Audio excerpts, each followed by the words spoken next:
Good morning, Char. Good morning. It is Higurashi Tuesday. We are back at it again. Apologies for the delay. We, listen, it was a birthday extravaganza, okay? It was one of my family members' birthdays, so we had to go get some snacks, had to go get some food, had a nice dinner, had to open up some presents, and that's, like, something I try not to rush, you know? So that's why the date kept getting pushed back and back and back and back. But we're here now, and ready to rumble. The stuff. So happy birthday to them. Real for that. Appreciate you, Zeus. I'll tell her that chat said happy birthday. No one continues Rika's bloodline. That's unhinged. Literally unhinged. And there was way too many people saying that it wasn't unhinged. Okay, we can talk about that. So I'm still, like, finishing getting things up already on my end. Rena took you home. Yeah, I had to break out, bro. It was intense. It was mad intense, actually. Not gonna schly.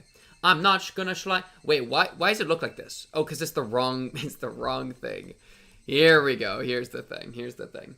But we are back. I actually can't stay. I haven't read chapter 4. Well, I got homework for you. By the beginning of next stream, you have to finish chapter 4. All right, you hear me?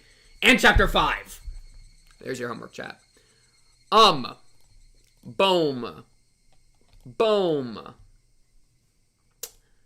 But we're ready to rumble. So I do know, I was told about the rough length. No, not the homework. I was told about the rough length of the rest of the chapter. So I do know that, like, it's like, okay, so here's the situation. There's 2 routes for this, chat. We can either try to finish it tonight, because I think it's within finishable distance, but that means that we're not going to be, like, giga commentating. You know, we'll still yap, but, like, we're going to be locked in, or we don't care about the pace, and then maybe it becomes a two stream thing. That's kind of where we're at. Also, check this shit out. Boom. Because we thought you had an emergency tonight. You should try to finish it. Yeah, I mean, I'm fine to do, like, a 4 or 5 hour stream. It's just we're starting at 8, so it's, like, pushing us pretty late. Yeah, exactly. A bunch of people have, like, stuff in the morning, so I kind of felt bad about that. But we can just lock in and get it. Also, check it out. I got a pastry, chat.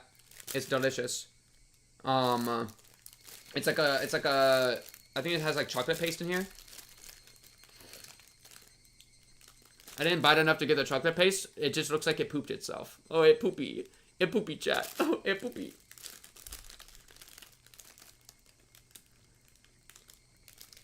So far, I've only eaten bread. Alright, anyways.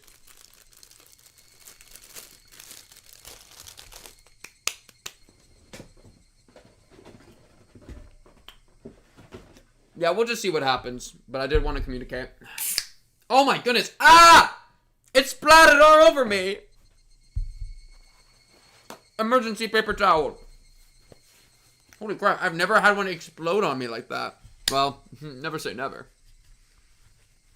Never say never. Bro got too excited for Higurashi. Couldn't contain it. Alright. There we go. Karma. The reason we got so many bingos early on is because of the length, by the way. That's funny. Also, yeah, shout out the bingo players. Bingo's over on Discord, I think. Y'all are doing that through the Discord, right? I assume that's where y'all are, like, coordinating that. And then we did do the tips last time, right? We probably did. Let me look. Oh, yeah. Because I remember the tip with Mion. Mion's tip. Chat, what would you do with Mion's tip? Would you listen to it? I need to stop. I need to lock in. Okay. Okay. Gotta get my notes up, chat. Chat, look how big my notes are. Look at this. You can't tell me that I'm not out here, alright? I'm out here. I'm out here. Pink is more perverted than Flaming Shark. I don't know how perverted Flaming Shark is, so I'm not going to take that as an insult. Shout out my boy Flaming Shark. We can put some respect on Flaming Shark's name, alright, chat? I've had very minimal interactions with Flaming Shark, but I had positive interactions with Flaming Shark. Streamer reflects the chat moment. We do need a whiteboard so bad. Wait, chat, whiteboard fund? Whiteboard fund? I do need to, I've said this before. Maybe, chat, remind me in Discord to, do like a donation tracker thing. like a sub goal or like a donation goal, because I need money or I'm gonna die, and also I want to go to TwitchCon, and also I want a whiteboard. So yeah, but we'll do that later. Anyway. Let's get back into it, chat. He was very sweet in the Sengatsu comments. Yeah, I need to get back into that. So many things I need to get back into. Also interesting how this is going to be an arc with no Keiichi. I'm like almost certain now. Because we're pretty much only spending time with... Can we please pick up the phone? Can we please pick up the phone? I'm trying to remember the guy's name. Akasaka? Traveling Andy, late 20s, met Oishi, 1978. I think we're Akasaka. Okay. Run it. The phone suddenly rang. I woke up in a hurry. The clock read 9 p.m. This is me every single day, dude. I woke up in a hurry. The clock read 9 p.m. Me too, Akasaka.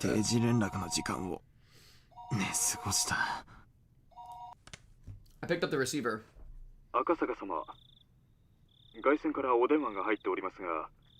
Also, no way. Wait, no, Akasaka does survive. We know Akasaka survives. Because he had that one conversation. This is all a flashback, remember? You need money to live? The fame really changed you. So true. I knew it. I didn't call in so they had phoned me. Chat, I am on my evil arc, by the way. Don't forget. I am on my evil arc. After I put down the receiver for a few seconds, the phone began to ring again.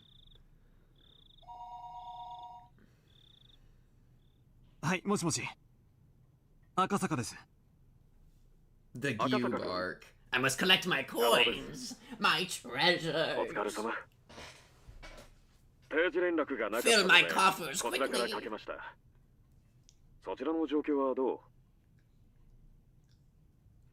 Leaving the lecture for later, my senior coworker got straight to the point. I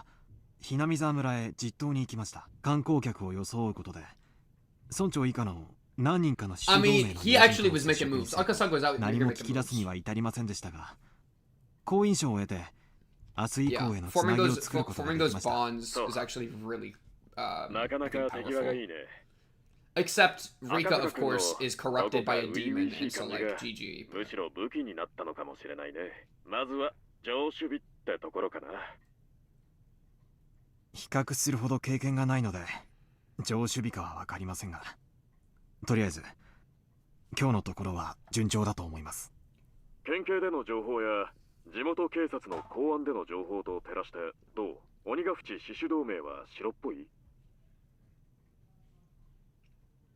I still didn't know.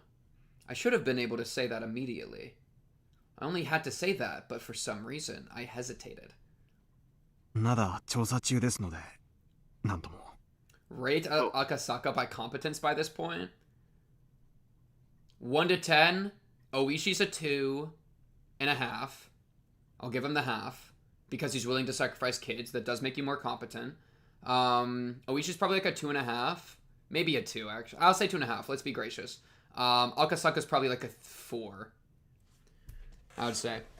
Because, like, my thing is Akasaka completely fumbled his conversation with Rika and the, that one guy. And then otherwise, what has he done to, like, be competent? He's, like, shown up. Like, low-key on the sleazy. Maybe I'll give him a 5. Maybe I'll give him a 5. That's average. Do I really think he's done an average job? I'll give him maybe a 4.5. Because I feel like he fumbled that conversation, and that was pretty bad. He just hasn't really done that much, right? All he's really done is show up and like have some conversations. I'll give him a 5 for now. I'll give him a 4.5. 4.5 for now, but he could easily jump up to an 8 if he starts making moves. You know what I mean? It's been a day. He's shown up, made some relationships, pretended to be a tourist, and then had a really bad discussion that I think was like a really dumb thing to do. But he admitted it was dumb immediately and then kind of recovered. I'll give him a 5. Let's give him a 5.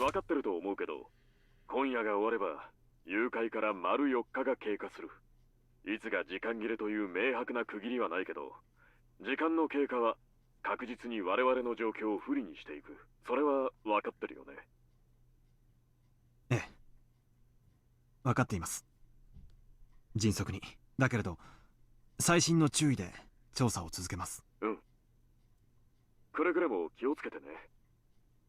相手は暴力主義団体なんだから。And got intimidated by a 5-year-old. I mean, to be fair, it was a very intimidating 5-year-old. I'll actually give him that one. I'm not even gonna press that against him, okay? Press that against him, phrasing. 地元公安に応援体制を入れられるようにするからね。ありがとうございます。Because, you know what I mean? Like, she's straight up channeling a demon, dude. Akasaka君の方 And I knew she was corrupted, alright? I knew she was a problem from the beginning, okay? I reported several bits of supplementary information, and at the very end I decided to ask. The only character I ever have fully trusted is Satoko, and I stand by that. Ire is probably the second closest. そちらの調査の進展はどうですか？こっちもみんな頑張ってるけど。And I guess the parents are fine. Keiichi's parents. 何しろ調べる団 They 体 haven't が really done 星 anything の数 bad. だからね。 Especially the mom.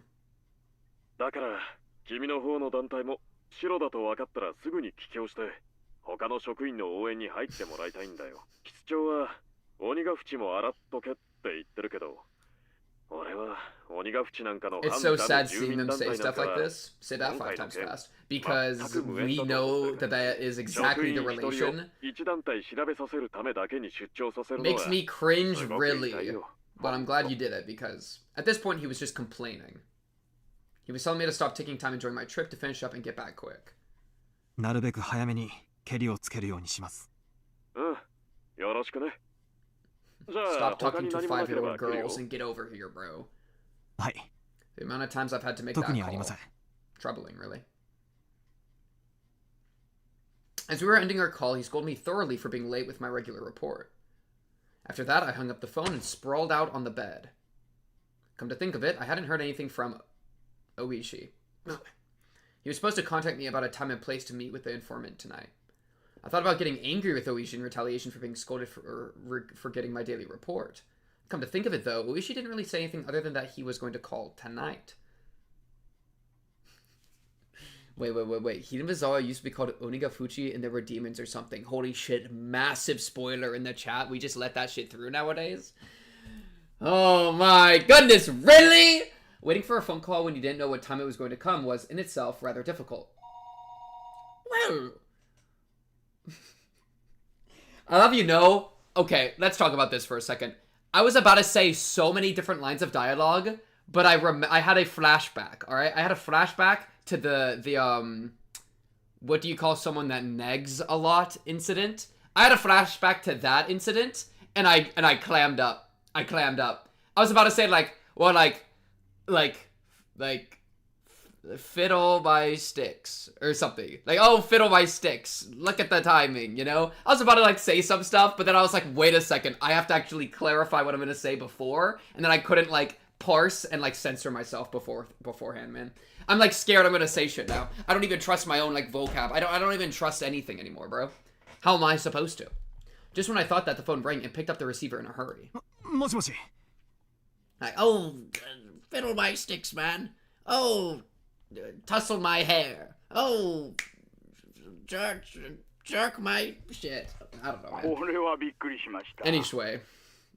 赤坂さん、あなた受話器取るの早いですね。警官やめても大企業の営業で十分飯が食え Jazzy ますよ。 background. まだ警官辞めた後のこと Oh なんか yeah, 考えたこともありません。 I mean ここまで Akasaka. 過剰に反応されると面白いな。しかしいけないな。因果な商売ですし、 What? 今から考えても遅くないですよ。 Oishi. We going somewhere together? Wait, Oishi. Yo, wait. He's gonna give us a location for a place to go have a little bit of lewd fun. We're gonna show up, and it's gonna be him in a Speedo and no one else. We're gonna be like, hey, where's the girls at? He'll be like, girls? What are you talking about? You're here for lewd fun, no? And then he pulls out the oil, man. It's so over. 本題に入ってください、大石さん。そうですか。それは残念です。じゃあ老後の話は次の機会にでも。では本題。 We'll leave that for next time. Many of the executives in the Onigafuchi Guardians had a lot of sway in the neighboring regions. Even in Okunomiya, there were a lot of people with relations in the village. Really? That's why meeting in the Shishibone Market District far from Okunomiya was a matter of course. 赤坂さん、こっちこっち。ちょっと迷いましたが。北口からの方が遠回りだけど、道は分かりやすかったかもしれませんね。いえ、遅れて申し訳ありませんでした。Oishi has an NTR antag. I think I would attack the author. I think that's one of the only situations I would send a death threat.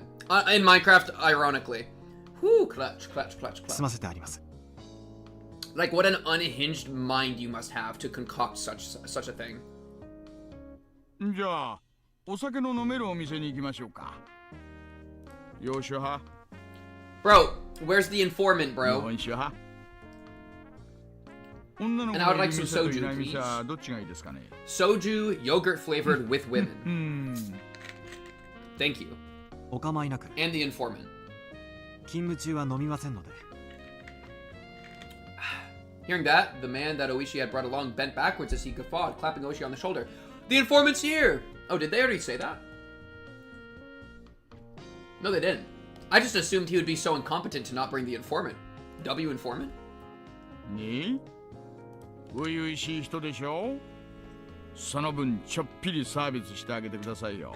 あのお金は全部彼のお財布から出てるんですから、ね。Oh, thank you, Oishi. I appreciate that. The man that Oishi had brought seemed almost like a ticket scalper or a bookie. Even his appearance was dubious. The informant grinned deviously. おい、坊主。お前、旦那にいくら Oh, 渡 frick, した？ Sato. Alright, wait. Find in note, Sato. Not Satoshi, not Satoko. Not Satoko. Not Satoshi, not Satoshi, not Satoko, not Satoko. Not Satoshi, not Satoko, not Satoko, not Satoko.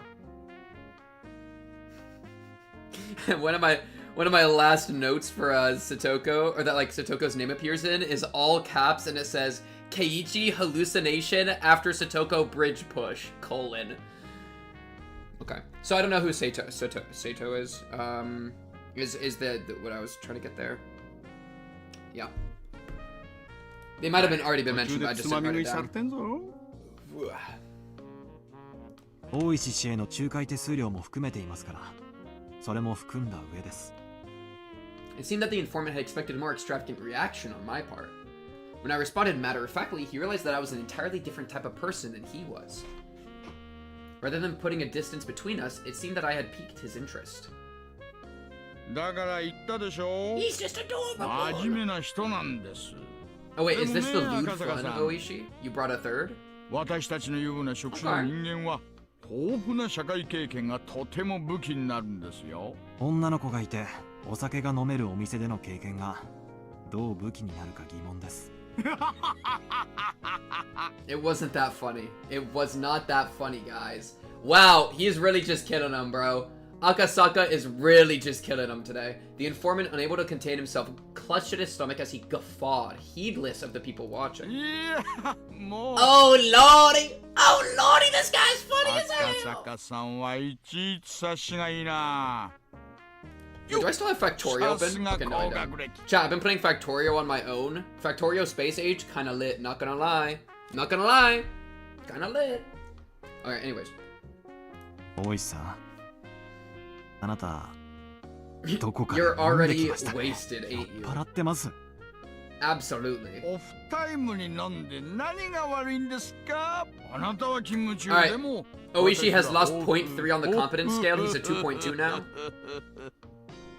Oishi, who was the sort that I'd fool around to begin with, was in such a good mood I couldn't figure out a way to deal with him. Oh, thank you, Zero Tempest, for the resubscription. Appreciate you. Meep indeed, meep indeed. Thank you. Wait. But I couldn't figure out a way to deal with him. Completely different than me, who had come worried about getting every bit of information I could.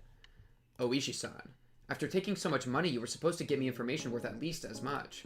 I thought this, but then realized that I was getting my information from the informant, so it didn't matter how drunk Oishi was.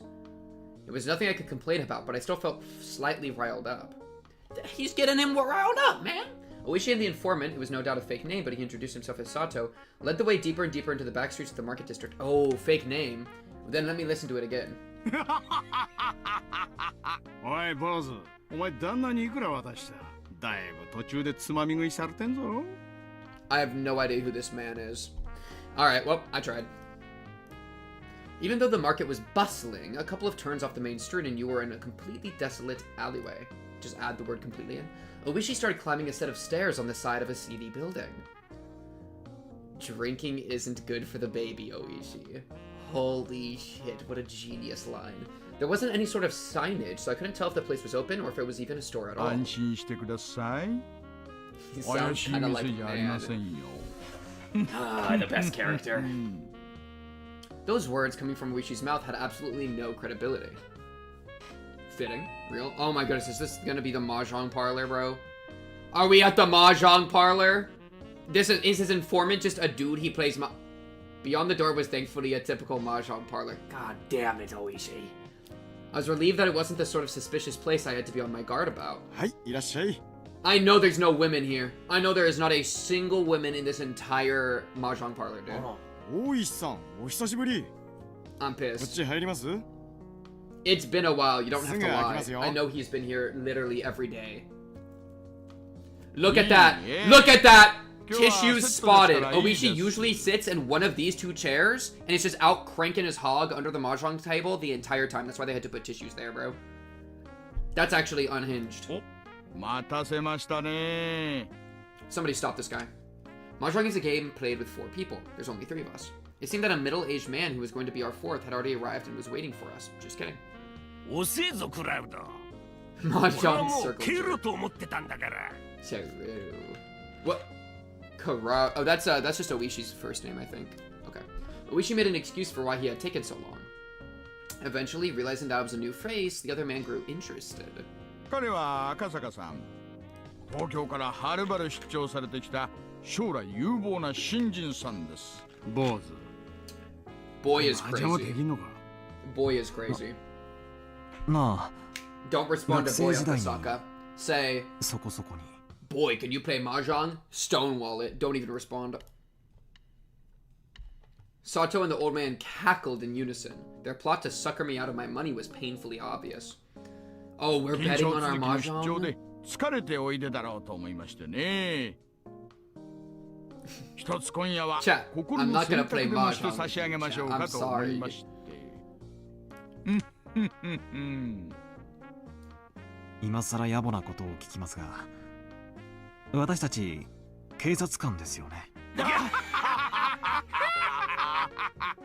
Man, he's good at Ma, just kidding so him. you He's good at are making a big old guffaw. なーに10歳にはかけるわけ Oh, じゃ no ありま gambling? せん We're よ。 back. We're not gonna gamble on anything. Except for information. If you lose the Mahjong game, we won't tell you anything. この後いいお店に遊びに行くとき Oh, what? No, that is 誰が全 gambling. 員分を払うのか決めるだけですって。 Bingo, thank you, Pink. Too easy. Got my ass. You need to actually learn Mahjong in order to solve Higurashi.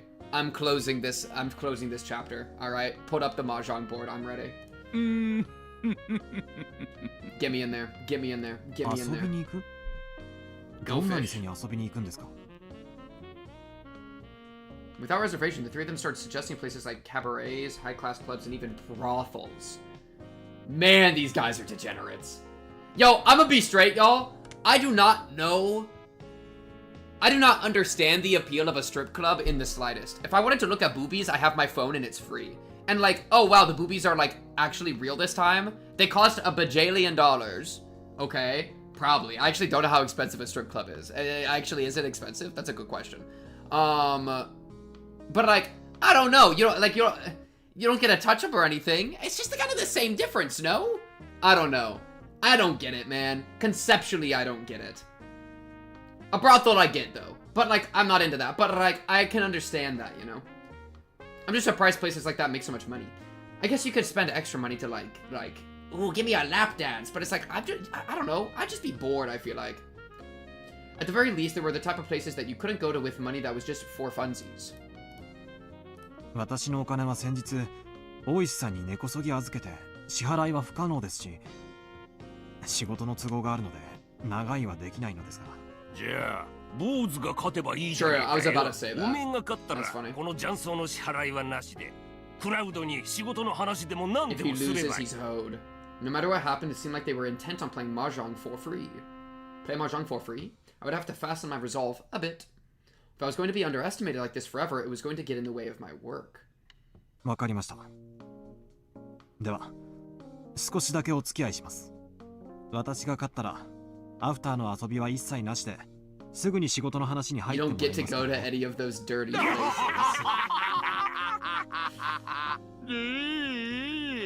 いいですとも。俺が勝ったらフラワーのブルーマーメイドに Oh, wait, the Blue Mermaid? Oh, my fault. Hey, let's get to the Blue Mermaid tonight, alright? Yes, sir. あけみちゃん。 Akemi! I miss you, Akemi, bro. Yo, me and Akemi actually have something real, bro. She was talking to me. I feel like me and Akemi might be in love, bro. The way she was acting, bro. Yeah, man. I don't know. I had to tip her double. I had to tip her double what I normally tip. 佐藤さんはどうします？ Man, Akemi is something else. 私は静かに飲めるお店でいいですよ。静かにバニーさんとでしょこの間飲みに行った時、あんたバニーさんの尻尾を引っこ抜いちゃったでしょ。 Wait. Tail? What's the tail attached to? I don't know if you can do that. That low-key is assault, depending on what's going on there. あれ結局弁償だったの？ Oh, I see. マスターに縫製代とか言われて一本ドンペリ開けられたな。 Whoa, Puffy, whoa. Ooh, a bottle of Dom Perignon.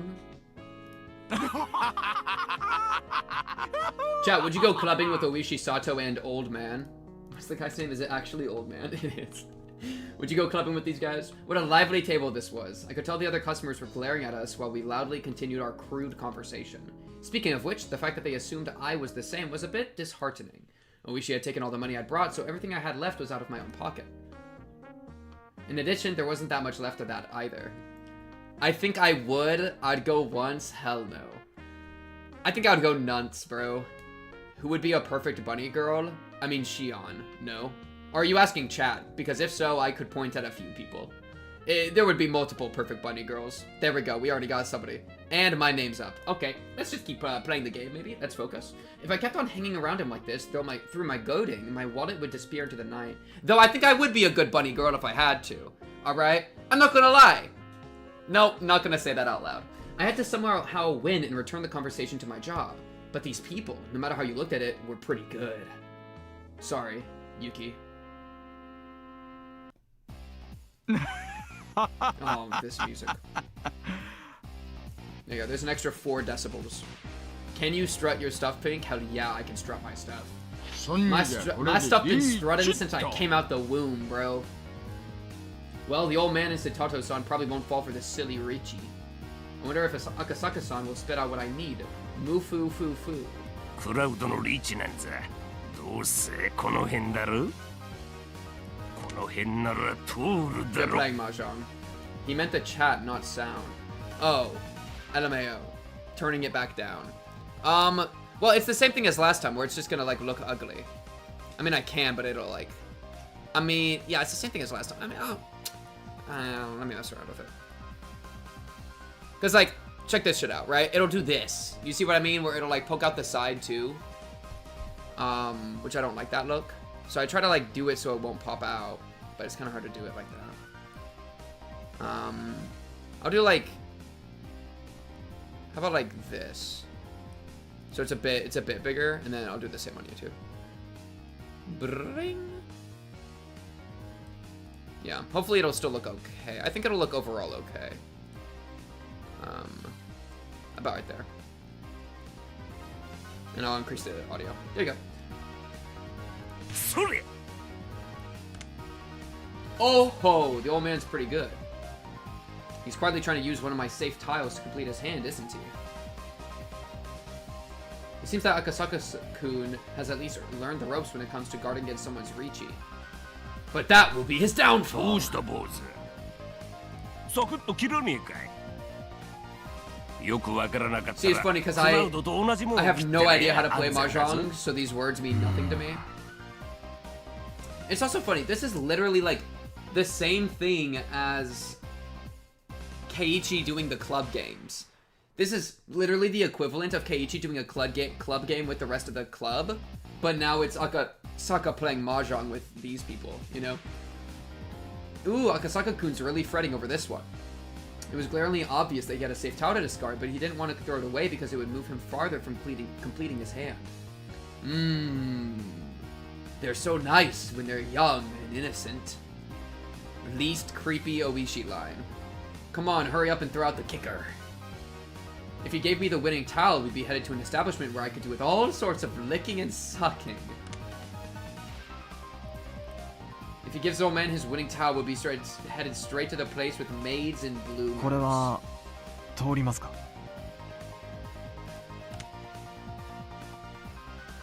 I could do with all sorts of licking and sucking. Who is this guy? He looked up as he hesitantly threw out a towel that was... Ah, too bad. おいおい、危ねえパイだぞ。クラウド、通るのか?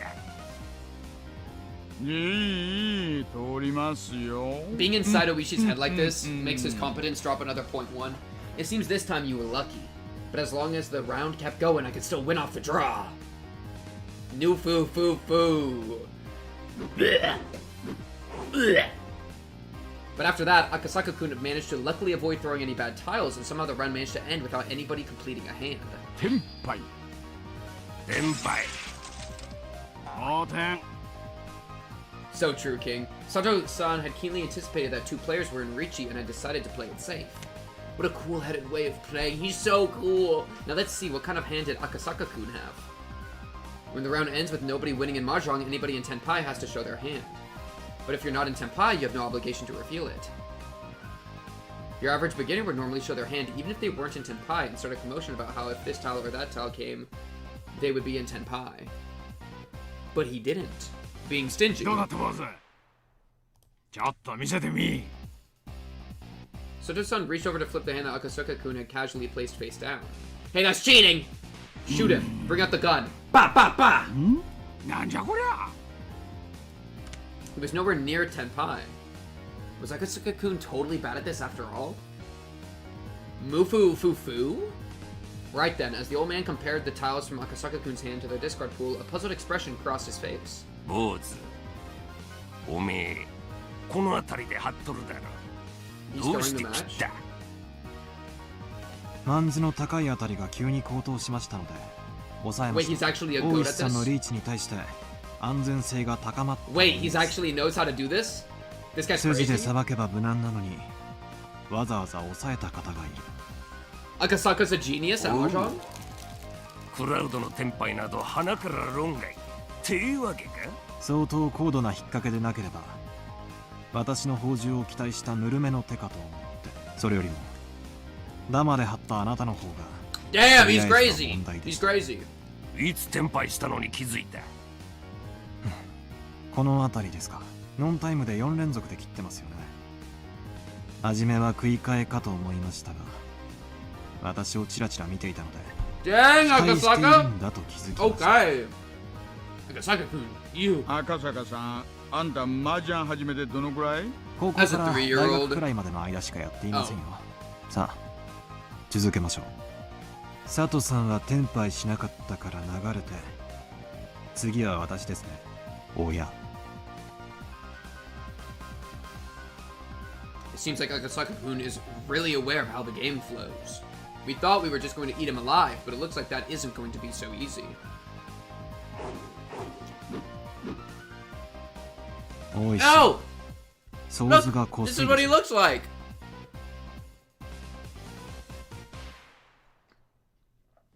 Chat, does he have aura? I mean, he has red eyes. Those are rare. Having red eyes is crazy, no?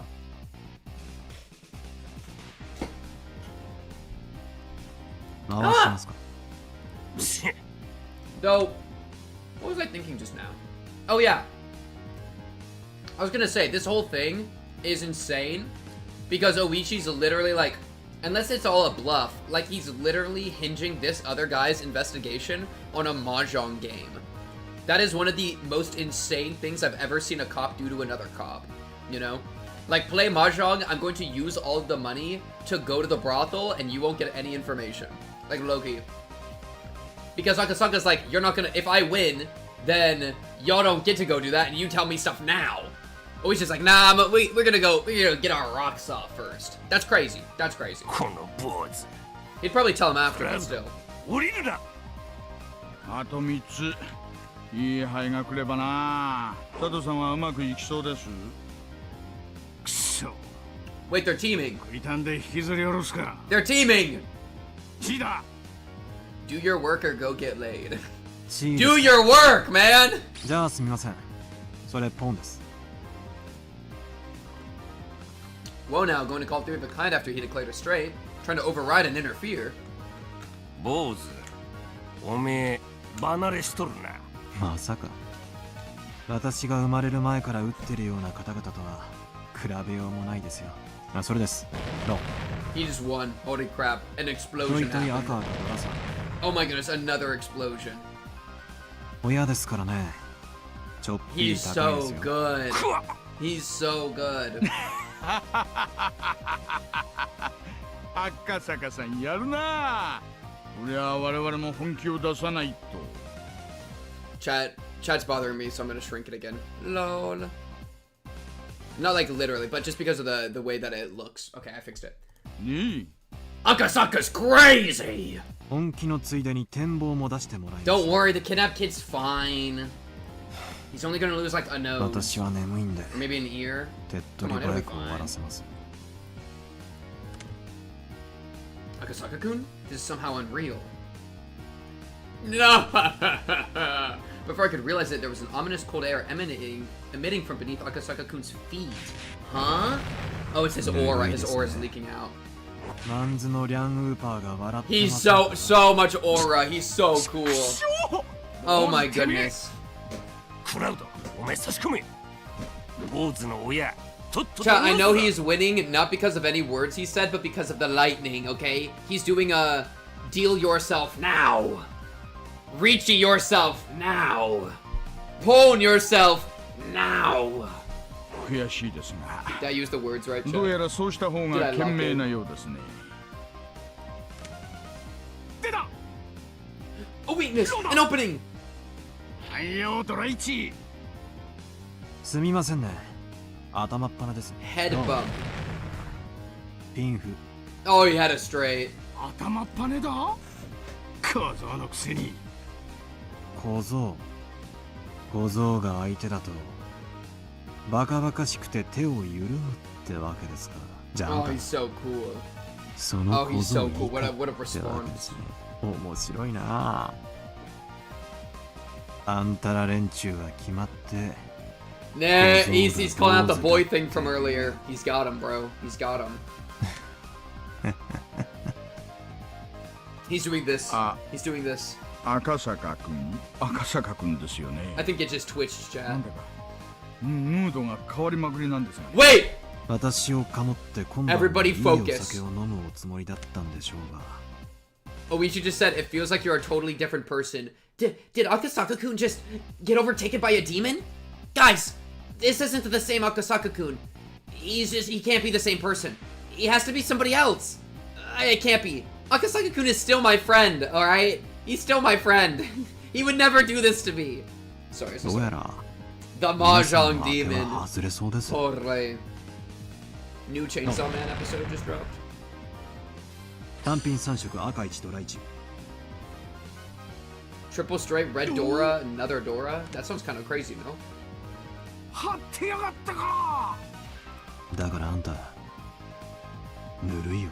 いくらダマだからってこんなにぬるい3年なんだから読んでくれなくっちゃ。 I have no idea what Dora is. Akasaka-kun chuckled as he rested his chin in his hands. That pose was so fitting it was almost scary. I have literally no idea what any of these terms mean. おいクラウド、話が違えぞ。初々しいカモがネギ背負ってきたって言ったのは誰だ。いや This guy does have information, right? 誰でしょうね。 Imagine they don't actually have ま information. ずいよ Wait, they're このまま plotting じゃ in the 負けるよ bathroom. マジで They're plotting in the bathroom. I'm pissed. Akasaka-kun, for you to make me get serious. Looks like you really want to be milked dry. Crazy thought. Crazy thought. ポン。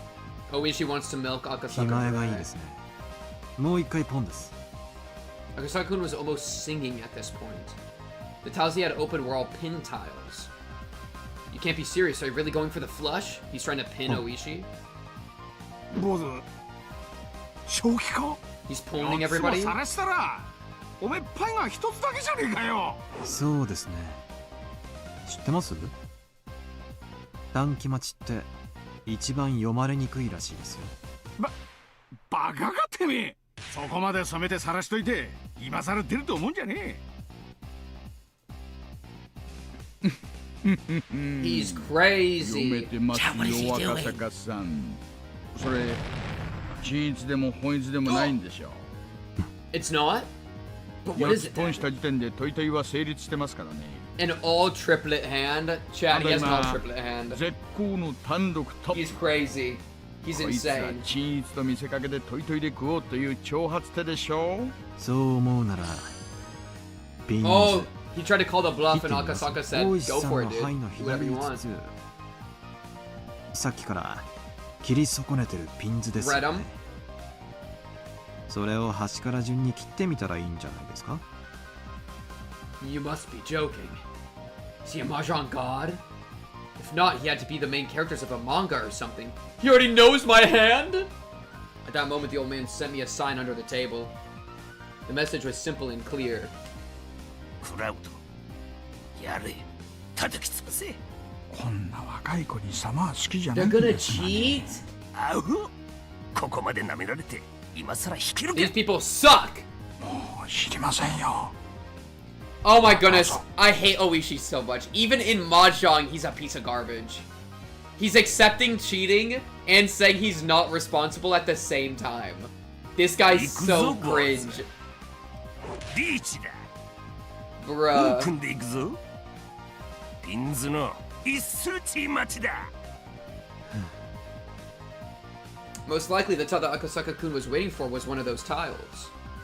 With this, Akasaka-kun was no longer capable of winning the hand.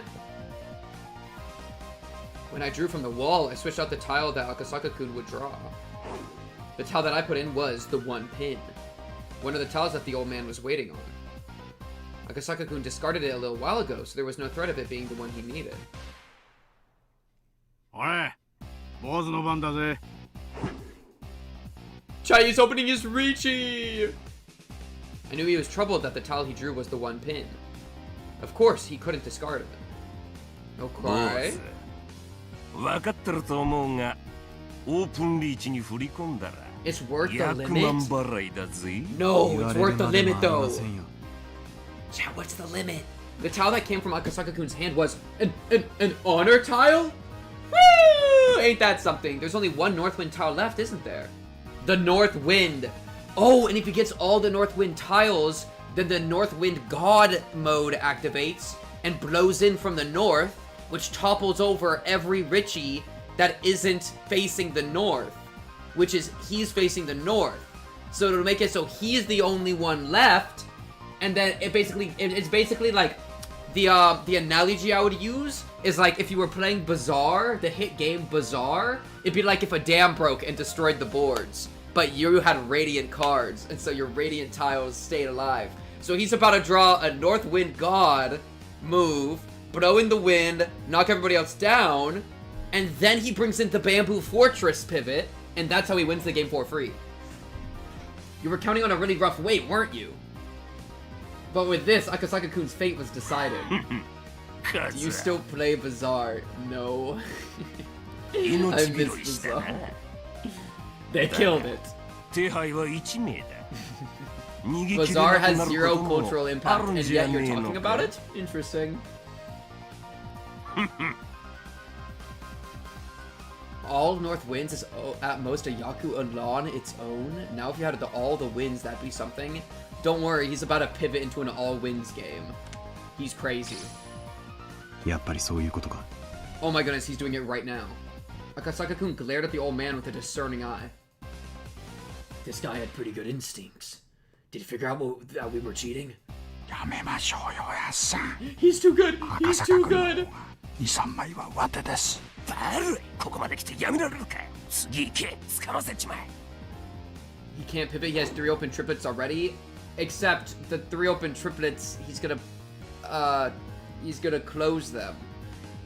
And then he's gonna merge them into a one triple-sized normal hand. And then the triple-sized normal hand will free him up to pivot. Come on, chat, lock in. You need to know how to play mahjong like me. The next tile Akasaka-kun would draw was the 7-pin. With that, it would be settled. No matter which one he discarded, he'd play right into the old man's hand. An unavoidable full payout! When I drew my tile, I sneakily swapped Akasaka-san's. He got him. What? Crash. What? Akasaka-kun suddenly sneezed, collapsing the wall of tiles in front of him. Tactical sneeze pivot? Tactical sneeze pivot. すみません。ついくしゃみをした拍子に It was 山を崩しちゃ purposeful. って。 He's crazy. バップ払いですね。親だから4000オールですか？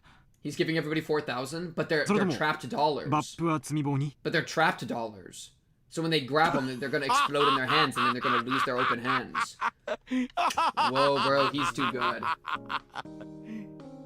Unable to hold back, I guffawed. You caught me. I guffawed. Akasaka-kun, knowing he was going to be cornered a second time and unable to escape, he took the drastic measure of knocking over his own wall. Oh, and so now he doesn't have to full payout. He only has to do the deposit. Smart. 大石さんもそんな見え見えの積み込みは勘弁してください。これが馬場なら今ので卓をひっくり返して He た was とこ gonna ろです flip よ。 the table. いえいえいえいえいえい He's え too good. すみませんすみません Chat, which of these あ people なた on the は wall 侮っていま do you したよ trust the most?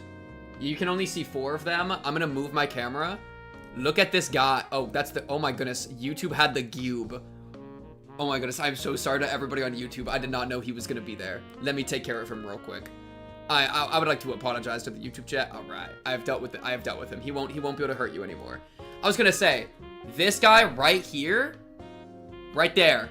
This guy with the little, like, grab him by the head and swing him around energy.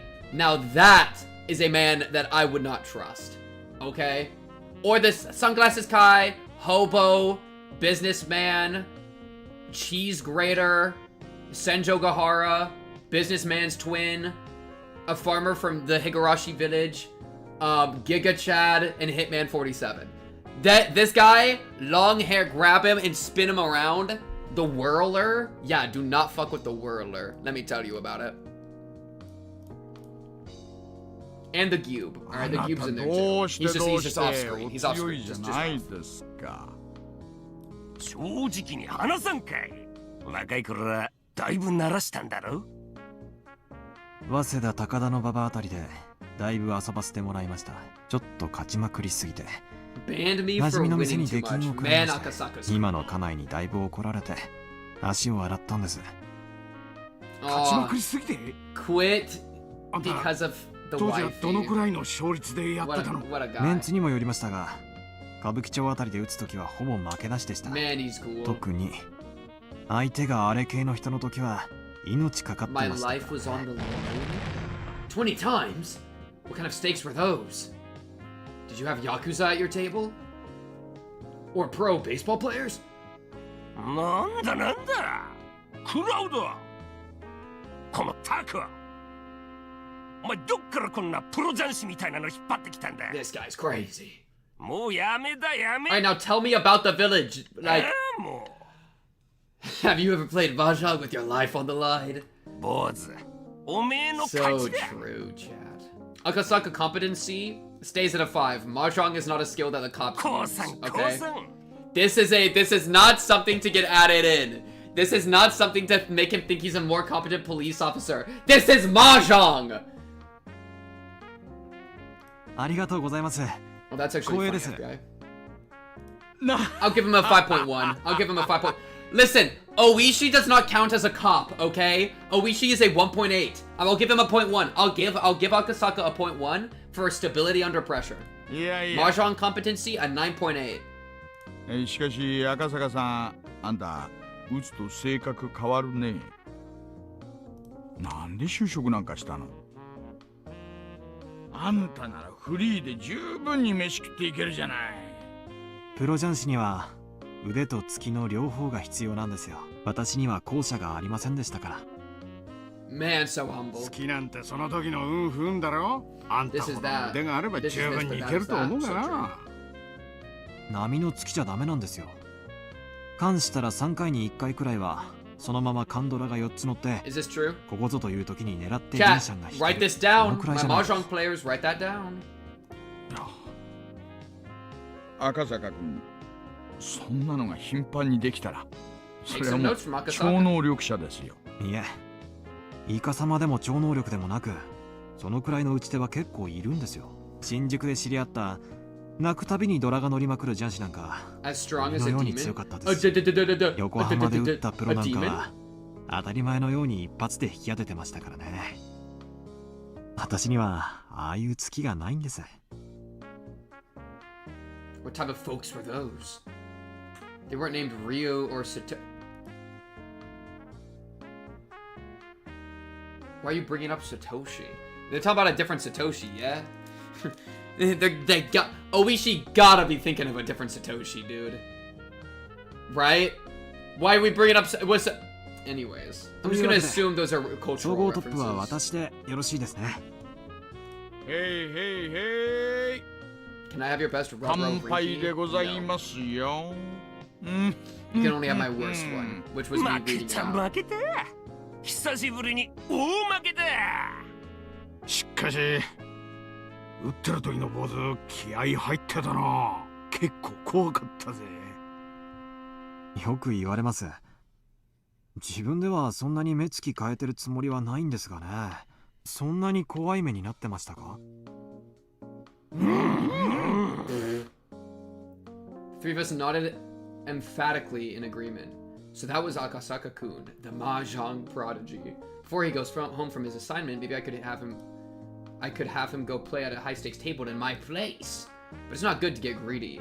Nufu fu. Fu fu. じゃあ仕方ないや。 Impress him. So true, kid. 約束です。 Spit your shit. 夜の学習会はこれでお開きにしましょう。 Alright. もう Now tell me about the 申し訳ありません case. ねおやっさん。今夜はこれでお開きです。しゃあねえな。消えて寝るわ。体力つけんと体が持たん。お仕事が大変なんですか？ああ、おやっさんは品見沢ダムの第一航空の監督さんなんです。I got really bad news for old man, dude. He's the foreskin of the primary construction site at the Hinamizawa Dam. This guy's about to be chopped into so many people. Oh, my headphones just died. No cap. No cap. Don't worry, chat. They'll clutch real quick. I'll give him a quick 10-minute charge and they'll be back in action. He's literally, dude, though, he's so cooked. This guy's about to get cut into a bajillion pieces. It's so over, dude. Because I'm pretty sure it was the foreman. Let's see. I think it was. It's gotta be. It's gotta be. I mean, they literally cut the music just to, like, punctuate it, you know? It's just a little bit of dramatic irony, man. It's just a little bit of dramatic irony. 住民とは連日小競り合いをしてますからね。 Yeah, especially here, dude. Pink, you just said foreskin? What are you talking about? Chat, get your mind out of the gutter and lock in. しんどい商売ですよ。来年あたり第二航空も任されちまうかもしれねえ The second site? Oh, な。 a second site? 黒田さん、血圧上が I りま heard くるっ that て聞いたしよ。 Kuroda-san was pissing blood. 身が持たねえや。Okay. おやっさんなら大丈夫でしょう。あなた、見た目よりも面 Your の皮 skull is thicker 厚 than め it で looks, す but ね。 what about your arm bones? But what about your arm 俺 bones? だって仏じゃね Watch えか that. ら Chat, な。 no, we're busy. We have to 腹 lock 渡 in. にくり返る時あるぞ。特に園崎のあの小娘は我慢がならん。 Oh, あいつの true. 顔面いつか簡単には治ら Yeah, ん man. 歪ませたろって思ってる。まあまあまあ。でも給料はいいんでしょう。かなり破 Talking 格の about 給金 Shmion. だって Or 聞きました Mion. よ。 Not Shmion. おっとりめえだ。あ Shmion. んなに世知辛い職場で給料が安かったら誰も残らんよ。あ、クラウド。警察はいつになったら村の人間全部追っ払ってくれるんだ。国から立ち退き命令とか出てるんだろ。ねえ、どうなって This guy るんで has しょう no ね。 idea what's gonna happen because he literally doesn't think about anything the entire day. Alright? All he thinks about is mahjong and homegirl at the Blue Mermaid. That's literally the only things on his mind, okay? He's the only... And by the way, only reason Blue Mermaid Lady even thinks about him is because of the money he throws out, alright? That's the crazy thing. Can you play that line? Which line? Which one? This one? ね Or え。 this one? 国から立ち退き命令とか出てるん Or are you だ talking ろ。 about this one? おっとりめえだ。あんなに世知辛 The い old 職 man 場 who で identified 給 himself 料 as が the 安か foreman っ of た the ら Hinamizawa 誰も残らん Dam よ。 spewed a few お complaints until he felt better about it. 警 And that's 察はい fine. つになったら村の人間。じゃあ行きましょう。あとは佐藤さんに任せますかね。大石さんは帰られるんですか？私が一緒でもお邪魔しちゃうだけでしょ。それに佐藤さんの仕事を買ったのはあなたです。私は対価を払ってませんからね。Okay. Oishi's-san was kind of sketchy, but he was strangely conscientious about some things. I guess this last bit makes sense. Like, I didn't pay for my share? Sure. But this Sato guy better, like, spit facts, you know? It needs to be worth it. I felt quite a bit of a gap between myself and Oishi's generation from that part of him I didn't comprehend. じゃあ坊主。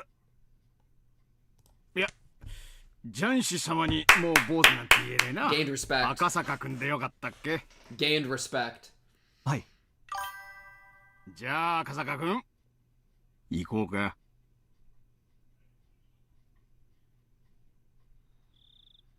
では赤坂さん。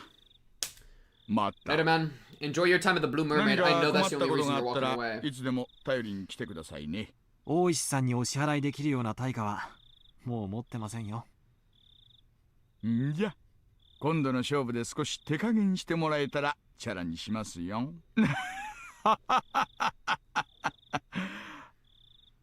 Oishi, seemingly still not having had his fill of playing around, but without overstaying his welcome, disappeared into the night.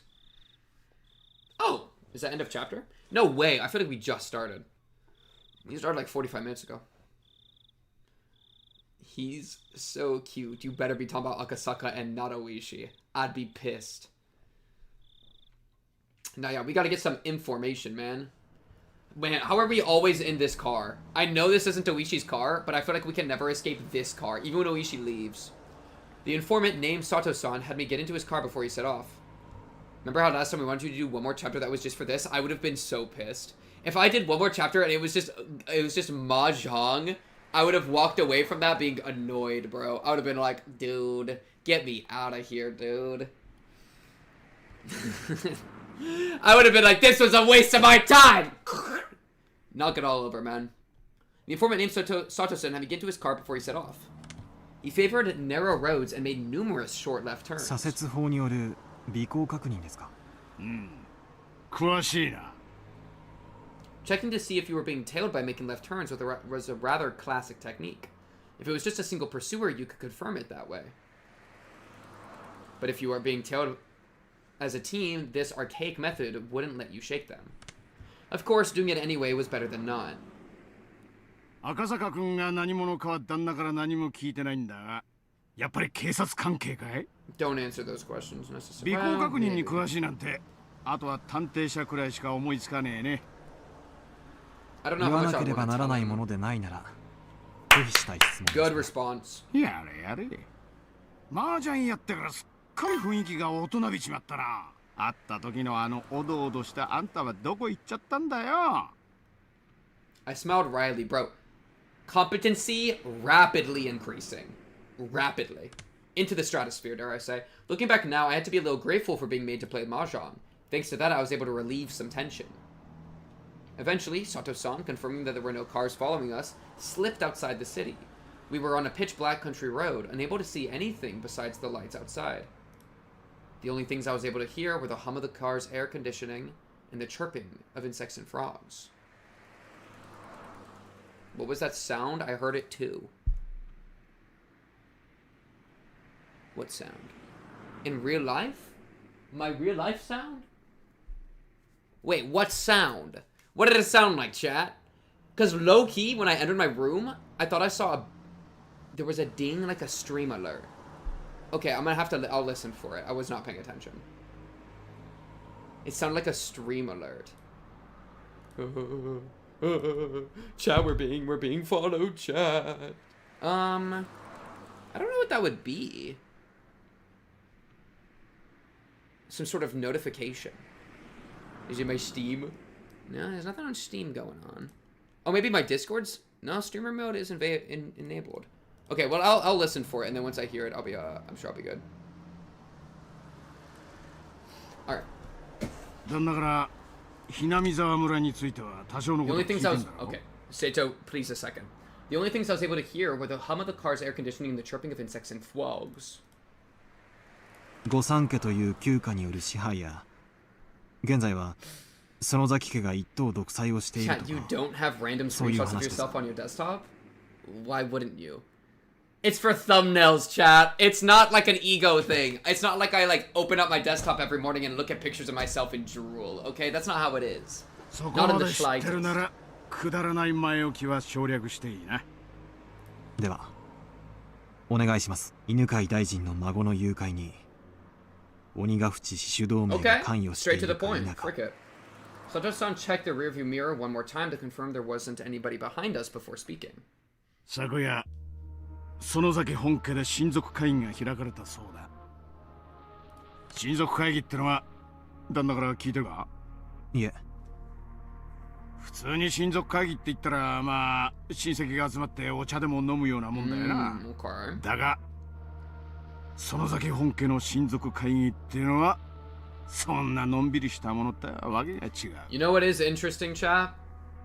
That this guy plays mahjong with the damn guy, and also is selling information about the movements of the village to the police. Like, this guy's so cooked. If Oyashiro Sama's curse is real, this guy's gonna get destroyed. Which is why I feel like I gotta like look at my notes and see, like, I feel like I should know this guy. You know what I mean?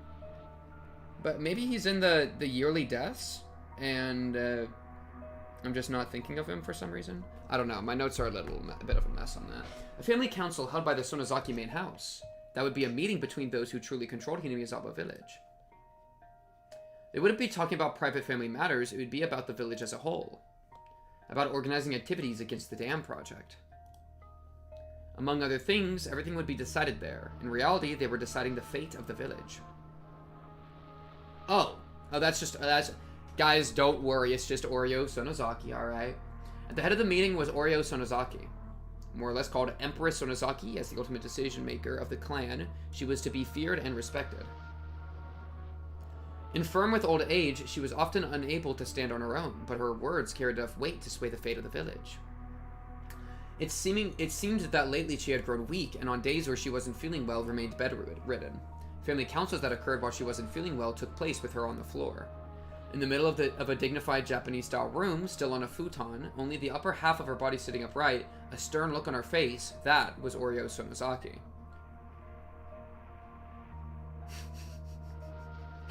They look like they're from two different pieces of media altogether, dude. They don't even look like they were drawn by the same person, like low-key. Like, look how smooth his face is, alright? Sitting next to her was her heir, Mion Sonozaki. Perhaps the most evil creature in fiction. She was still young. No, young wasn't quite the right word. She was a girl who remained childish. Her role was to merely sit beside Oryo Sonozaki, sometimes responding to her requests. However, she was the only one deemed worthy to succeed Oryo. She had the same hawkish eyes, enough to give pause to anybody who so much as looked at them. Much was expected of her in the future, this granddaughter of the Sonozaki's leader. And, also on either side of her, sat several other important members of the remaining three families, the Kimiyoshi family and the Furude family. Does Rika get to be here? Rika! First on the list for the Kimiyoshi family was, of course, the mayor of Hinamizawa village, Kiichiro Kimiyoshi, and lined up beside him were several more of his direct relatives. Opposite them sat the other of the three families, the Furude family. Rika alone! Oh wait, no, I forget that the parents are alive right now. But cut to 2 years in the future, Rika alone. The Furude family was only comprised of the family of a Shinto priest, so the only ones sitting there were said priest, his wife, and their daughter Rika. Rika was doted on by many of the older folks in the village, and it seemed that Oryo was no exception. While the stress from just attending a family council was said to be enough to shorten your lifespan by 3 days, it seemed like Rika was the only one exempt from that. No matter how charged the atmosphere was around her, she paid it no mind, instead humming along as she doodled in a sketchbook. What a nice child. What a sweet hums. In fact, the night before, lying on her stomach while humming and doodling, she nonchalantly tucked her legs into Oryo's futon like it was a kotatsu. All this was the 3 families. And all around the room, lined row upon row, were relatives of the Sonozaki family. The only ones who were afforded cushions to sit on were direct relatives. The others were left to sit in the seiza position directly on the tatami mats. With Empress Sonozaki enshrined at their center, they were almost like a giant snake coiled around the room. It was decided that everybody would sit in order of their rank. The number of people from the Sonozaki family was overwhelming. Kotatsu is a table leg heater, got you.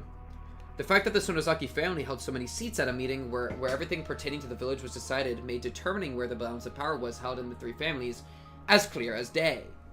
The number of members in attendance from each of the families. And chat, don't forget, you will be quizzed on this material as soon as the stream ends. Okay, you would have to enter the Discord and you will have to answer the questions on the quiz about the Sonozaki family meeting. So, of course, make sure you're taking notes. It is a closed note exam, but take the notes. It's good for your brain. You know what I mean? Anyways, continuing. The number of members in attendance from each of the families directly reflected how much influence they had in ruling Hinamizawa. その会議で何が話されたんですか? Also, this guy must be one of the, maybe, like, members of the mayor's family lineage. Higurashi AP test. True, dude. Seto-san, after remaining silent for a while, quietly began to speak.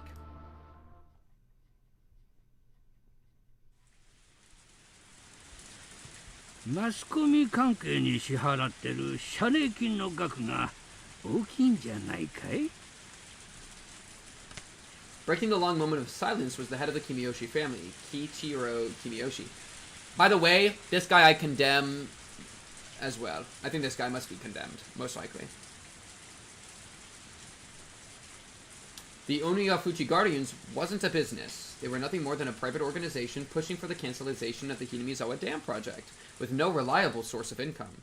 Fundraising had always been a problem. When they first started operating, they had managed to collect a sizable amount of funds through donations. But as the conflict dragged on, that amount was steadily declining. 石を投げるだけが全ての時代じゃないさ。マスコミの力も侮れないのは重々承知しているし、今後もその力を借りたいのは同じさ。 Shut up, man. The expressions of the people related to the Sonozaki family were sullen. As the one who suggested that they should borrow that power was the family head, Oryo Sonozaki. The battle wasn't just about force of arms. In this civilized age, there were civilized methods of fighting. The media. The fake news, chat, the fake news, it's all AI generated. The damn project protests are AI generated. There are not that many people protesting. It is fake news made by Hinamizawa. Do not trust it. Oryo suggested that, creating a strategy incorporating the mass media. Oryo's foresight was spot on. Oryo's foreskin was spot on, and the effects of that plan, while at first unclear, slowly began to manifest. If the physical confrontation at the construction site was meant to delay progress on the dam by even 1 day, then the propaganda war using the media was aimed at attacking the dam project itself.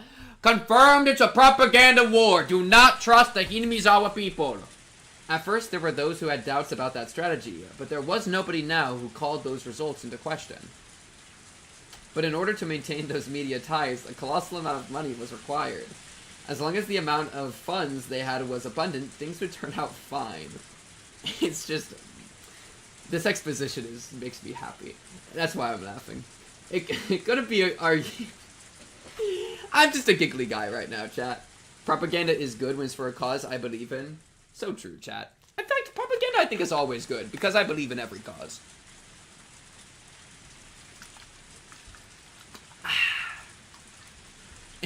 This exposition just really tickles my fancy, chat.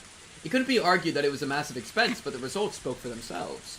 But, with the conflict continuing to drag on, the circumstances had changed. The head of the Sonozaki family, no.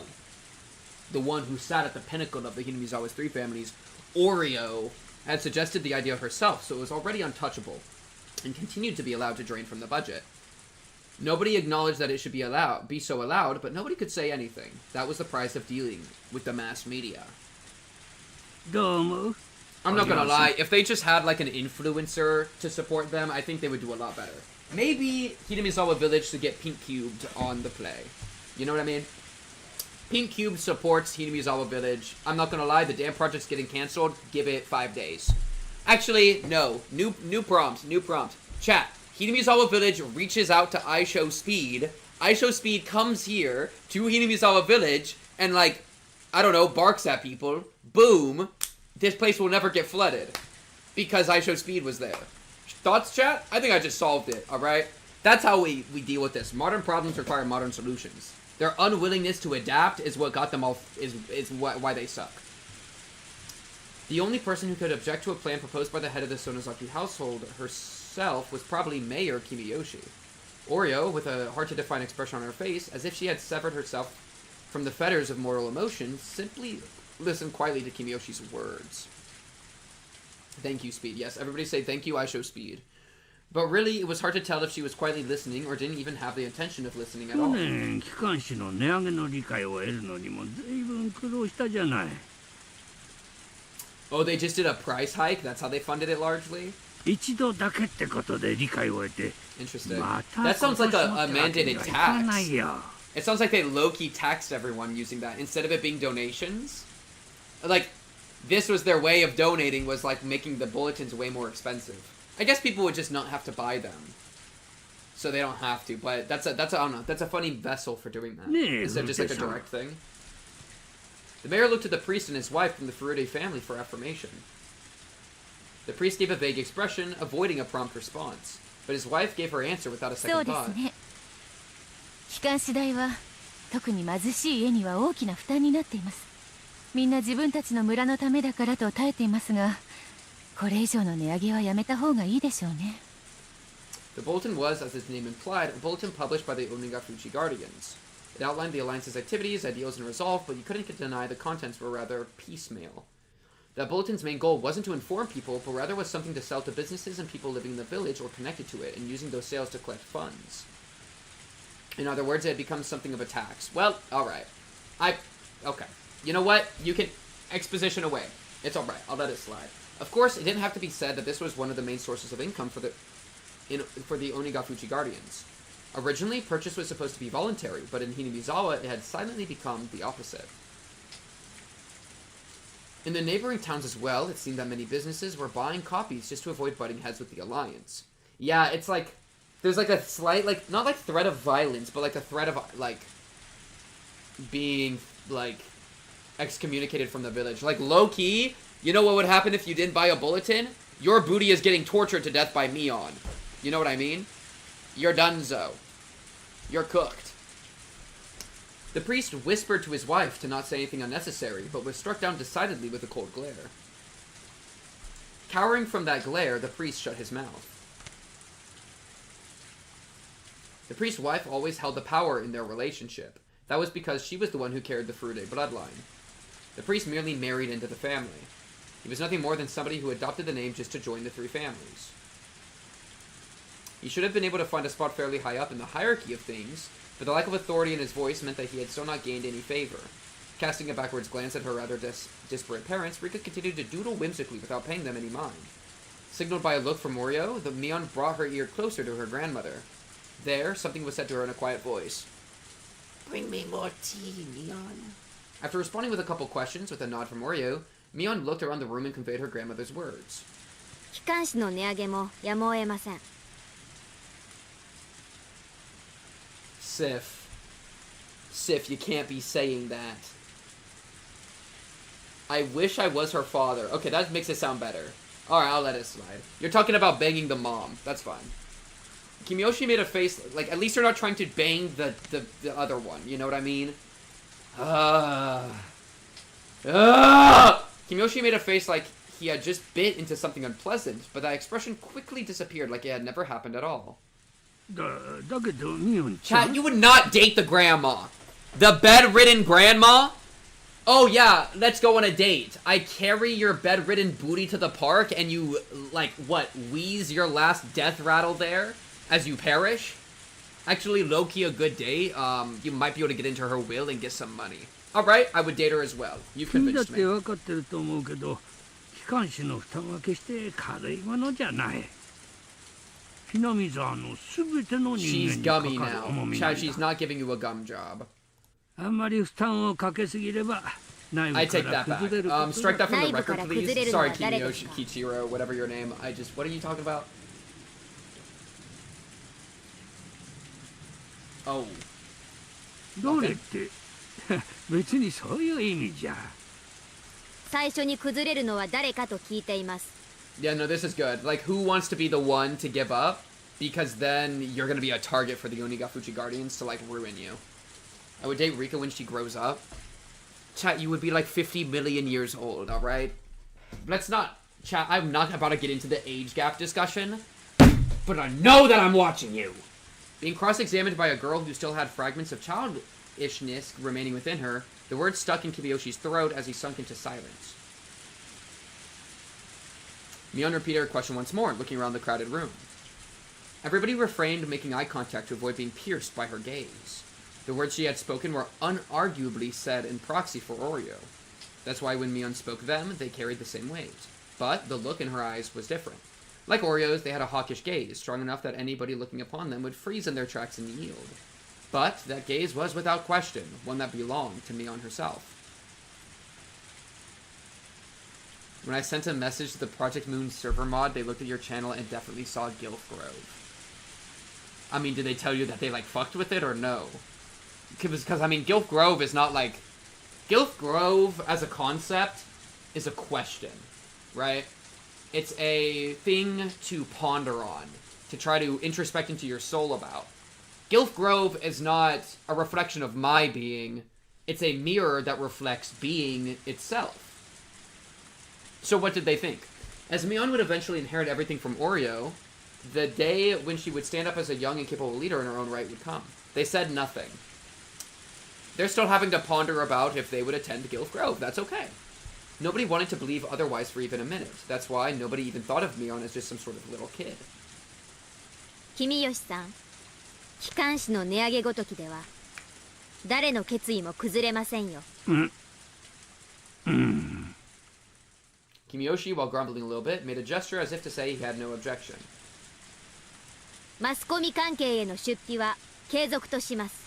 その出費がさらに圧迫となるようなら、機関士の値上げもやむを得ない。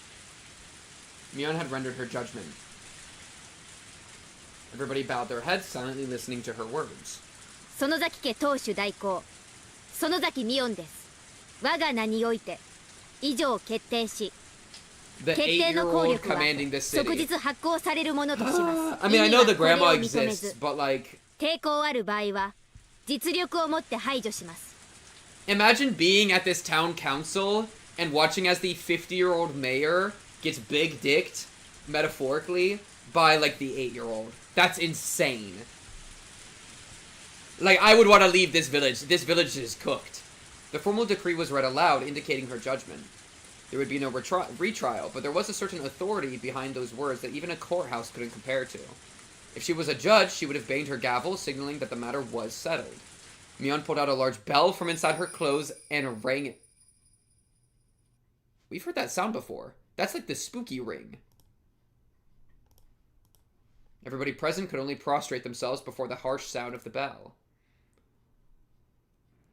なんとも大時代的な親族会議ですね。あんたみたいな若いもんにはちょっと信じられないだろうけどね。こういう古い土地にはこんなのが未だ根強く残ってるもんさ。I would prefer if she pulled out her gun and threatened everybody present. That would have been good. It was exactly as Oishi had said. The old system of the three families had vanished, and now the Sonozaki family was running things by themselves. On top of that, their rule was borderline despotic. 会議はそれで終わりですか？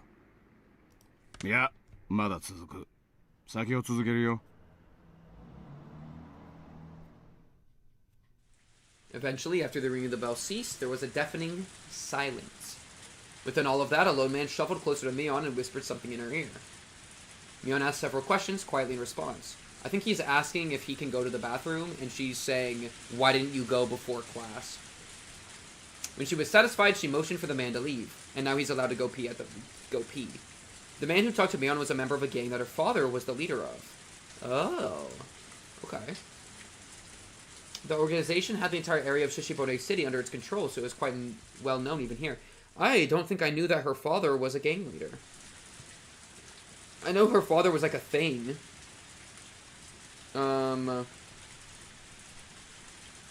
Because disowned, daughter, and son-in-law. I'll add son-in-law is gangster man. Controlling Shishibone City.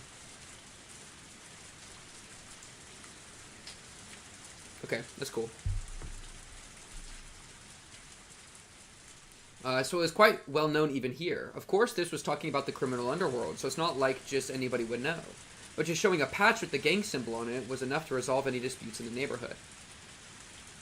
Mion's biological father, Tooryo, was her daughter's husband. The power of that man's gang was the driving force that controlled the dark underbelly of the Onigafuchi Guardians. And so that man, from his position as the next in line to control the three families, continued to coerce everybody around him with his unconventional presence. Mion exchanged a look with her father. Was it okay for her to tell what she had just heard directly to Oryu? It looked like she was asking him that question. Her father gently, but firmly, nodded his response. Mion also nodded, then sidled up to Oryu and informed her of something. I mean, we heard about the grandfather in Chapter 2 quite a bit, and maybe there was like a small piece about the father, but I had mostly just written that the father and the mother got disowned, and that the grandfather had all the black market stuff. Sohei. Mion also nodded and sidled up to Oryo and informed her of something. Eventually, Mion finished conveying her message, separated herself from Oryo, and fixed her posture, waiting for Oryo to signal her response. It wasn't often that Oryo showed any emotion. That's why, when she started to laugh quietly, a vague sense of uneasiness crept over everybody in the room.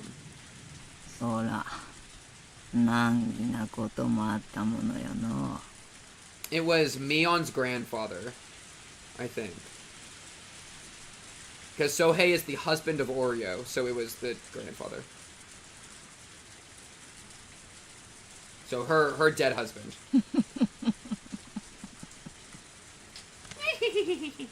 That will be on the quiz.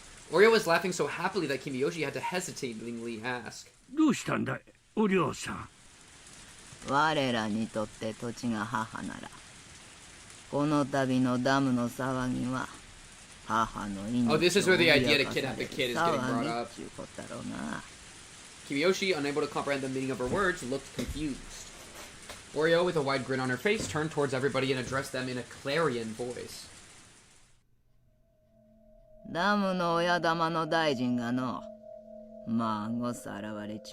Oh, they brought it up. Okay.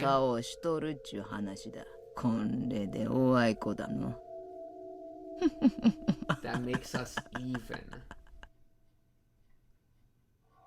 Bakana. Information on the kidnapping of Minister Inukai's grandson shouldn't have leaked from anywhere. Yeah, that means they did it. How? How did they know? Even we didn't know that much about the kidnapping incident.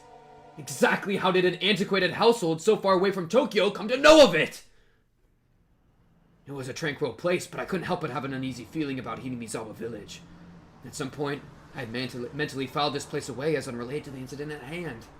That mental paperwork had just blown away in the wind.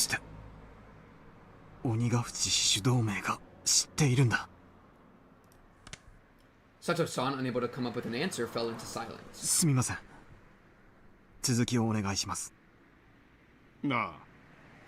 Alright, dude. Sure, dude. Bro, imagine... Okay, wait. Pause.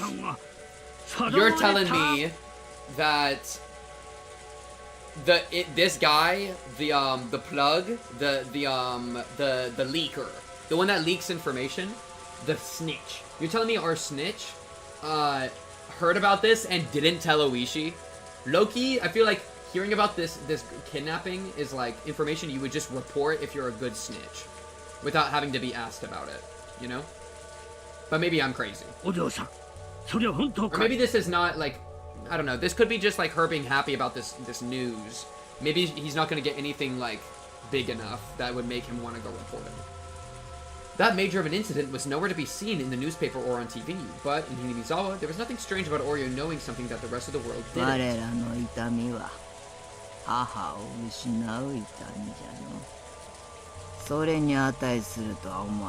Dude, I just had a mind blast.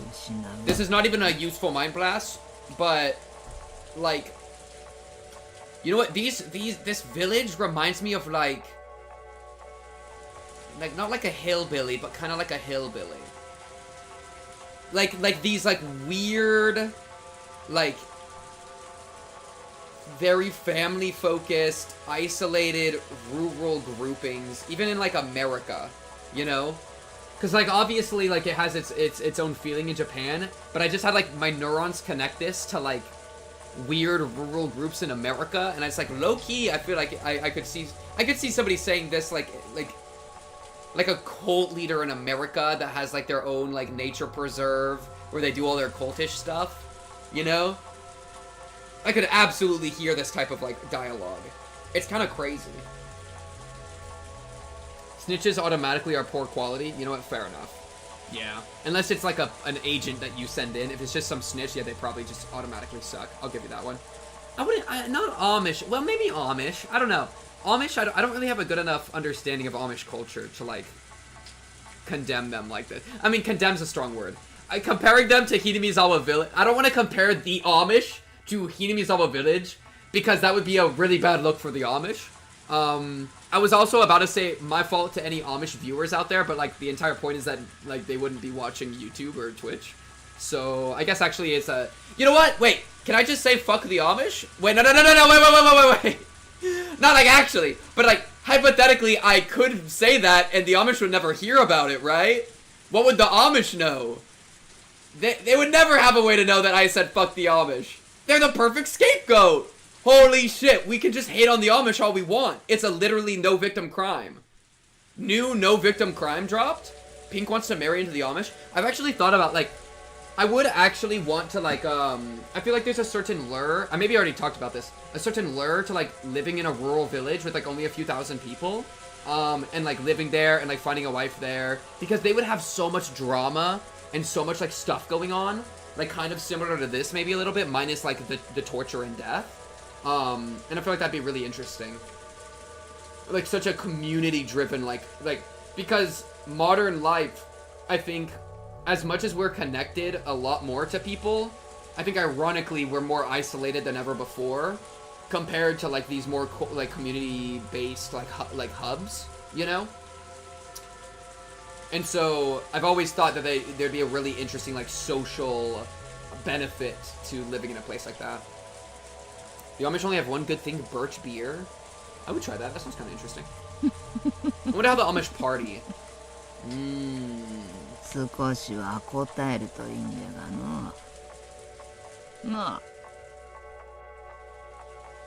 Minus the torture and death. Wait, chat, is the Amish torturing people to death? What are the Amish doing? Yo, somebody go check on the Amish. The last question wasn't addressed to anybody in particular. It was as if she was looking for a consensus.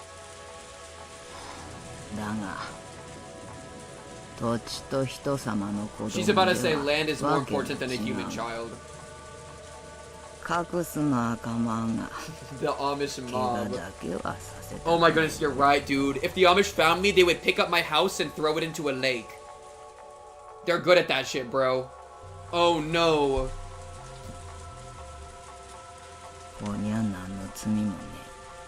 Hey, look! She's saying something that completely contradicts how Mion acts in the future, where she just tortures people to death. I don't mind hiding him here, but I want no harm to befall him. This child isn't to blame. I guess when it doesn't have to do with Yashiro-sama's curse, they're like low-key chill with it. Okay, I appreciate it. それはつまり鬼ヶ淵死守同盟が誘拐事件に関与しているということ。必ずしもそうとは言えねえな。どうして当主であるお領がこれほどまではっきりと誘拐した孫の処遇について指示を出しているのに。兄さん、これはね、園崎家のいつものことなんだよ。いつものこと？それはどういう意味です？ let's say there was a particular problem. One that wasn't exactly favorable for the Sonozaki family. If Oryo shows concern over that particular problem, hearing that, somebody who attended the family council would be helpful. As a result, Oryo's wish would be granted. However, neither Oryo or anybody else would know who actually did it. Whoa! That's kind of interesting. It's like the, an execution where there's like 5 people with guns and 4 of them have blanks. And so they all fire and only one of, and like none of them know who actually fired the killing shot. It's a little bit like that. Like there's this like little bit of like ambiguity that like leaves things. Yeah. Well, except it's different because neither Oryo or anybody else would know who actually did it. I mean, unless you were the person who did it. And also, like, I don't even know if this system would work that well, because what if everybody just, like, group mentality, like herd mentality, and they're just like, oh, somebody else will deal with it, and then nobody deals with it. Like, you kind of need to talk about who's gonna do what to do, like, proper, like, giving responsibilities and delegating. They have, like, no delegation. So, there has to be, like, a subgroup that actually figures shit out. Yeah, I think some places do the death penalty kind of like that. With this kind of clever little ploy, the Sonozaki family was able to manipulate events, even though they had their hands laid out on the table. では、親族会議に出席していた誰かが犯人ということですか？あるいはそもそも犯人なんかいない可能性だってあるよな。俺自身。その万座の一同の中に誘拐犯がいるって確信を持ってるわけだ。I mean, the timing's too coincidental. 自分の意見を。It's definitely connected. It was not an unpleasantly secretive way of doing things. Were they involved or weren't they? I couldn't see beyond the veil. This much, however, I could say with certainty. This kidnapping was an ironclad secret. No matter how high a position somebody was in, even they wouldn't know about it. There was somebody who would know about it, they would be connected to public safety. In other words, one of us. The only other options were people connected to the case itself.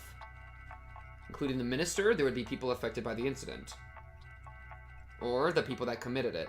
Yeah, so either she heard about it from somebody, which means that there's a snitch in our presence, or they're the ones that did it. And I feel like that's just more likely. In any case, there was no way an old household in a place removed from Tokyo by over 6 hours of highway travel should know about it. Them knowing it all was already strange. My suspicions began to accumulate like falling snow. 孫の誘拐についてお涼が述べたのはここまでだ。あんたの知りたかったことが含まれてりゃいいんだがな。あとは兄ちゃんの仕事だな。何のお仕事やってるか知らんけど。園崎家を相手にするなら相当の覚悟でやっとけよ。大石の旦那は怖いもの知らずだけどな。あれでも 2,3 回は襲われてる。最近は来てないけど。一時はオフの時も防塵ベストを着込んでたんだよな。I'd want to stab him, so I guess it makes sense. Like, it would protect him from me, so that was smart of him. 気をつけることにします。標準語が流暢だよな。兄さんは東京とかの人？ Danger. I'm scared to give this guy any information. I like that response. Investigators were always close to danger. It was best not to divulge any information on myself. Competency is going up, bro. I'd give him an 8 right now. He had the one misplay, but this guy, he's played really well. He's been playing this well, giving no information, gaining important information. It's going up. 兄さんのお仕事だけどさ、ひょっとして警視庁の公安部の人ってことだ。Don't confirm that. Don't confirm anything. I couldn't remain silent here. It would be the same thing as admitting it. え？まさか。Alright, competency just dropped to a 7. Competency just dropped a 4 number. That was the least convincing thing I've ever heard, Akasaka. You gotta hit him with the... who knows. You just gotta shrug it off. Could you possibly be somebody from the Metropolitan Public Safety Division? I don't know. Am I? Done. Done. You just don't give him anything. こっから旦那からもらった金の範囲には入らないんだが、兄さんとは今日宅を囲んだ仲間だからな。サービスってことで話してやるよ。お涼から誘拐の話が出た。Oh no. Wait. もう一つ話題が出た。Are you a live streamer? I don't know, man. Am I? You tell me. What's it to you? Why do you ask? You just throw it back, bro. Another topic that Oreo brought up, and right before he told me this, Sato-san asked if I was from the Metropolitan Public Safety Division. See, the thing is, there is a world that he's about to warn us something that's actually important, so this is actually maybe good. In other words, what those two things meant caused a chill to run up my spine. そんででな、大臣の孫さらったのは調べるために東京からはるばる公安の捜査官が派遣されてくるっちゅう話。Oh, that means there's a snitch. There's a snitch. There's a snitch among us. Among us! Ah! Who's the snitch? Hondaya, maybe? He's from the Public Safety Division in Okinomiya. No, that's not Tokyo. Wait, yeah, Tokyo. I don't know. There's a snitch, though. That's bad. How do they know it? They were coming. 大臣の孫の誘拐な。うかつにゃ大ごとにできゃんってことで、警視庁の公安部が独自で調べとるっちゅう話だ。はっ、大行なこったの。ん？どうした？ Rika, who had been drawing the entire time and was completely uninterested in the conversation up until now, looked at Oreo with an interested face as soon as the topic of public safety came up. Oh my goodness, was she there on purpose? She might have been there on purpose to meet with us, dude. 警視庁が来たのですか? Rikaちゃまは Old person, calm down. I hate you old people. Plural. 偉いの。 Get him out of here. 誰が来たのですか? 公安のどんな奴が来よったんか。誰ぞわかる奴はおらんかいな。Mion's father raised his hand slightly. 新米の若造が一人と聞き及んでおります。 Young piece of fresh meat? ほかほかなのですか? ん？ええ、はい。新米とか。 Mion's father smiled wryly as he answered Rika's question. ほかほかのふかふか? ええ。 Yummy, yummy, tasty, squishy, squishy, yay! ほかほかのふかふか? Yummy, yummy! Rika smiled with interest. Why did Rika suddenly act interested only when it came to this topic? That was a question that apparently nobody had the answer to. Rika ちゃまはその男のこと何か知っているのかよ? Whoa, whoa, whoa, whoa, whoa. Quote, I wouldn't mind being fresh meat for Mion's dad, end quote. Holy shit. 知んないのですよ. I mean, fair, but like, damn. Whoa, whoa, what's with the aggressive face? After her rather flat reply, Rika buried herself underneath Oreo's futon again. But when she buried herself there, Rika no longer started drawing again. Instead, she was making expression like she was deep in contemplation. She just wants some fresh and tasty, tender meat. Tender and tasty? Delicious. Mion's father posed the question. He had the type of uncouth expression on his face indicating that, given the order, he could snuff the problem out at any time. はるばるひなみざまで来よった。しばらくはのんびりさせてやるのもよかろう。泳がせろということでしょうか。Mion's father asked in response. Oreo smiled thinly as she responded. ほっといたれな。が、あんまりおいたが過ぎるようやった。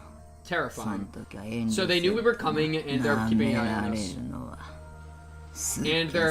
And Loki, we're getting watched and tailed right now, and we're dead. Sato, I really hope that your tailing maneuvers, your anti-tailing maneuvers, clutched out, because we're actually cooked. まさかあんた、その警視庁の新米じゃないよな。まさか。The sensation of cold, bristling fear began to crawl its way up my back. This family council took place last night. Oh, this one's last night. In other words, yesterday. Then today, when I was dressed up as a tourist head towards Hinamizawa, my cover was already blown. Yeah, that's crazy. When I remembered the first person I met with, when I got to the bus stop, I couldn't breathe. Rika! The person at the family council who expressed interest in the man being dispatched from the Metropolitan Police Rika Furude. And then the person who was waiting for me the whole time in the bus shelter.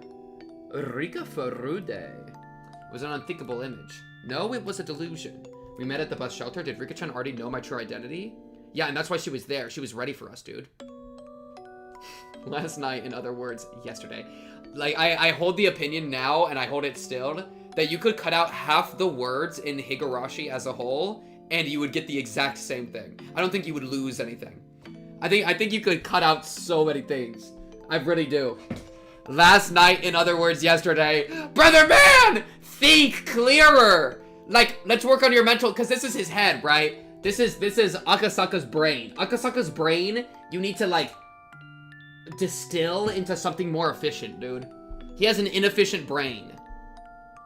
Last Friday night, yeah, we dispatched from Metropolitan Police Department, and we went to Hinamizawa, and we met Rika Furude last Friday night. Did she know that I was Akasaka, dispatched from the Metropolitan Police Department, and come to meet me? Yes. Then, including Mayor Kimiyoshi, every villager that I met, everybody knew but just pretended not to, because Oreo had given instructions not to interfere. Thinking about it logically, it didn't seem possible. No, thinking about it logically, that's exactly what happened. I met quite a number of people. If there's people that are good at acting, then there's people who are bad at hiding things. If there was that many people, then there should have been somebody among them, among us, who knew I was from public safety and couldn't hide their hostility. However, I didn't feel any presence like that. They might have only told the top brass. But then, even still, why did Oreo tell them to leave me alone? Was it because if they were careless about it, it would only raise more suspicion? Well, yeah, and like, if they kill you, then he's not gonna call into the department. One of the people they sent out dies, and then the entire organization's gonna come blast you, you know? Or is it because they believed a rookie like me wouldn't be able to find anything? Bruh. Why she look so nefarious here? Rika, put that nefarious-ass grin away. Akasaka is a coward. I recall that strange voice, which could only make me believe that Rika-chan had been possessed. That unknown entity, no matter how you looked at it, they knew my true identity from the get-go. And then, how did it warn me again? That's right, it warned me to hurry up and go back to Tokyo. Instead of the realistic worry that the Onigafuchi Guardians had discovered my identity, the absurd worry brought on by the unknown girl stuck with me more. What exactly was that girl? What was the thing I would eventually regret? That mysterious girl, Rika Furude. Let's stop this. Everything I was thinking of right now was merely conjecture. Tomorrow, first thing in the morning, I'll report everything I heard right now to HQ and await further orders. Actually, good idea. Actually, good idea. There was no mistaking that the possibility the Onigafuchi Guardians were related to this case was there. And that the fact that my cover was blown meant I was in a precarious position. Was everybody at HQ already extremely busy?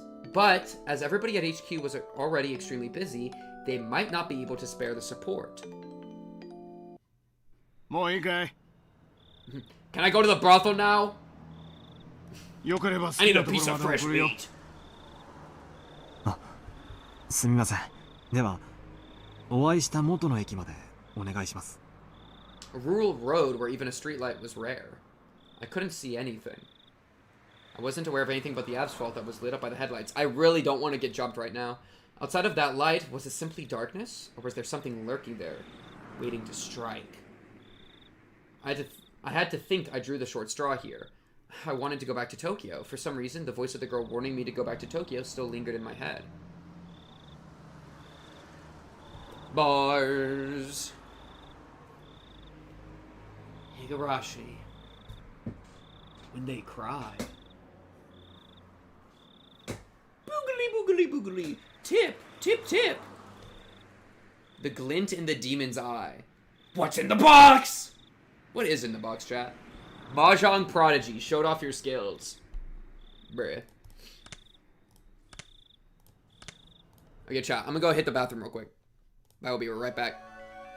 Right back, chat. BRB.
Alright, I'm back.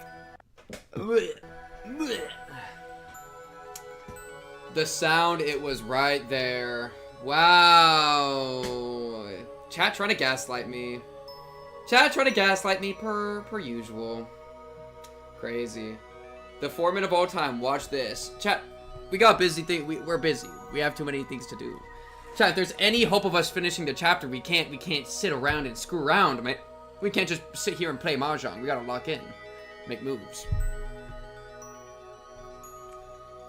Alright. The investigation runs around, or something. 昨日銀座の料亭でお会いして Piss ね。 on me. You are not worthy of my piss. そういう話が出たんだよ。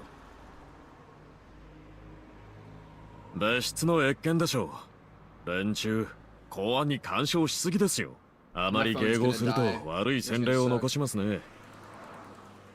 犬飼大臣は公安の動きに不快感をあらわにしているらしい。多分月曜の町議で次官からその旨の話が出るんじゃないかと思う。参ったな。次官へは局長級に話つけてもらうしかないですよ。給料を多くもらってる人の当然の仕事ってことで。What? My brain was not locked in. It was like, it's the police. I care so little about the police. Lock in. So, blah, blah, blah, blah, blah. They said director, and director is kind of a crazy word. Director of what? Which director? まあ、そうなると、局長からは絶対に大臣I 脅 assume 迫 the の director 物 of the 証を求めら organization. れるよな。 Not like the spooky director. あの人、たまにどっちの味方かわかんなくなります What kind of anime ね。 are you watching? うちらの味方しなくてどうすんのっての。まあ多分大臣を経由しての圧力だと思ってるけどね。俺が時間室で油汗かいて時間稼ぐ間に調査進めてもらうしかないよな。全身の汗絞られて絞りかすになっちゃうかもしれないけどな。でどうなの？調査の進行は。期待してた濃厚なラインがことごとく外れて正直途方に暮れてます。最近の大臣発言をまとめると、ひなみ沢ダムの計画の話が目立つっていう報告を聞いたけど、それはどうなの？目立つっていうか、本当に微細な程度の違和感ですね。たまたま県議連でのスピーチだったから時事ネタを話しただけかもしれないし。確か地元団体が過激に抵抗してるってやつだっけ？鬼ヶ淵死守同盟。Don't worry, they're just talking about stuff we 確 already か know. 赤坂君に調べてもらってたよね。僕は連中には今回の事件は起こせないと Again, 踏 like んでい their ます。 perspective of what they think of it. ですが、疑わしいところのほとんどが真っ白な以上、疑いの枠から外すわけにはいかないかも And they're doing ですね。 the 赤 like, 坂君からはその it's 可 like 能 the 性は否定できないとの軽い報 it's 告は like, 受けてい you know ま what す。 the police remind me of? The police remind me of a 13-year-old girl, pause, a 13-year-old girl that is in love with a boy in her class, and she's sitting outside the school, and she has a flower, and she's going, the Onigafuchi Guardians are part of it, the Onigafuchi Guardians are part of it, not. The Onigafuchi Guardians are part of it, the Onigafuchi Guardians are part of it, not. And she's just plucking them off, and thinking back and forth, over and over, and she gets to the end, and instead of actually finishing the game, she throws it away and grabs a new flower and restarts. Because that's all they talk about is, maybe, maybe not, and they get nowhere! なら調べてみる価値はあるんじゃないの？しらみつぶしなんだから、残る疑わしい団体がそこ一つならやるしかないでしょ。ま、調べる団体はそこだけじゃないんですがね。鬼ヶ淵と同じ程度のレベルで疑わしい団体になると、もう相当の数になりますよ。人手も時間も残業代も全然足りません。赤坂君からさ、もうちょっと詳しく聞いてみてよ。俺はちょっと要注意に感じるけどな、その死守同盟。彼、村人とうまく接触できたって連絡してきました。現地の警察とも連携できてるみたいですね。repeat the joke I've made 30 times. I would just jack off and play mahjong. Like, it's like easy, dude. 赤坂君との連絡密にしてください。それで彼からの情報が引っかかるようであれば、増援を送ることもありということで。わかりました。あ、すいません、片岡市長。局長からお電話です。I'm gonna write down Katoaka. Chief Kataoka Tokyo.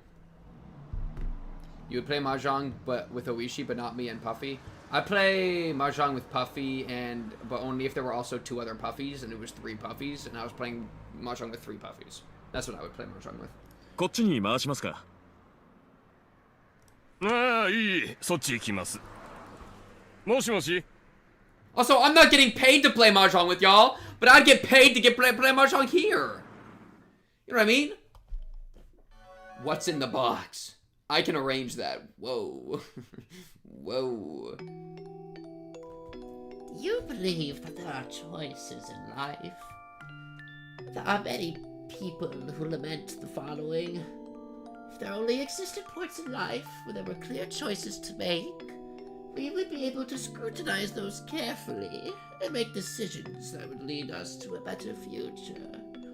Every time I hear people lament as such, I cast it off as a rather trivial worry. Even if you were given a clear choice, it wouldn't be meaningful at all. There wouldn't be any such path to a better future. Is this hard to understand? And I hit you in the head and your vision goes Then let's pretend that in front of you there are 2 strange boxes. In other words, you have 2 clear choices. Do you open the red box or the blue box? Do you take the red pill or the blue pill? A lot of things would be uncertain, even with that choice, wouldn't they? If you don't have the option of opening neither, then your choice boils down to the natural impulse of opening the box that holds the better result for you. But then, after examining the shape and features of each, and pondering a great many things, you have to pick up either the red or the blue. If this was you, which box would you open? You think I would open either box? If it's between red or blue, I just start punching the boxes till they break. And then I use the wooden shards to stab you to death.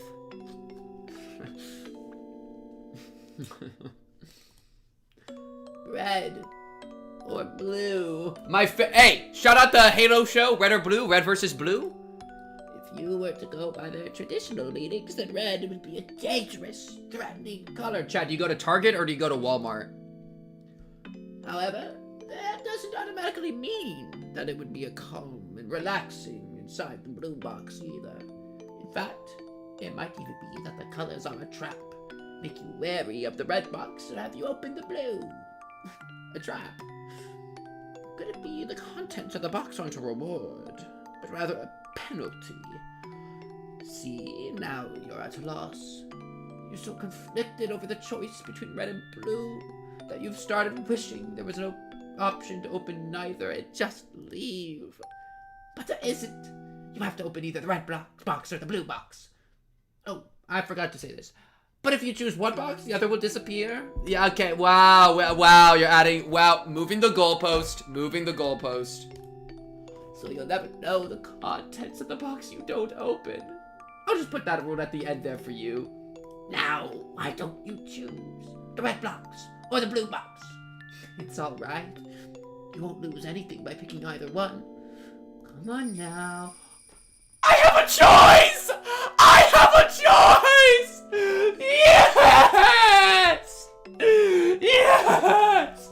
Red box! I chose red box because it was the one on top. Have you thought about it? Because the real choice is to not overthink. It's not about the red box, it's not about the blue box, it's about overthinking. And I choose to take action. Red box. Have you thought about it? In the end, you chose this color, didn't you? It's also closer to pink. As soon as you chose, the other box disappeared. So you can give up on the contents of that one, okay? That's the rule. Now open up the box that you chose. Inside the box there was a piece of caramel. I know you're a little disappointed. Bruh, I'm not disappointed. That shit sound great. No piece of caramel. delicious. Well, that's only natural.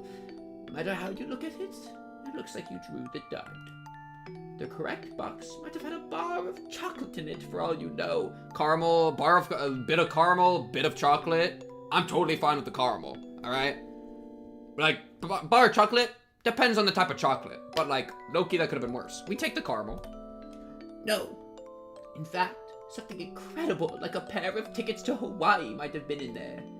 But even if you wanted to verify that, the other box has already disappeared. There's no way you can check now. But if you think about it from an optimistic point of view, just maybe, the other box was empty, and this box was the winner. And being satisfied, or perhaps not, with such a cheap prize, you pop it into your mouth and start chewing it happily.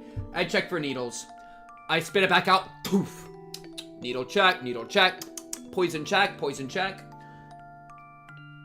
It's good. Back in. So, what do you think in the end? If you were given a second chance, would you try to open the other box? Yeah.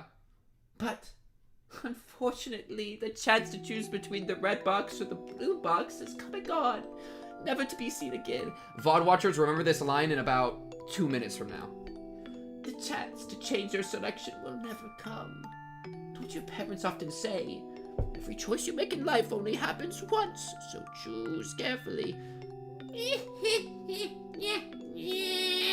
See? Choices aren't that great after all. No, I love choices. That was great. Aren't you a little disillusioned now? No!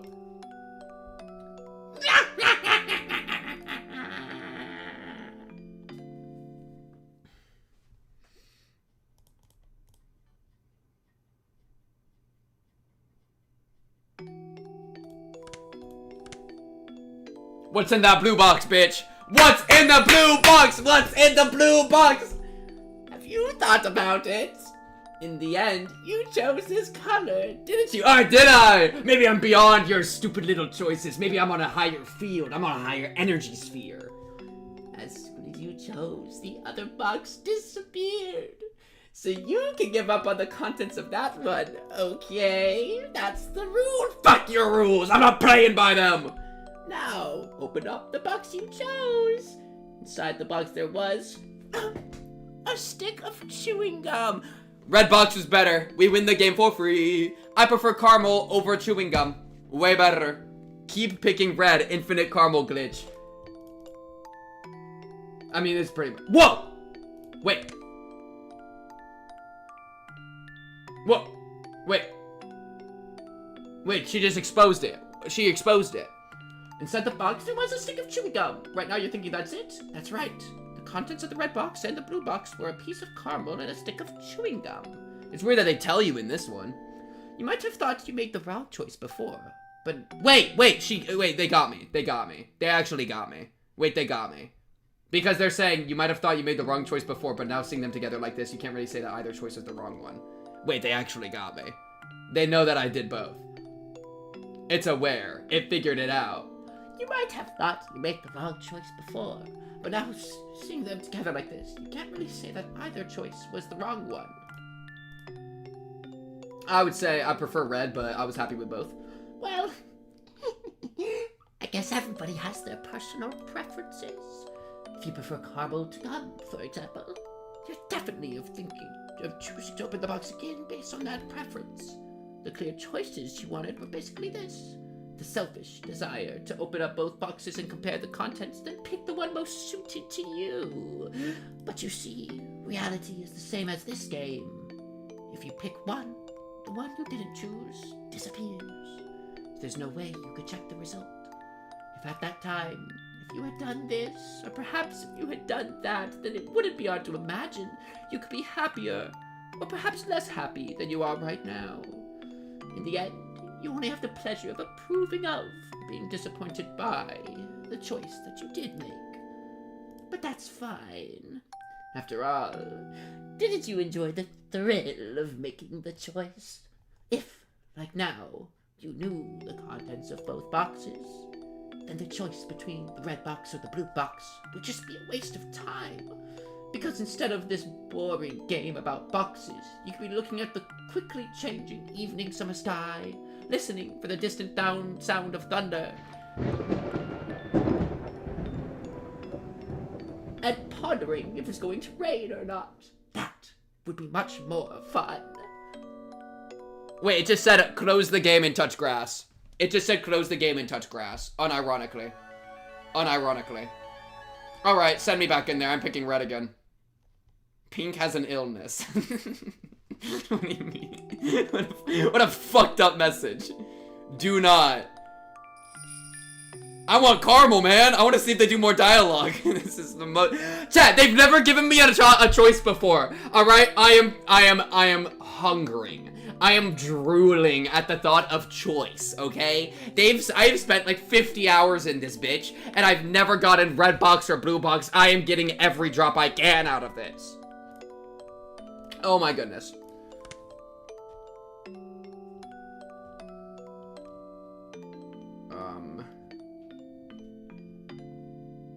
Piece of caramel, disappointed, natural, drew the blood. Okay, no, this is the same.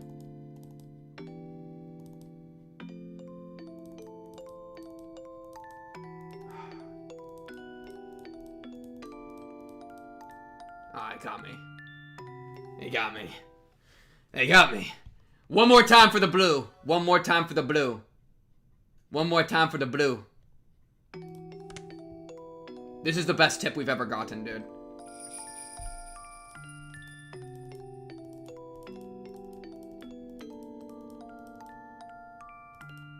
Yeah, no, they got me. We don't get to see the other dialogue, dude. We don't get to see the other dialogue. Is what you might think. Is what you might think. If I didn't load the save.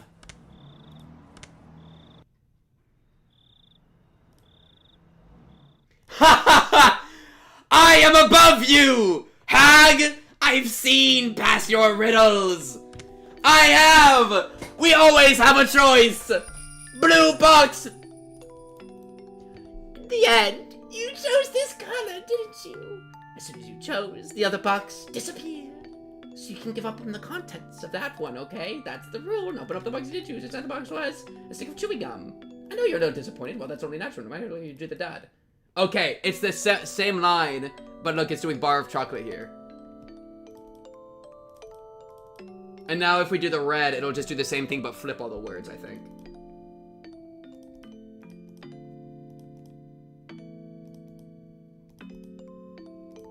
Okay, cool.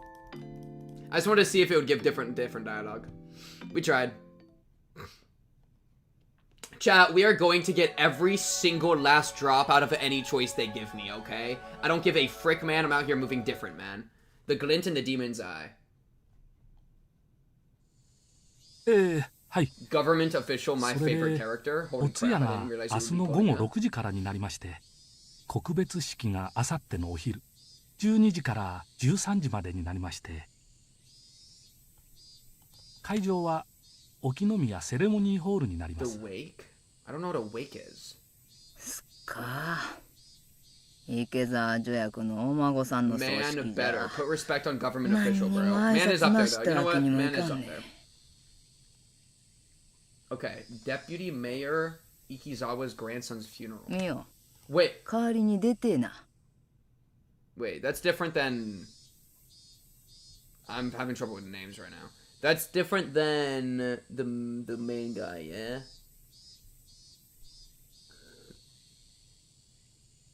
I'm Wakeish for funerals. Tier list for the boxes. S tier red, a B tier blue. Ikizawa. I'm trying to remember Ikizawa right now. Because, like, there's no way they're talking about the missing kid, right? That they're talking about his funeral just casually like this. I just never wrote down their last name, so maybe they are, and I'm just, like, being stupid, but... Alright, we'll just see. Mion will go in the stead. 了解。喪服で行く？香典はいくらくらい？ Yeah, Mion never had a chance, dude. 前のボタンちゃんと止めて With くんねよ。 Oreo as a grandma and living in the situation, she was freaking hoed from the start, dude. 10万包んだりな。世話になったかな。 Okay, no, it's probably just some dude. Mion quietly whistled in awe at the exorbitant amount of money her grandmother was offering. 池澤さんはな、大木宮の事務所長だった頃からしっかりした人だったんで、役人は挨拶って言っても絶対に玄関までしか来ん。でもな、池澤さんはわしがお茶を勧めるといっつも上がってくれて、ちゃんと話を聞いてくれた。人の話を最後まで聞く、本当に鏡みたいな人だったんね。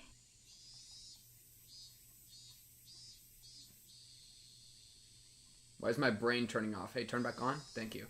Okinomiya Municipal Office. I'm just trying to figure out if this guy was maybe the leak. The leak of the information. A municipal. See, the problem is I don't understand government structure well enough. I don't know if like Okinomiya Municipal Office would have known about the public safety stuff. So probably not. It's probably fine. What's up, BRC? The two guests made a show of nodding, making it clear they were paying attention as Oreo reminisced. The sight of them trying not to get on Oreo's bad side was humorous enough to elicit laughter from Mion occasionally. Good question, good question. いくつで亡くなったんね。11歳だそうで。It's a VN, BLC. A visual novel. Oreo closed her eyes and shook her head lightly, lamenting the loss of such a young life. 確か孫は一人だ言うてんな。かわいそうにな。親より先に死ぬほどの親不幸あるめな。Dude, it's crazy how like humanized Oreo's been. ばっちゃんも他人には優しいね。 That's kind of what I'm saying. 私やシオンが死んだら She's been like 同じように悲しんでくれる？ Oh no. She's about to say, if you died, I'd be pretty sad. Shion, nah. あほん抜かすんでね。演技でもねしたなんと。Imagine, that's what she was thinking, alright? I see through you, Oreo. Having got the reaction she expected, Leon cackled. The two guests, unsure if they were supposed to laugh along, instead forced awkward smiles. それでは本日は失礼いたします。では明日の夕方5時にお迎えに Maybe 参ります Oreo's like okay.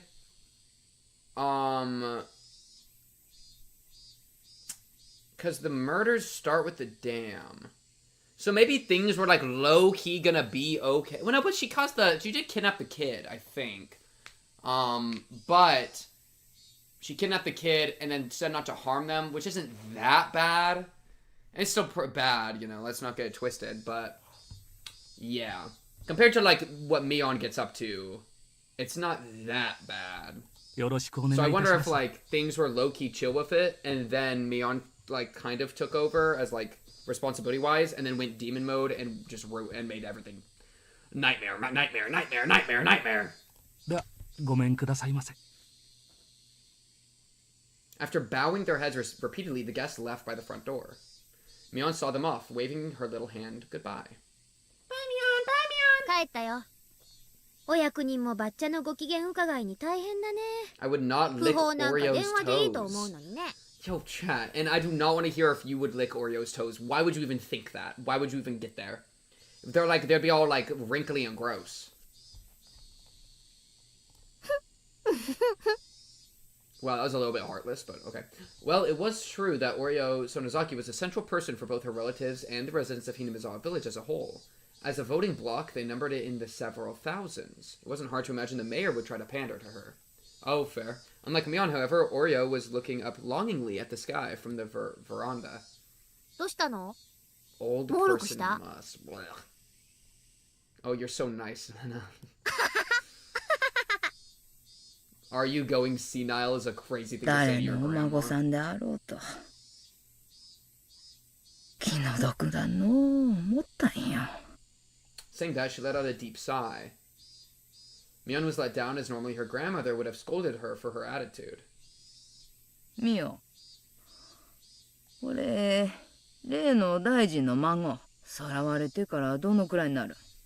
That ministers. You're talking about something else, right? Minister is different than deputy mayor. Okay, cool.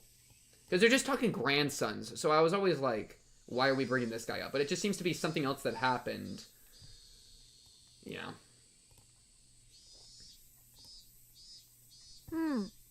4日かな。 Oreo let out another deep sigh. 旧敵の孫とはいえ気の毒だな。そう。十分気はせいたんろ。そろそろ終わりにしちゃれな。 Yeah, Oreo is being so chill. Oh, Mion, don't frick with it. The playful expression drained from Mion's face, leaving behind a stern one. And then, as if to ascertain Oreo's will, looked into her eyes. Oreo, expressing her attention with only those eyes, looked back into Mion's. お茶が欲しいんで頼んでな。 Yo, Mion's gonna be like, さっきのチョコレートも食べといね。 look at that, look at this look on her, dude. Mion gave a small nod, then turned around. シミコさん、います No, か？ she just left. 抹茶に紅茶入れてあげてください。 From far away, a voice responded in the affirmative. Mion, after confirming she'd been heard, picked up the phone and began dialing. あ、もしもし？ミオンだけど。 Who is she calling? うん。うちのお父さん、います。Ringing up father? Is that the end of the tip? That's the end of the tip? The glint in the demon's eye. I just don't have a great feeling. Like, I feel like what just happened here was Mion got the call from Oreo to be like, let's chill this out. Let's, you know, this is coming to a close. And Mion was like, yeah, it's coming to a close, Grandma. Went and called her gang leader father. And then the title is Glint in the Demon's Eye. I mean, the glint was in Mion's eye because Mion's a demon. So, low-key, I thought Mion was a result of her environment, and she is to a degree. For, like, I think a large degree. But she seemed to actually be, like, explicitly making things worse. Like, explicitly accelerating, explicitly making more extreme, you know? That, like, Oreo seems to, like, be somewhat tame in some regards, given the position, where Mion seems to be not as tame. Which is interesting. It makes me, like, more soft on Oreo and less soft on Mion, I guess. Feral demon child, well said. Loki on the sleazy. Agreed. I had a restless night's sleep. I did nothing but turn over repeatedly during a night that seemed like it lasted for eternity. Even then, I eventually fell asleep at some point, not realizing how high in the sky the sun had risen. I shook off the urge to go back to sleep. It was then that I noticed that the phone was ringing. Flashbang? The time was almost 10:30 in the morning. It was clearly too late for a wake-up call. Akasaka-san desu ka? Good morning, Oishi. Ohayou gozaimasu. Ohayou gozaimasu! Less soft on me, and like you were ever soft before. Chapter 1. Chapter 1, she was okay. You just forgot. You think she doesn't deserve any softness. Listen, I can always get harder. Waking up to the sound of Oishi's voice was little too much of a shock. Was a little too much of a shock. We need an A right there, respectfully. My delicate ears were ringing, but thanks to that shock, I was suddenly wide awake. ああ、どうも。おはようございます。ひょっとして今お目覚めですか？出張中とはいえ勤務時間には起きないといけませんよ。Yeah, this guy. Always get longer. Be harder. Stack taller. 以後、気をつけます。 Shot caller. あなたの眠気をもう一つ覚ましてあげられるかもしれない話が。Ooh, a tidbit. ひなみ沢駐在所から届いた terrifying. Why do we put this sound effect, dude? Okay, some spiritual ass thing is in here. 遺失物。詳しい話はこちらにいらっしゃって No, からに don't しましょう。 edge me. Oishi, stop edging me. お昼前に来れますか？いえ、すぐに伺います。Oishi already knew what my mission was. Since Oishi said it was something that would wake me up, it was hard to believe that it would be irrelevant to me. Honestly speaking, judging by the information from Sato-san yesterday, knowing that my cover was already blown, I couldn't wander to and from Hinamizawa carelessly.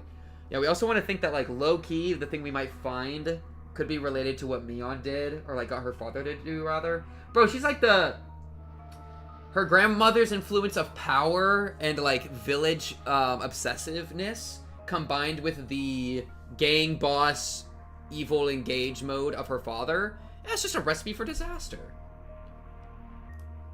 In other words, my investigation was at an impasse. If there was some information that could put me back on the trail, that would be nothing less than a stroke of good fortune. After vigorously washing my face, I put on my jacket and hailed a taxi, heading towards the Okinomiya police station. Oh, 来た来た。天才ジャンシ様の到着だ。Thank you, thank you, thank you. 遅くなって申し訳ありません。Bows. で、一体何が出たんですか？ With absolutely no intention of reminiscing about last night's mahjong game, I pressed him to get to the point. Oishi, anticipating that act that way, cut to the chase without any resistance. Thank you, thank you. 先ほども申し上げましたが、今朝ひなみ沢の駐在所から遺失物が届きました。The lost and found? Lost items that were turned over to the police box were sent to Okinomiya Station after the paperwork was filled out. Oishi pulled out a plastic bag from a drawer and labeled its contents on the desk. 財布ですか？でしょうな。中には小銭はあってもお札はなかったもんなんで、スリが中身を抜いた後に捨ててったのかななんて思ったんですがね。最初は。I didn't understand how this wallet, so far removed from Tokyo, could possibly be related to the kidnapping. If it had drawn Oishi's attention, it would have to be something dramatic, like if the wallet belonged to the missing grandchild. Yeah, I feel like that would be absurd. Like something that convenient would happen. I mean, if that was it, then there were probably initials written on the wallet. I feel like him building up this much means that's kind of like, what else could it be? Like the initials of Toshiki Inukai, the minister's grandson, T.I. I feel like I should write that down. Oh, I already did. Thinking like that, at this point, I didn't suppose that this wallet was something that could get Oishi so excited. Oishi, after putting on a pair of disposable plastic gloves, wow, rare Oishi competency, handed me a pair of the same. I didn't feel that this wallet was such an important thing, so I had my doubts about whether there was any point in putting on gloves. However, I didn't want Oishi's intentions to go to waste, so I put them on. Oishi opened up the plastic bag and pulled it out, showing me the back. As I had imagined, there were initials engraved there. But it was slightly more detailed than what I had thought, with Toshiki I marked on it. I feel like we're getting baited. I mean, like, we find this right after she makes that call, and no way they would have been this sloppy, right? Where did they find this is a big question. I'm scared. Why would Mion want this?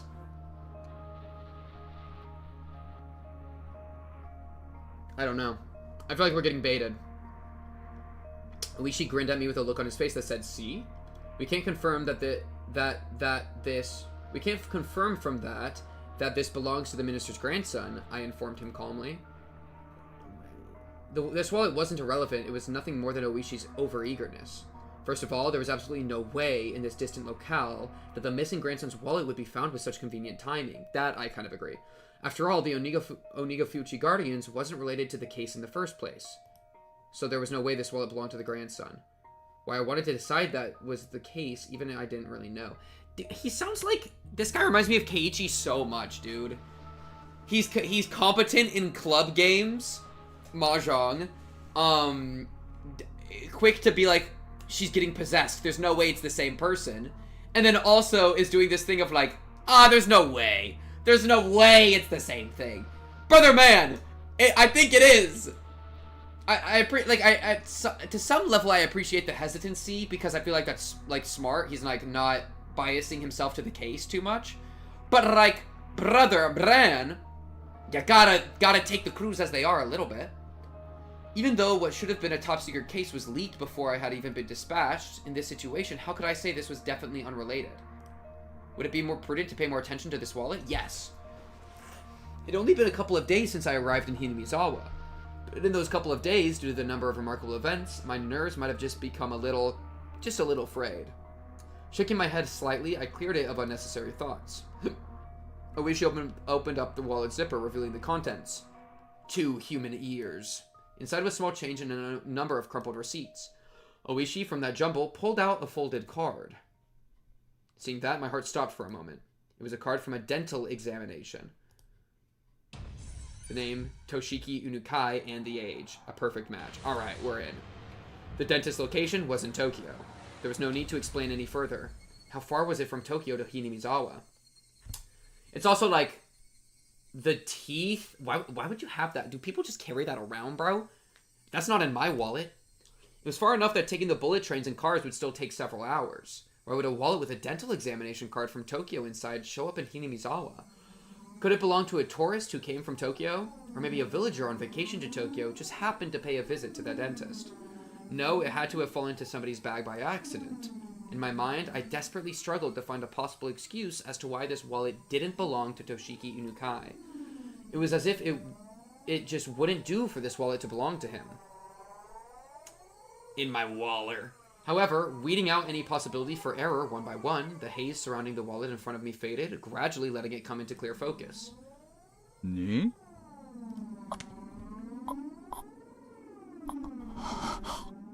I felt a shiver of electricity run up my spine. My pulse quickened and a thin film of sweat began to coat my entire body. From Oishi's point of view, I was probably slack-jawed and spaced out, with a slovenly look on my face. この歯科には問い合わせましたか？そりゃ赤坂さんの仕事でしょ。私はまだそこまでは。Actually この財布はいつ頃のものでしょうね。Actually true. 拾ったのは村人です。昨日のことだそうで。じゃなくて、この財布はいつ頃落ちたものでしょうね。I don't know how we would know ここいらに雨があったのはちょうど先週7日前。中身が水にやられた様子はないから、最長で6日前からでしょうね。この財布の存在は、well, the kidnapping didn't even happen here. You know, the kidnapping happened in Tokyo, right? And so that's where a scuffle would have happened, which is where a wallet would have fallen. For it to fall here means they dropped it on purpose and turned it in on purpose. Which means, why would they do that? Now I'm scared, call reinforcements.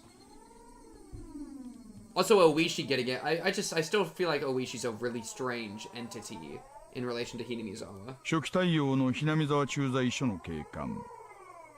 それから遺失物対応で係が2、3人。あとは私とあなた。内緒の事件と関係があったらまずいでしょ。ベラベラとは喋ってないつもりですよ。電話を借りていいですか？どうぞどうぞ。外線は0発信から。Bro, what I'm so curious about is how this isn't going to result in the cops showing up. Like the real cops, not these bozos. The cops showing up and finding the kid and winning the game for free. Like, this feels like a solid enough situation to throw a lot of suspicion onto Hinamizawa, but we know that this doesn't go wrong for Hinamizawa. Because Hinamizawa, like, everything kind of continues as normal. I mean, maybe they get, like, a few fall guys to take the problem, and then, like, the main leadership doesn't get hit. Like, there are ways around it, but, like, I'm curious how they're going to navigate to that. I dialed the phone number inscribed on the examination card. I could hear my pulse pounding inside my head. Could there possibly be something so absurd? 1, 2, 3, 4, 5, 6, 7, 8, 9. The addresses on the receipts and cards inside the wallet were all from around the area where the grandson lived. The name on the examination card was also a match. The time we deduced that the wallet had been left behind also matched up with the timeline of the kidnapping. Of course, it was possible I could just laugh it off as all a big pile of coincidences. There wasn't any strong evidence. So, this guy's brain rotted. Like, the grandson that got kidnapped in Tokyo, his wallet was found in Hinamizawa, and the leadership of Hinamizawa were talking about the kidnapping, and there's no reason they should have known that. Which means it either got leaked to them or they did it. That sounds like kind of strong evidence! Rather than all this circumstantial proof, the contents of the phone call I was about to make would have a much greater meaning. I guess we're confirming it here, but like, brother man! どうも、こちらは沖宮署です。実はお財布の落とし物がありまして、所有者の連絡先を探しております。ご協力をいただいてもよろしいでしょうか。God damn it, you're right. お財布の中にそちら様の診察カードが入っておりまして。It's very cope. It feels like cope, you know? And like, I feel like the wallet being found and like, I dare I say a witness testimony, you know, not testimony like in court, but like a witness to a conversation and the thing being found, both I feel like is enough to get something going, right? 氏名は犬飼俊樹くんです。 But he's confirming right now. He's カー confirming ドの right 番 now. 号を申し So 上 the げますの cope's で、 fine. Cope away. 電 But 話 as 番 long 号 as を you're お調べいただい using て the もよろ cope しいでしょ to うか。 get more solid proof, that's fine. ありがとうございます。 So cope away, I guess. お願 But いでき just ますか。 like, don't lose the wind in your sails because you're like, there's no way. Still holding the receiver, I pulled out a notebook from my breast pocket with my free hand. I opened it up to the page with the grandson's address and phone number recorded on it. Oh, to see if they line up. どうもすみません。はい。お願いします。 I compared the phone number written in my notebook to the one that was being read out on the other end of the line. During that process, I spun around to look behind me uneasily. Okay. I locked eyes with Oishi. Oishi looked puzzled, wondering what the matter was. Why would I feel uneasy and look behind me? Especially while the spiritual asked...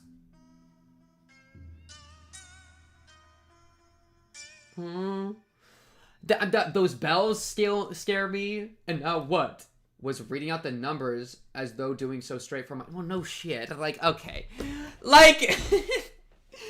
I thought we were about to get something actually scary. Oh, it actually is his wallet. Okay, so his cope is falling apart. He's freaking me out, but then it's just what we already like obviously, dude. Oh, that's funny. Like, I thought that, like, he was getting, like, freaking, what's its name? Oh, Yashiro-sama. I thought he felt like Yashiro-sama poking him on the shoulder or something, dude. You know? I was getting some, like, Keiichi energy, okay? About him getting, like, followed or something. No, it's just like, bruh. Of course it's the same thing. It has his full name. His full name, dude. I know, it's just his cope. It's just the cope. It seemed that HQ was in quite an uproar thanks to my report. No matter how many times the authenticity of the evidence I had linked to the grandson was called into question, I could only respond that it was the truth. When the lead investigator first picked up the phone, I was grilled about the evidence I'd found that was almost too good to be true, if I do say so myself. But after having doubt after doubt dispelled, he fell into silence. The receiver was finally headed over to the section chief. Okay, and we're telling the big boys. I like that. He's handling it well. He's handling it well. When he picked it up, the background thrum on the other end of the line disappeared, and I knew that he had gone completely silent. After asking the same questions about the wallet that the lead investigator did, the chief quietly spoke his next words. わかりました。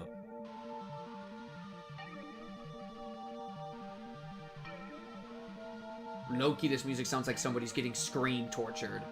Who's in the femur breaker right now? You know what I mean? こちらから何人か増援を送ります。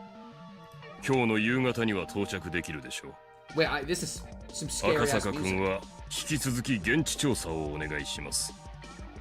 財布が発見された地域の情報を収集しててください。加納さんは何人か選んで。He also needs to tell them, and I'm gonna assume he did. He also needs to tell him that, the weird timing, and also that they knew he was coming. He needs to tell them that he heard that information. When something is too good to be true, that is the most important time to quadruple check. Yeah, no, I'm fine with that. Yeah, that's what I was saying earlier. He was fine here. His cope is more just like a little bit of like reminding me of Keiichi. But here he double checks the information, confirms it, is like, wow, that's insane, and then tells people, and even is kind of telling them that it feels too good to be true. So I feel like he's doing his job like totally fine here. Very competent. W. The fact that he was sending Kano, the lead investigator, here meant that the chief had decided there was a possibility that the Onagafuchi Guardians were somehow implicit in the kidnapping. However, it felt as though until the lead investigator, whom he trusted, had verified the evidence with his own eyes, he was still going to be skeptical about it. Fair enough. This is so fair. 本庁から増援が出発するそうです。私は現地調査を命じられました。財布の落ちていた場所はどこなんです？高津戸のあたりだそうです。ここが沖宮。ずーっと行ってここがひなみ沢。でさらに上流にぐーっと上がっていくと、この辺が高津戸です。Oishi explained where the wallet was found by pointing to locations on the map on the wall. His place called Takatsudo was even more remote than Hinamizawa was. 高津戸界隈はほとんど民家なんかありませんよ。昔の廃村です。無人の家屋が点在する、なんとも寂しいあたりですね。大石さん、高津戸へ案内してもらうことはできますか？ This is risky. I'm scared. 構いませんよ。Akasaka さんお一人ではなかなか自由にひなみさんに出入りはできないでしょうからね。無論また野球帽とマスクをしてもらうことになりますが。The cap and mask, yeah, it'll work. It'll work, yeah, for sure. That Oishi had agreed to accompany me was very reassuring. I agree. Honestly, as much as Oishi's a piece of garbage, I'd rather have him here on my side as I'm a cop investigating a spooky area than not. You know what I mean? Like, we're not a child, he's not gonna sacrifice us. If Soto-san's info was to be believed, my cover had been blown. I wasn't sure if the villagers had realized that the fresh meat dispatched from public safety was the tourist that had visited the village yesterday. In other words, me. But deciding that they hadn't noticed would have been overly optimistic. Yeah, agreed. Given a cursory thought, Takatsudo, where the wallet was found, couldn't be ruled out as a hiding spot for the kidnappers. The Takatsudo area didn't have any residential buildings, nor was it alongside a highway. There wasn't a reason for even the locals to go out of their way to visit it. It was exactly what you would call a long-forgotten ghost town at the end of the road. You couldn't ask for a better place to hold a kidnapped grandson. Yeah, I was thinking that. Also, you couldn't get to Takatsudo without passing through Hinamizawa first. Those several conditions made the area all the more important. I couldn't brush it off any longer. There was no longer any doubt that Oniga Fuchi Guardians or somebody hired by them were involved in the kidnapping. Thank you! And he admits it! If that was the case, then the fact that this wallet was found might have been already leaked to them. Yes, they probably, yes. Or they're the ones that did it. They even knew so much as how the Public Safety Division was operating. The case of the wallet couldn't be something they didn't know. In that case, there was a possibility that the enemy was lying in wait. To dive alone into enemy territory, surrounded by enemy territory, to say the least, required an amount of courage, nay, recklessness that I just did not have. I would even almost wait for more reinforcements. Alright, like, I don't know at this point in Japan, like, do people just have guns? I mean, if criminals, yeah, they would probably. So, like, I would be worried to even do any real investigating without, like, a full force behind me. Though I guess you do have a kidnapped kid that low-key would die if you waited too long. But it's, I don't know, it's just really risky. With how freaky this village is and how your cover's already blown, it doesn't feel good. ご協力いただけて本当に助かりました。正直なところ、またお金を要求されるのではと思ってましたよ。それは正直を言えば、ひなみ沢なんか好き好んで行きたがないですからね。運賃でも弾んでもらいたい気分ですが。でも、一緒にタコを囲んだ友人の頼みとあれば、Fair enough. I appreciate that, Oishi. I don't say that much, but I do appreciate that, Oishi. Ah! Oishi grinned as he pounded me on the back. Oishi grinned as he pounded me. It struck me that he just didn't want to jump ship rather than having any sort of sense of duty towards his job. Rather than having any sort of sense of duty. So true. Even so, that didn't really matter. Yeah, right now I really appreciated the gesture. では、早速出してもらえますか。If the enemy knew that the police had obtained the wallet, then they would probably have moved the hostage to a different place. There wasn't a moment to lose. Yeah, that's fair. That's fair. But Oishi, without regard to the fact that we were about to head out, began to remove his jacket.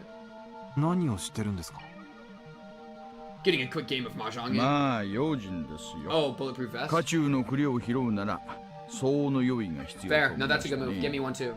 あなたも来ますの。Yep. Get me in there. What Oishi pulled from the drawer below the desk was a stab-proof vest. Bro, give me bulletproof.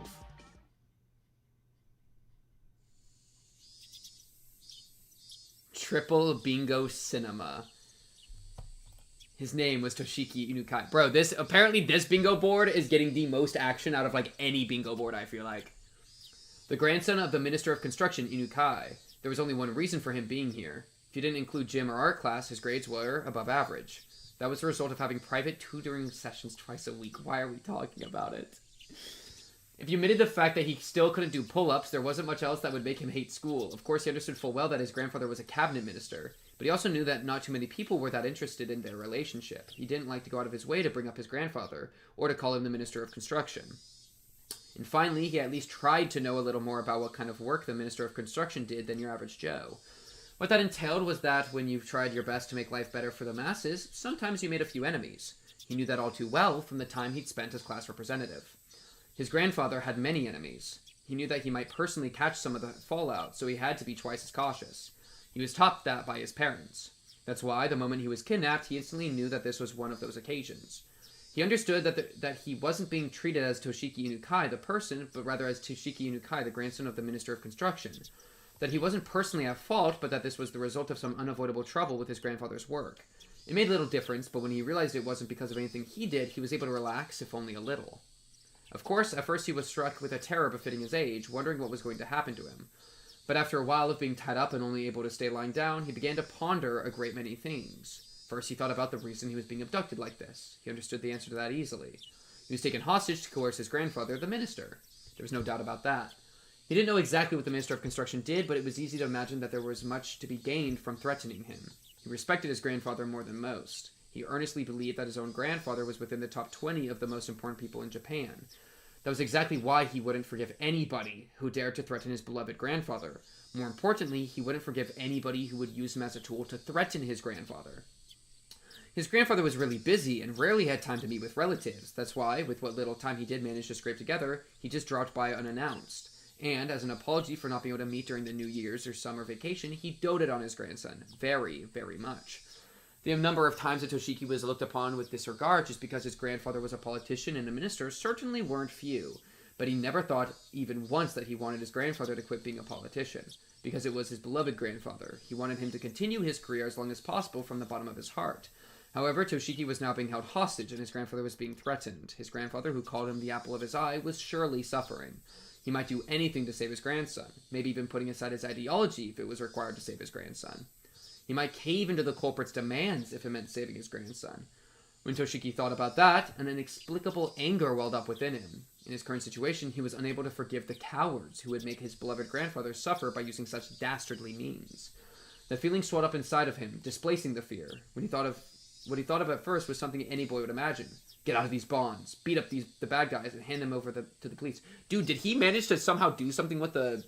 There's no way he did something with the wallet. We're getting this entire build-up of him, like, doing something. Like, what? Images of all the brave heroes from all the manga he had read passed through the back of his mind. I am Kirito! I can beat them! I'm just like Naruto, man! In his imaginary scenario, he slipped his bonds easily, floating like a butterfly to evade his captors, then stinging like a bee to bring them all down. Hadouken! In the end, it was nothing more than his silly little fantasy, but with his vision obstructed and unable to see anything, it was something that he could get into more than any anime at the moment.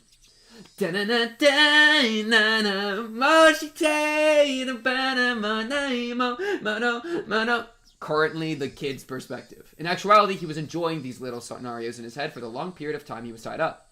His captors hadn't really done anything to him that they would feel sorry for. This is probably what I would do. Unironically, this is probably what I'd probably be doing. However, eventually he began to grow tired of his fantasies and more realistic scenarios began to run through his head. It was then he realized that none of them were a solution. Yes, he wanted to do something for his grandfather who was being threatened.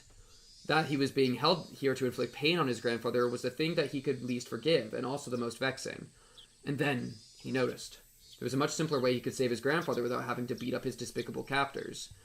That was to get himself giga killed. To remove himself as a hostage from the hands of these villains. If he was to disappear from here, his captors would have nothing to threaten his grandfather with. The captors had restrained him, but they didn't treat him roughly, and they made sure he was fed well enough. Meaning, at most, he was nothing more than the means for their threat. They weren't looking to bully or kill him out of spite. If he behaved, no ill would befall him. Realizing that gave him a strong sense of courage, and carrying his train of thought this far, he let it run its course to its natural conclusion.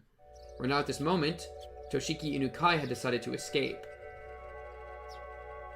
Dude, if the kid is able to, like, make an escape attempt, then the abductors did a kind of bad job, bro. His ears had been stuffed with a sponge-like material, acting as makeshift earplugs. However, they didn't actually do much to block out any sound, and he could overhear everything his captors were saying. Realizing that this was to his advantage, even when his captors spoke to him, he acted like he couldn't hear them due to the earplugs. Smart. His captors, thinking that he couldn't hear the conversation, talked about all sorts of things without any reservations. Thanks to that, he was able to obtain various pieces of information. First off, this was in Tokyo. It seemed that this was quite a distance away, and on top of that, in the countryside nestled deep in the mountains.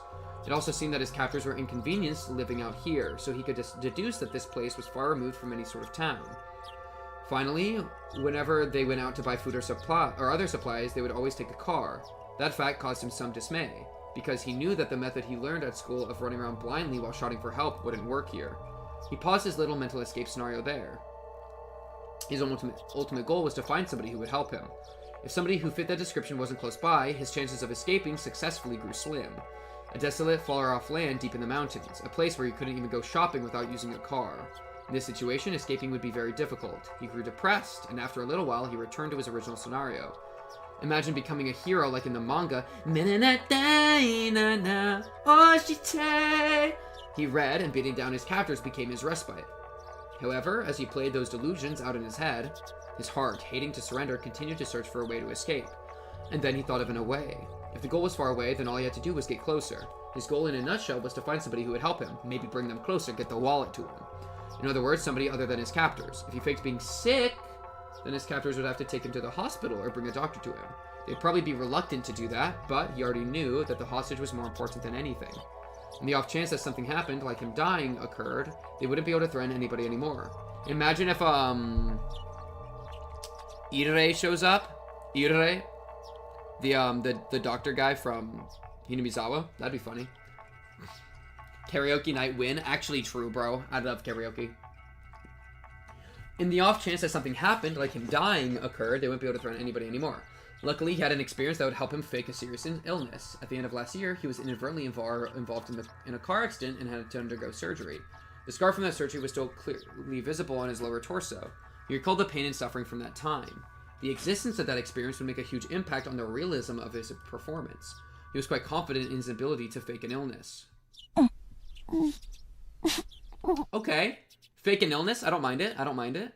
Imagine if House MD shows up. Now that would be so awesome. Holy shit. Man, I wish House MD showed up. Man. That would be so nice, bro. I feel like he could single-handedly uncover the mystery of Hinamizawa within like a week in trying to figure out Toshiki's illness. He would accidentally uncover Oyashiro Sama's curse and like everything. Because he's that good, bro. Shut up, House. Alright, kid. Start trying to throw up. His captors at first took that as a sign he needed to use the washroom. Untying only his arms, they tried to bring him there while he was still blindfolded. But he didn't try to get up. His hands, now free, only clutched at his abdomen as he writhed in agony. W acting? Most useful hostage. Actually useful? He still had his earplugs in, so he had to pretend he didn't hear his captors asking the question. Smart! He was about to nod, so he hurriedly had to stop himself.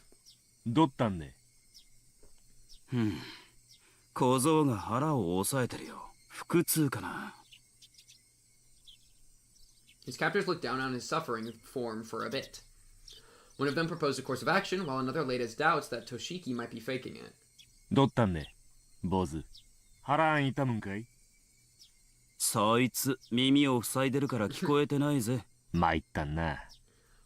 bink. 普通に効く薬なんかあらんね。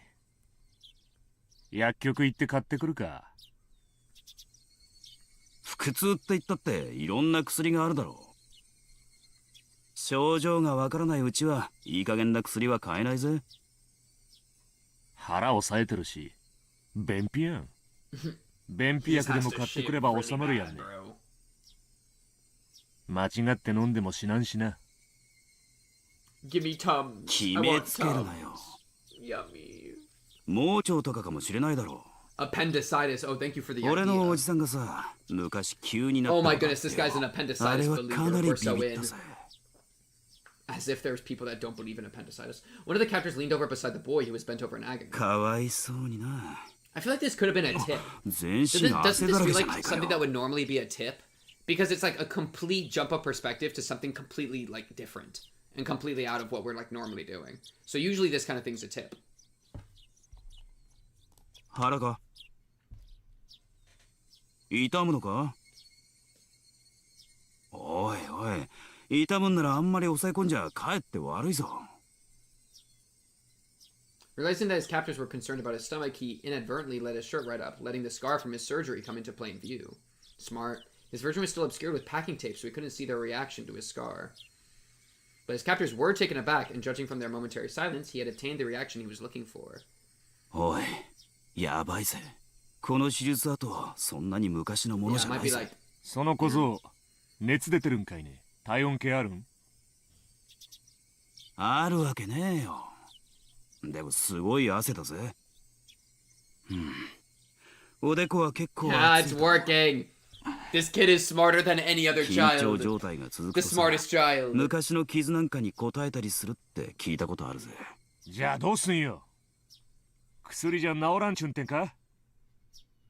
何の手術跡か知らねえけど、 True. とにかくまずいだろう。下手すると命に関わるぜ。まずいんて。これは本当にまずいんて。医者に見せた方がいい。 Oh? We're こ so のまま in. じゃ突然ぽっくりいっちまう可能性だってあるだろう。 Toshiki Unukai, with those few words, knew that the situation was progressing exactly as he had envisioned it, and snickering to himself on the inside, pressed his act even further. Yes! He didn't even need to see to know that his characters were panicked and were running around like chickens with their heads cut off at this troublesome turn of events. 診療所を連れて行くか。そりゃまずん。先生を連れてくる方がいいね。入江の先生か？ Yeah, it's the only option. That's the... But that would literally implicate Ire into all of the nonsense of the group, which then makes me, like, Ire, like, now you're evil and I condemn ye. You know what I mean? 大丈夫か？人質に何かあったらまずんね。Yeah. Whoa. 知らない。緊急事態やん。I'm very curious how he's gonna respond to all of this. One of the captors hurriedly left in the car. Another of the men, completely shaken up at this point, wiped the sweat from his forehead with a handkerchief. It looked like they were bringing a doctor. Though, honestly, like, this situation's a lot less evil than a lot of other situations. Because, like, kidnapping a kid without hurting them, and then, like, planning to give them back to try to save the village. Like, I can understand that to a point where I don't want to just be like, LMAO, evil, get rid of them. It's the stuff like torturing people to death to appease old gods that, like, that's the stuff that I have no sympathy for. But this I have more sympathy for, even if I still think it's, like, morally bad or whatever, right? You know what I mean? And so I'd be like, the judgment's gonna be a little less, I think. I don't know, we'll see. I'm very curious how Irai's gonna respond to this. It looked like they were bringing in a doctor. As long as the doctor wasn't an accomplice, the doctor was his goal. He was someone he should seek help from. His captors were probably wary of that happening. They would be prepared for it. This would all come down to luck.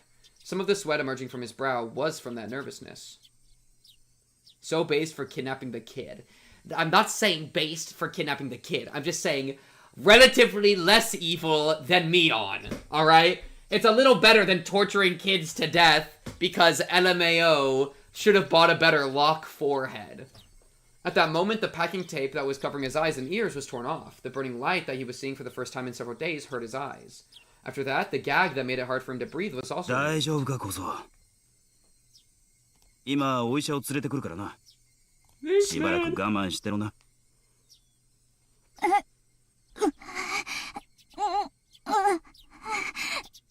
The doctor was coming. The doctor was coming.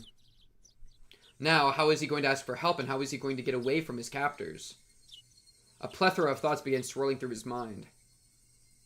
分かってると思うが、お医者に余計なことは言うなよ。俺たちも別にお前に乱暴がしたいわけじゃないんだ。そりゃ分かってるよな。Toshiki Unukai nodded while feigning pain and obedience. His expectations and the enemy's expectations. Whether they doubted he was faking his illness or not, they knew what his goal was and would try to stop it. His stomach contracted from the stress of this gambit, making it seem like his stomach really was starting to hurt. No, it really was. It is risky. This is a risky thing, but, like, I like the plan enough that I'll let it slide. But there was no reason to panic. If he failed with his approach to the doctor, there was nothing to lose. If there was something to lose, it was this method of faking illness to get in touch with the doctor. Yeah, because they're not going to kill him for this. If you could think of other methods from here on out, it wasn't much. But at the present, this was the easiest and most dramatic way he could think of. The more he thought about it, the more it looked like this was his first and last gambit. Eventually, he heard the sound of a car approaching once again. The sound of the car doors being hurriedly opened and shut, the sounds of several footsteps approaching. Well. Look who decided to show their pretty little mug. Dr. Ire. A young man in a white medical coat. As he acknowledged the boy, a suspicious look showed itself on his face. Okay, fair. You would expect as much. You would expect as much. Is it House? 村の子じゃありませんね。 The captors didn't respond. From the looks of it, the young doctor had realized that this was an abnormal situation. One of the captors talked threateningly. 先生には関係のないことです。 Okay, so he's not in it. So he's not in it is the thing. That's the crazy thing. He's not like already an accomplice, which I like. Thank you, Irre. But also, he's in a bad situation, so it's kind of hard to... For a while, the doctor and the captors silently glared at one another. However, unable to stand the sight of the boy continuing to suffer, the doctor, as the captors had hoped, didn't press any further. その古い手術跡というのが気になり、何の手術でしたか？そりゃわからないです。 Kidnapper. Irre, all you have to do is read their name as kidnapper. That's all you have to do, Irre. Then you'll be able to figure out the situation. 本当は診療所に連れ帰るべきなんですがね。先生、そりゃさすがにちょっと。The doctor said he wanted to bring the boy back to the clinic, but the captors simply silently shook their heads at the notion. It was a fleeting hope, but it was only natural that the captors would refuse. At that moment, his eyes met with the doctor's. Seeing that the boy's painful state was abnormal, the doctor suspected it was a serious illness. 大丈夫ですか？私は医者です。この手術跡はいつ頃のものですか？去年の冬に。 Yo, this kid is mad young. This kid is this young and is actually this goated. Holy. Peck the camera. You don't get many chances like this. I'm not trying to make out with Irre right now, bro. 事故？そうですか。参ったな。He couldn't let the doctor figure out that he was faking it here. He had to somehow figure out some way to keep this going and tell the doctor that he was being confined and needed help. 患部を少し触りますよ。痛むところがあったら言ってくださいね。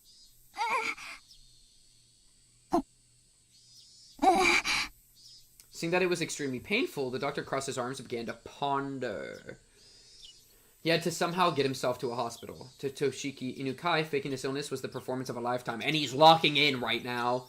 Imagine if Keiichi was having to do this, dude. Keiichi, owie. Oh, it really hurts. It really hurts. Poke, poke. Ow. Ooh, no. Wow. Ouchie, ouchie, ouchie, mama. That would be him right now, dude. I swear. お暑いでしょうが、せいぜい頑張ってくださいよ。That wet tongue.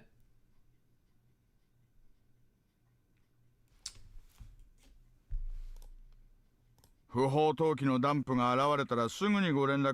deserve to see my wet tongue. 休校いたします。Illegally dumping. There's been a lot of illegal dumping. They've been doing that on ご協 purpose. 力 Man's 感謝しますよ。 back! Man's 大石さん back! どうぞ。 A gap wide enough for a single car was opened up in the barricade. Oishi showing his gratitude, or perhaps a threatening attitude. Ooh, wait, we rhyming? Oishi showing his gratitude, or perhaps a threatening attitude, with a short beep on the horn, rolled the car forward through the checkpoint. We tried. It didn't really work anymore. This time, my appearance was the very embodiment of the word suspicious. A baseball cap, mask, and sunglasses. On top of that, even though it was sweltering, I was wearing a hoodie. Any respectable police officer would be loath to not stop me for questioning. Hoodie to cover up the armor, probably. It had meant to be overcautious, knowing full well that my face was known, but it might have already been too late for that to have any use. Using that as an excuse, I doffed the unbearably hot hoodie and windbreaker, ripped off the mask and hat, and threw them in the seat behind me. ありゃ Oh. いいんですか？こんな小細工したところでどうせ割れているでしょうから。そりゃまあそうでしょうな。 He did not put respect on Oishi's disguise. Oishi, probably thinking that my unexpected behavior was funny, continued to laugh. Damn, we going fast. The beautiful and pristine scenery of Hinamizawa spread out before me. Before me? Before me. The village itself would have been quite beautiful if it weren't for the complicated circumstances surrounding it at the moment. I would absolutely love to take Yuki here for a drive one day. Come to think of it, I didn't get a chance to call her last night. I played around with the idea in my head. But in reality, this village wasn't all sunshine and rainbows. I had heard everything at the prefectural headquarters. At the heart of this village, the intelligence network that the three families wielded was, due to blood ties and regional relationships, unbelievably well organized. Their net spread not just around Hinamizawa itself, but encapsulated the entirety of the city of Shishibone as well.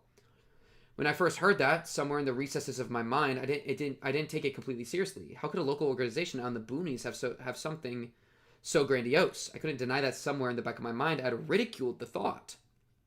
But not only were they really threatening, oh my goodness, they giving me so many internal thoughts to read. Oh, please. Please start yapping for me, man. But not only were they really threatening the minister, but they had demonstrated they had a complete grasp on our movements, which were supposed to be top secret. They were almost like the secret police that controlled a small Eastern European country, like in some spy novel. Hinamizawa is literally 1984. Okay, we have to time FBI out for one of the worst Twitch messages I've ever read in my entire life. I'm opening it up myself to do it. It has to be done. One of the, if not the worst message I've ever seen. We had to get rid of him. It is what it is. The villagers here wouldn't bat an eye at getting their hands dirty if it meant fighting the dam project. I also heard something like that at the prefectural headquarters. Ah, now that you mention it, when I first arrived here, Oishi also said that this place was a war zone, didn't he? Like, you can't add parentheses in an iShow speed voice. What is that? What is that? That's like,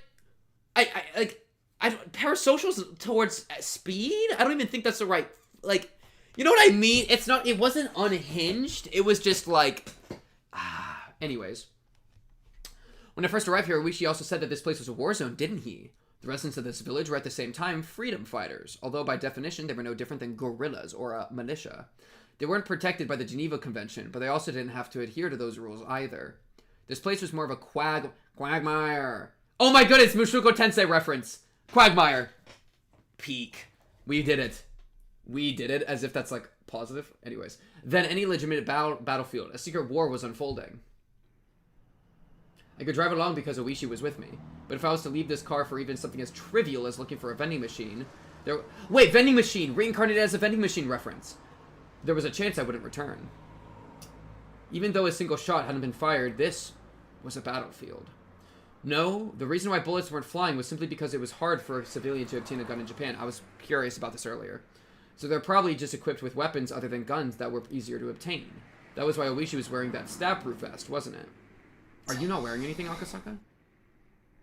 Pink deserves a timeout for that one. Sif, I'm timing you out for that one. How dare you say anything to me like that? How dare you say... No, I'm joking, I'm joking. I need you because you're a mod. You're lucky I need you. Oh, wait, Yaz can do it. Alright, let's get rid of him. Alright, no. Yo, where's the goblin? Yo, frick the goblin, man. Get the goblin out of here, man. The goblin's gone.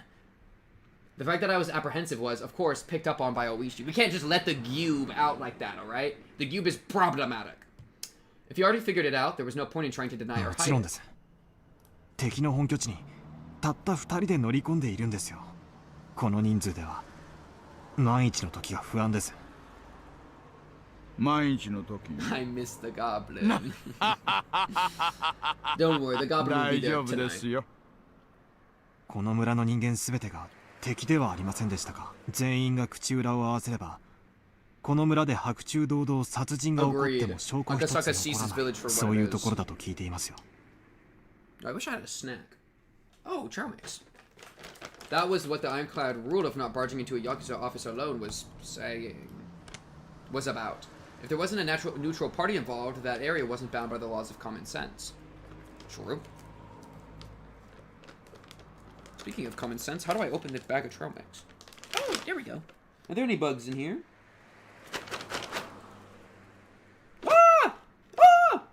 There's no bugs in here, don't worry, child. I'm just tricking you. I'm just fooling around. I'm just pulling your leg. If there wasn't a neutral party, I already read that. If something happened, you wouldn't be able to prove it, and there wasn't anybody who would take your side. It was pretty much the definition of poking the bear. 南沢地区へ向かうと同僚に言い残してますしね。万一の時は無線機もありますし。赤坂さんが怖がってるほどね、そう簡単には完全犯罪はできませんよ。まあもちろん油断をしないに越したことはありませんがね。赤坂さん、緊張しすぎですよ。前にご一緒してた時の方がリラックスしてらしたじゃないですか。な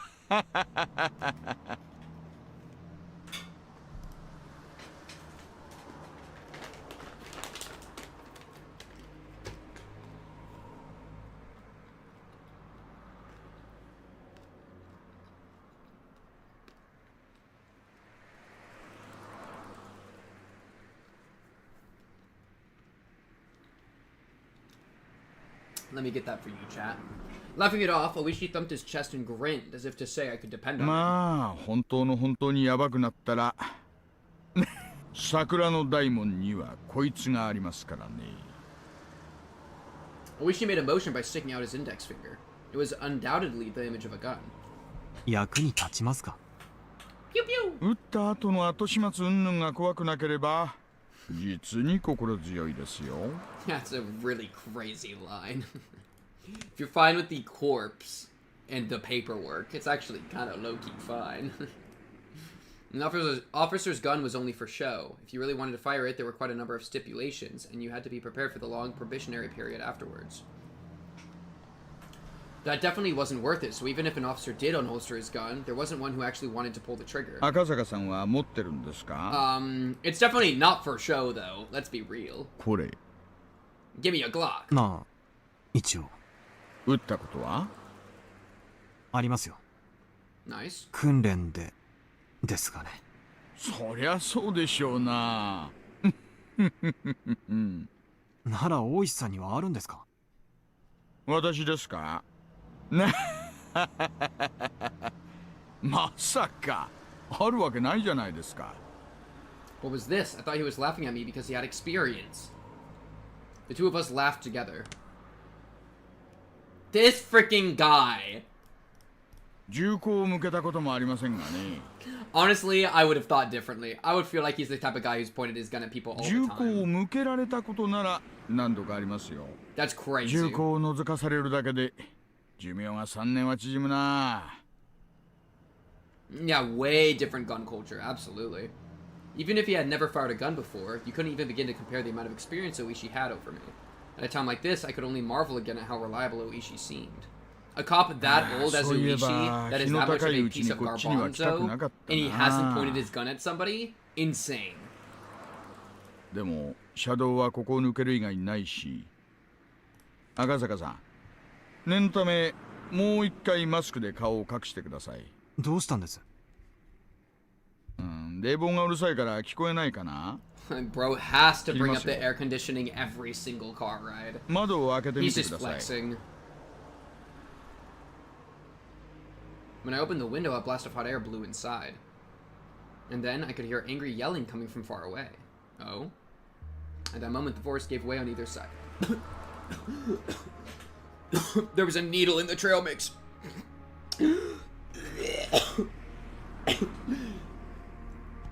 Leon, how could you do this? At that moment, the forest gave way on either side of us, and our view expanded suddenly. And there could be seen the Hinamizawa Dam construction grounds. Yo, what if this is when the guy got killed? That'd be a good way to distract us. The very front line for Hinamizawa Village. Whoa, wait.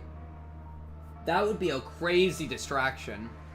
If Mion was like, let's kill the guy, let's just go kill the foreman. And then that would distract everyone.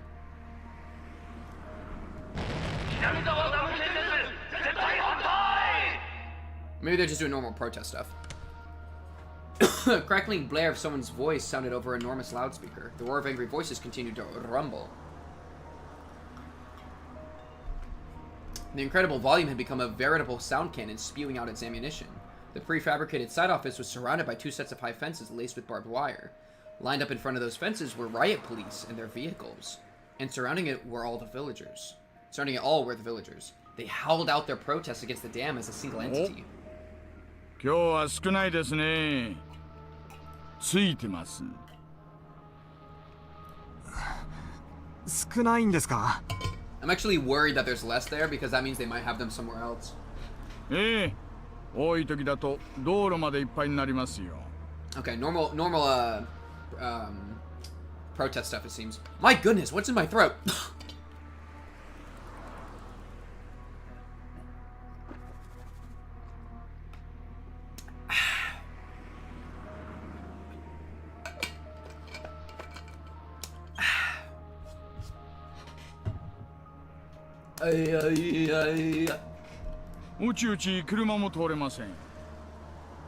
It's just a needle. Oh, okay. At first, due to their overwhelming intensity, it looked to me like...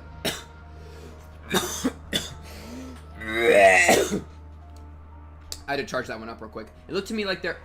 It's still there. Okay, we're glugging now. Glug mode engaged. I don't give a glug, man.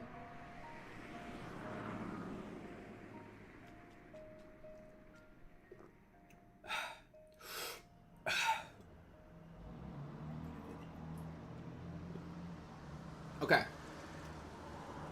At first, due to their overwhelming intensity, it looked to me like there was more people than there actually was. But upon closer inspection, there were at most 50 to 70 of them. But the 6 or 7 propaganda trucks lined up that looked like they belonged to a band of thugs were a strange enough sight. Can't wait to see you accidentally throw up on a stream. Would you believe me if I said that I have thrown up during a stream before? Because I have. Fun fact, real ones know that lore. The villagers are also wearing helmets and bandanas, as well as covering their faces with masks, according to the oddity of it all. I know. Okay, cool. I was there. Bro was there. You were there. You were here. The propaganda trucks, after braying their chorus, had their volume turned up even higher and began to flood the area with sutras. To say that the noise was downright violent wouldn't be an understatement. From this distance, it was still this loud. The glass in the office was probably rattling from the noise. 昨日の連中全員耳栓してて、それでも耳がおかしくなるそうです。気の毒な話です。騒音規制でなんとかできないんですか？う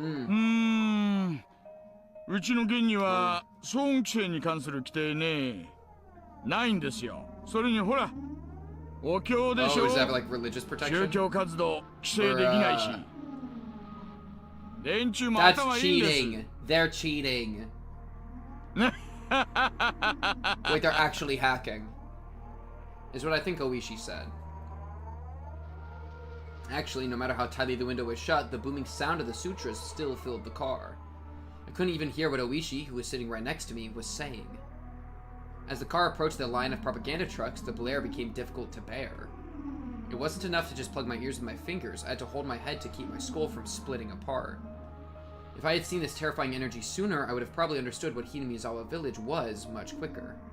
Now I knew. They wouldn't blink an eye at sacrificing themselves in order to protect their hometown. Ah, so goddamn noisy. Shut up, shut up, shut up! My head throbbed and felt like it was going to split apart. My eardrums crackled, and on top of it all, I felt like I was going to throw up. With the road crowded with the throng of squatters, the propaganda trucks, and the riot police's vehicles, it was in no way easy to get by. Even if you tried to shoo the squatters with the car horn, they were also wearing earplugs, oblivious to noises from the outside world, and wouldn't easily move. The car could only inch forward at a snail's pace. Even then, the car eventually got through, starting to leave the tumultuous noise behind. Though they definitely know we're coming now. If anybody calls in, radio's in. Oh yeah, he's the foreman. Lord. I remember that there was an older person who didn't exactly mince words. The guy that Oishi called old man. いらっしゃいましたね。彼ね、第一航空の現場監督さんなんですよ。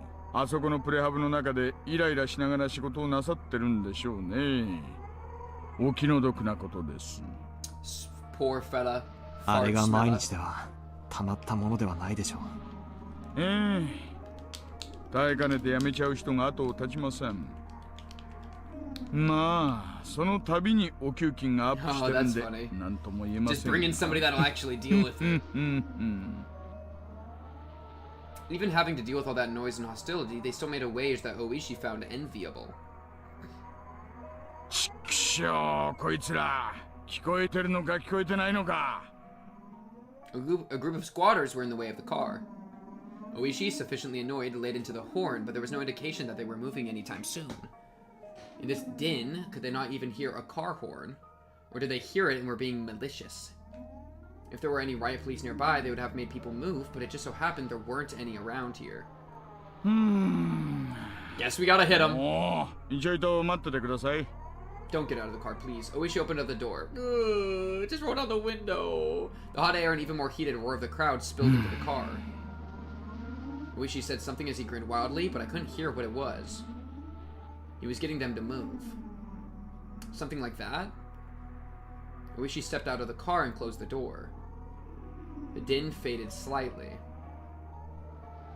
I stared blankly as Oishi headed towards the group and started some sort of conversation. Maybe we'd find the minister's grandson in Takatsudo? At the very least, I wanted to find him there. Find him and slip the cursed bonds of this incomprehensible village.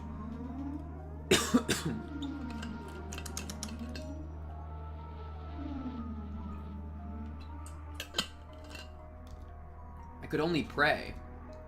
But which god do you pray to? At that moment, a shadow was suddenly cast over me. Somebody was standing right outside the passenger side window, blocking the sunlight. I swear to goodness gravy if it's me-on. I spun around, looked up, and realized who the backlit figure was. Oh, it's Rika-chan! Rika! Oh, my sweet little Rika! You're not gonna be mean to me, right? You're gonna be nice! It was a girl. It was Rika Furude. The girl stared down at me with a bored look in her eyes. I didn't have any justification for it, but I felt like I had been found by somebody I shouldn't be found by. To fill the silence, I raised my hand as I mouthed a meek greeting. Of course, there was no way she heard my small voice in this clamor. But even then, she should have seen me wave my hand in greeting. In spite of that, she simply stared down at me with a cold look on her face. Yeah, she's in possession mode right now, bro. At that moment, the noise and heat spread throughout the car once again. Oishi had returned to the driver's seat. Taking a look, the group that were blocking the road had started to move aside while glaring our way.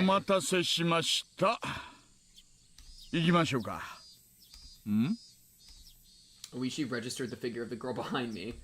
One of the villagers came over and picked her up. Guip? In a manner of, it's dangerous, so get away. It was then that she whispered one or two words. However, I couldn't hear any of it. I'm going to gun it, Giga Chad. Okay, just kidding, nerd. As if to shake off the still audible angry voices, Oishi floored the gas. Along with the roar and the din and the shouting, the villagers and the girl quickly disappeared behind us. It's funny how he's referring to her as the girl as opposed to like Rika. Probably because of the for 2 whole seconds. Probably because of her being so weird, like distanced again. Made him like distance to her, like mentally. Bruh. He's saying be ready, dude. I mean, fair enough. New foo indeed. Oishi left mockingly again. I was more concerned with what the girl had said, however, as I was vaguely bothered by it. I thought we couldn't hear it. What was it she was trying to say with that apathetic and candid expression? I told you so. Get out. Oh, no, she said meep nipa. Ah.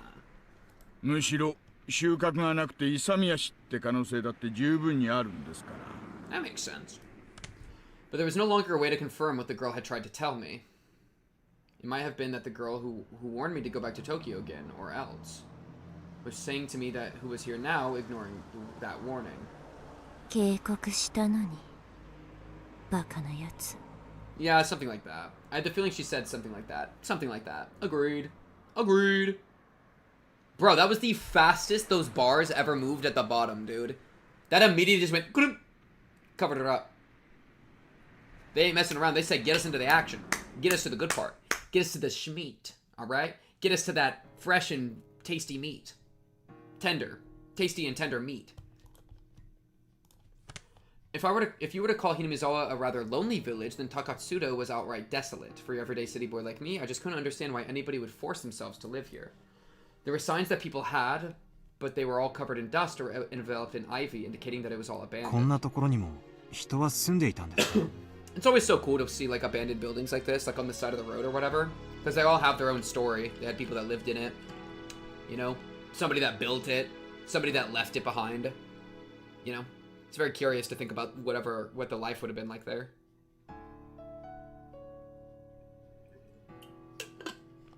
まあ昔の話でしょうな。A different time. こんな偏僻なとこじゃ年寄りには辛いですし、若者だってもう少しまともな土地に住みたいでしょうしね。後を継ぐ者がいなきゃ最後にはこうなるってことでしょうな。Even if I had no personal attachment to the village, seeing the disused buildings made me feel a little sentimental. Exactly. It seemed that Oishi also felt the same way. こんなところで財布が発見されたんですか？財布の取得者もよくこんなに偏僻なところに通りかかったものですね。ああ、村人には山の中に畑を持ってる連中がいましてね。そういう連中は朝晩ここを通りますから。畑仕事の村人たちは早朝や夕方にここを徒歩で通ると？まさか行けるところまでは車で行くでしょうな。早朝や夕方にこんなところを走行して落ちているたった一つの財布を発見できます。できたんでしょうな。取得者はどこで取得したと言っていますか？もう少し先を行ったところにある茂みです。取得者はたまたまお腹が痛くなってちょいと茂みで用を足そうと思ったらしい。Somebody was gonna shit in the thicket and that's how they find it. それで偶然見つけたらしいんです。That is the most coincidental thing I've ever heard. 中にちり紙でも入ってるのを期待したんですかね。Lol. Oh, that's why there were no bills in there. There was only spare change and no bills because he used the bills to wipe his booty. 話ができすぎているように感じます。It's starting to make sense. 財布発見の当初からそういう違和感が拭えません。I expressed the feeling that I had from the start of the day, quite frankly. It seemed too good to be true, but it was unwavering proof. But it was too perfect, sickeningly so. That was my feeling. できすぎってな、案外当たってるかもしれませんよ。というと？実は四課のお友達からちょいと聞いたんですがね。園崎お涼が大臣の孫の誘拐事件について言及したって話なんです。言及した？大臣の孫ももう誘拐されてから何日にもなってかわいそうだ。そろそろ解放されるといいなと。そう、お涼のばあさんが縁側でぼそりとつぶやいたってな話らしいんです。で、そのぼそりが園崎家の裏の裏のあちこちに伝えられてるようです。Right, I had heard something earlier from Sato-san, the informant. That when the leader Oreo had a concern, somebody in the family would be considerate. Oh, and that's why the wallet got... I see. 実質上の人質解放命令ですか？ Thrown from... That she mumbled that, and then it happened because people were like, oh, I guess she wants her freed. One of us has the wallet. They can just give it a little push. 私はそう見てます。Oh, okay. この出来すぎの財布発見は孫を警察に引き渡すためのイベントじゃないかと。どうして人質の解放を？ But what is Mion about to do? そりゃ人質を解放するなんて理由は一つしかないじゃないですか。なんです？ They got what they wanted already? 取引の成立ですよ。ひなみ沢ダム計画の中止を大臣が約束ってことですかね。ダム計画なんて必ずなくなっちゃいますのです。See, it's just that, why does the foreman die? At that moment, those words that the girl had said resurfaced in the back of my mind. In the end, it was turning out exactly as she had proclaimed. The young girl knew the circumstances. She knew everything about this kidnapping incident from the beginning to the end. Akasaka? The girl unexpectedly called my name. なんだい? He's spiritually talking to her. 東京へ帰れ。 Oh, it's repeating this part, yeah. Huh? あなたはもう幾ばくもしないうちにこの村に来たことをひどく後悔することになる。それがあまりにもみすぼらしくて気の毒な姿だから今のうちから警告してあげているのです。どうして私が後悔することになると？いちいちうるさいな。あなたの親はあなたが赤信号の横断歩道の真ん中にいるときどうして危ないのかを全部説明し終えるまであなたの手を引っ張らないの。引っ張るでしょ。 I'm pulling you back right now, dude. まず歩道まで連れ戻してからなぜ危険なのかを解くでしょう。つまりはそういうこと。The girl who knew everything from start to finish had warned me in the beginning. Go back to Tokyo. 赤坂の小上がり。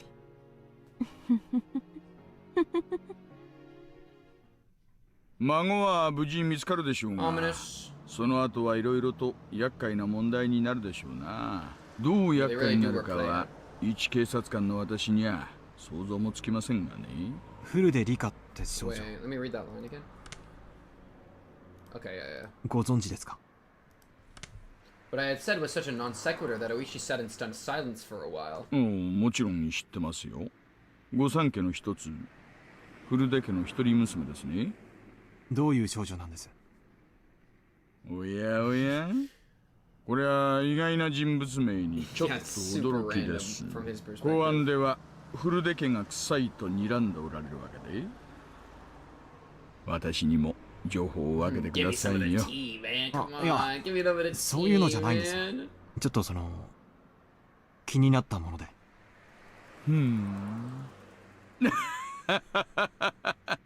まあいいや。同じ卓を囲んだ友人の質問なら答えないわけにはいきませんからね。友人と呼んでいただけて光栄です。で、あのお嬢ちゃんはね、まあ村のマスコットみたいなもんです。村中の誰からも愛されてます。中でも年寄り連中には特に崇められてましてね。崇められる？よくは知らないんですが、古出家に生まれた女の子ってのには多少神聖な意味合いがあるらしいんですよ。南沢の土着信仰ですね。お社様の生まれ変わりだとかなんとか、そんな話があるらしいですよ。お社様。そういえば同盟の登り旗の中にお社様と書かれたものがあったような気がします。何ですか？お社様って。Please tell me all of it. Please, Oishi. Just put it in already. Put it in. を当てるって信じられてましてね。まあ、そんな便利な神様がいたら、ダムの連中はとっくに神罰にやられているんでしょうが、幸い今日までそのバチってやつは一つも起こってませんがね。村にあだなす大臣の孫がお社様の怒りに触れ、なんて言いましたっけ？そう、鬼隠し。大臣の孫を鬼隠しにしたと。そういう筋書きになるわけでしょうか。Yeah, though this is like the script doesn't work because in the future this script isn't said. Like there was never the kidnapping part of the demoning away tradition, you know? So I don't think this is going to work out as a true demoning away. I think we're going to getそういうことになるんでしょうな。Because it doesn't become part of the thing that Keiichi ever hears about, you know? なら、犯人はお社様の生まれ変わりであるあの少女。Oishi is getting a real guffaw. Even I didn't know exactly what I was saying. The fact that Oishi laughed it off was a bit of a relief. Oishi's joyous laughter was so infectious that I began to laugh like an idiot as well. It's infectious? Alright. Looks like we're here. Oh wait, what? Oishi, after laying into the horn several times, rolled the window down and leaned out, waving his arm in an exaggerated manner. Hello! It was a car headed the opposite way. Until now, we hadn't run into any other cars except our own. And of all places, it was at this desolate location. It seemed that Oishi knew the owner of that car. Maybe the kid's in the car, being taken to the thing. That'd be funny. The other car also tripped its horn and came to a stop. Wow, exactly it. Exactly it. Konnichiwa. The other car's window rolled down slowly, revealing a young man in a white overcoat. Yo, Akasaka's about to be like, wait, you're really telling me that I was driving to, like, maybe get in a firefight, and then the kid was just in the car? Like, in the other car, and he was just there. The other car window rolled down slowly, revealing a young man in a white overcoat. He was about my age, or perhaps a bit older, but you really can't judge somebody by their appearance. 大石さんじゃありませんか。こんにちは。That's what I'm saying, 珍しいところでお会いしますね。This is so convenient for us. そりゃこっちのセリフですよ、先生。まさかこんなところで会うとはね。But that is like kind of the entire point of the story right now. Like how weird and convenient it all is because it's all going by いえね、ちょっとした往診です。ありゃ、そうですか。休館とかでしたか。いえ、そんなに大したことではありませんでした。よかったですよ。Oh wait. お医者の世話にならずに済むならそれに越したことはないです。Wait, the kid's not in the car? Wait. ではこれで。What? No. 急いで戻らないとスタッフに怒られますんで。診療所長さんも大変です。ではではお気をつけて。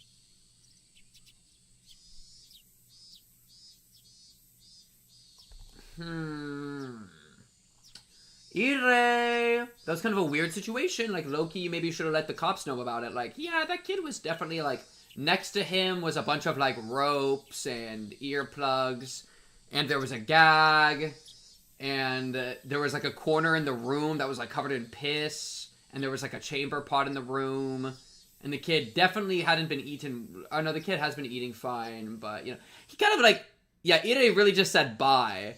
He really just said, this is not my problem. Alright, later! The young doctor named Ire, after gesturing his farewell, drove forwards and soon disappeared around a corner. Oishi also drove forwards, but soon came to a stop again. He pulled out a worn map book from the dash. His expression didn't have an ounce of irreverence. He was perfectly serious. Rare? 今日は診療所は往診の日じゃないはず Okay, です。Oishi's putting together the importance of that. That's cool. よっぽどの休館か、特殊な事情のある患者ということになりますね。Flip. Oishi flipped through the pages, opening up to a map of Takutsudo. After that, he took a look around and started to figure out what our current location was. He's actually being smart. Most competent Oishi. Bro, when Oishi's locked in, he's actually decent. 高津戸地区にね、住んでる人なんてほとんどいないんですよ。今私たちがいる道はここ。入江先生はこの道に対して、Look at him like こっちの方向から cross-referencing 走 shit. ってきたと。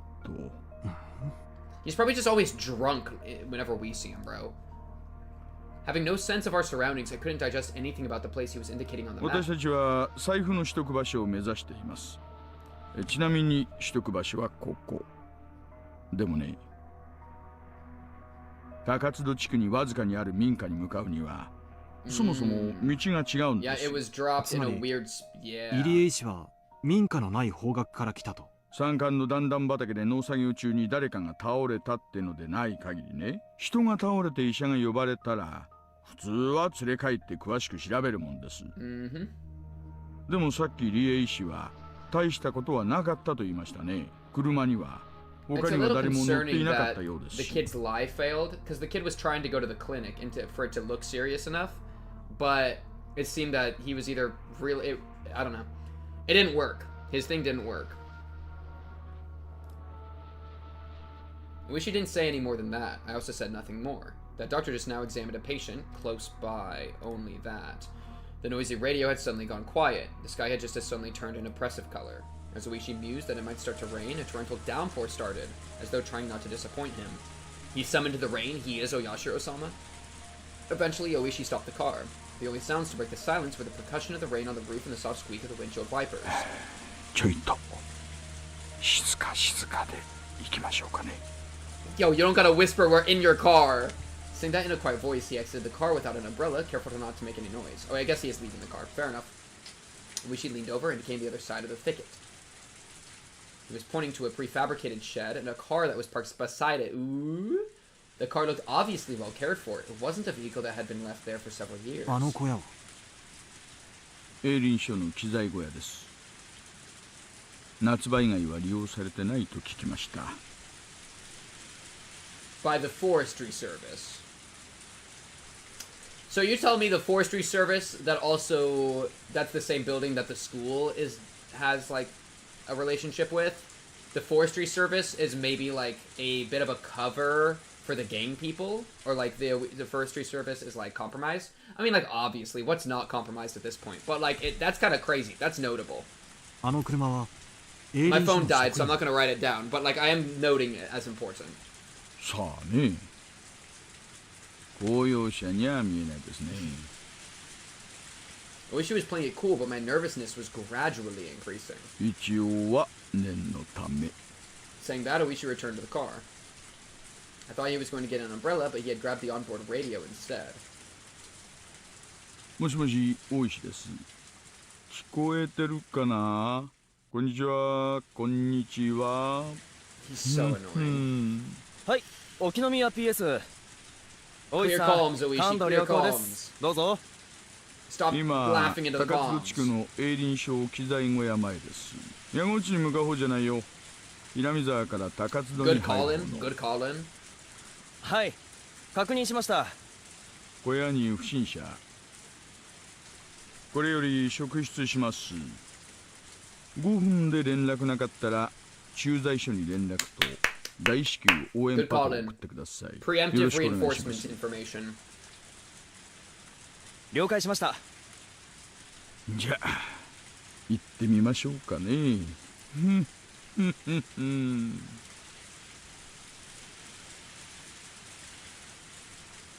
Since he was the first confined here, he had heard the sound of a car multiple times, so he just thought the far-off sound was more of the same. However, the reaction from his captors was, until now, something he hadn't seen before. They jumped, reacting as if shocked by a jolt of electricity, and pressed against the window, cautiously peering outside. 止まったな。 You know what's crazy? Bro, Oreo asked for the kid to be kidnapped, I'm sure. Like, there's, like, that's, I feel like, very likely. And then, well, maybe, I don't know. I feel like she asked for them to be kidnapped, and then was like, oh, but don't hurt them. And then after long enough was like, just give them back. And these random dudes are about to take the fall for this completely, you know? Why don't he do all this in Chapter 2? Because he sucks, alright? Because he sucks in Chapter 2. Because as soon as children enter the phrase, like the entire situation, his mind stops working, and he's just thinking, how do I make more corpses out of this situation? Oh, maybe the Force Use Service isn't involved. Because they might just be using this place without them knowing. いや、警察やんな。 One of the captors lifted the boy by his collar and pressed a blade against his cheek. Terrifying? お兄ちゃん、ちょい静かにしててな。分かってると思うけど、大声出したりすると大変なことになるからな。 Toshiki Unukai was sure that the doctor had reported things to the police. That's funnily enough, that is not at all what happened. Funnily enough, Irei did not actually help in the slightest, and it was actually Oreo that did it all with the wallet thing. He had felt relief when he thought that he was saved, but in not imagining that his captors would resort to violence when they were cornered, his anxiety remained unabated. 時間稼いでる小僧を連れてちょい裏から抜けな。ほとぼり冷めたら打ち合おう。 One of the perpetrators grabbed the boy by the collar and forced him to stand. Of course, Toshiki Unukai tried to resist by feigning that his illness had been aggravated by this rough treatment, but his captors paid no heed. Bang, bang, bang, bang, bang! The door is violently banged upon. We're coming in! Bang, bang, bang, bang, bang, bang! The door was banged on again. Toshiki Unukai hesitated for a moment to respond to that voice by yelling. However, while he was being indecisive, his mouth was covered, taking that option away from him. The leader of the captors waved at the other to go. The younger perpetrator nodded in response, and while keeping the boy's mouth covered, started heading towards the back door. Hopefully, our boy is covering that already. 何かご用かいね。どうも。 Oishi, now's not the time to play mahjong. Yep, I like it. I like it. Open the door now. Open the door now. 急な雨で困っちゃいましてね。ええ、今開けますん。 Kick. The moment the lock was undone, Oishi forced the door open. And with a gleam of menace in his eyes, he pushed the man aside as he stepped into the room. Good. Then, in the small and empty room, he was able to quickly discern that the boy he was looking for was nowhere to be seen. There's a back door, you dumb boy. 私はここは営林署の機材倉庫だって聞いてたんですけどね。何にもありませんね。 There was nothing inside the room that would indicate this was an equipment shed. There was only a mountain of blankets indicating that somebody was sleeping here, alongside empty food packets strewn about. That's pretty insane! ここはずいぶん前から空っぽさね。機材がしまってあるところなんて。見たこともない。There's a flashlight, here's a jug, here's like a pet carrier, here's a cardboard box, here's a bucket to poop in, here's a towel to wipe your booty with, there's all sorts of equipment in here, man. Put some respect on the flashlight. でも、エイリン署の建物でしょ。 Come on now. What are we doing? あんた、エイリン署の人。 Now it's not the top. We gotta, dude. あんたこそ誰？ The back door, the back door, the 警察？ back door. The two of them glared at each other suspiciously. Both Oishi and the man steadfastly refused to reveal their identity before the other did. The man, judging from the sharp look in Oishi's eyes, realized that it would be hard to talk his way out of this one. No matter what he said, the most time he could buy would probably be only a few dozen seconds. Only the sound of rain filled this tense moment. Rain, soft soil, trail to follow. Just then, they heard the sound of a struggle from far off. Oh, our guy must have just jumped in. Or maybe the kid's trying to fight back. Oishi had a hunch. There was no doubt that Akasaka, who was circling around back... That's what I'm talking about. Had run into the perpetrators who were trying to slip away. As Oishi thought that, the man in front of him reacted a moment faster. Oishi, if you lose this fight, I'm pissed. Oishi, you have one job. You are a big boy, alright? You got mass to you. Don't let this guy knock you out. The man swung with an attack that was more intended to obscure Oishi's vision rather than actually hit him in the face. Seizing his opportunity, the man aimed a kick at Oishi's groin. Yes! Without any hesitation. But he missed his mark and was unable to land that critical blow. No! No! I wanted Oishi to get kicked in the balls. No! That would have been so funny. Akasaka has it. I trust in Akasaka, bro. The man, trying to pin Oishi, grabbed him by the base of his neck with both hands and fiercely tried to push him down. But as Oishi, you weigh like 500 pounds on a good day. He actually got you to the floor? But as Oishi fell backwards, as if kicking the man upward, he dug his foot into the man's midsection. With that leg acting as a fulcrum, the man was flung by the falling Oishi as if by a circle throw. Okay, Oishi got martial arts. The two of them squared off in the pouring rain. And Oishi the entire time kept his hands in his pockets and his jacket right there. Come on, Oishi, lock him. Come on, Oishi. Now's your time. Oishi, as if trying to cheer himself on, grinned smugly. He then stood up while brushing the mud off himself. Even though he countered the assault, Oishi was getting up rather awkwardly compared to the man who he threw, who swiftly sprang to his feet. Oi-sa! Hayaku! Akasaka's voice rang out from the distance. Judging from the distress in his voice, he was already engaged in a fight and wanted Oishi to reconvene with him. Oh my goodness, don't lose your fight! But Oishi's hands were full as well. Oishi, your hand better be full of Glock, aim, pop, pop, pop. It's okay. Akasaka-san! Come on, lock him. The man raised both fists into a stance that hinted him being acquainted with karate or some other form of martial art. Of course, Oishi, as an officer of the law, was decently versed in judo. Okay, okay. He also had the moxie to have been through his fair share of fights before. Okay, we have some moxie. Because of that, he could tell that the man in front of him was quite a bit better at fighting than he was. Ah, shit. Yeah, damn it. Thinking that this was going to be easy just because the order came from the Sonozaki family to release the hostage had been a big mistake. Oishi,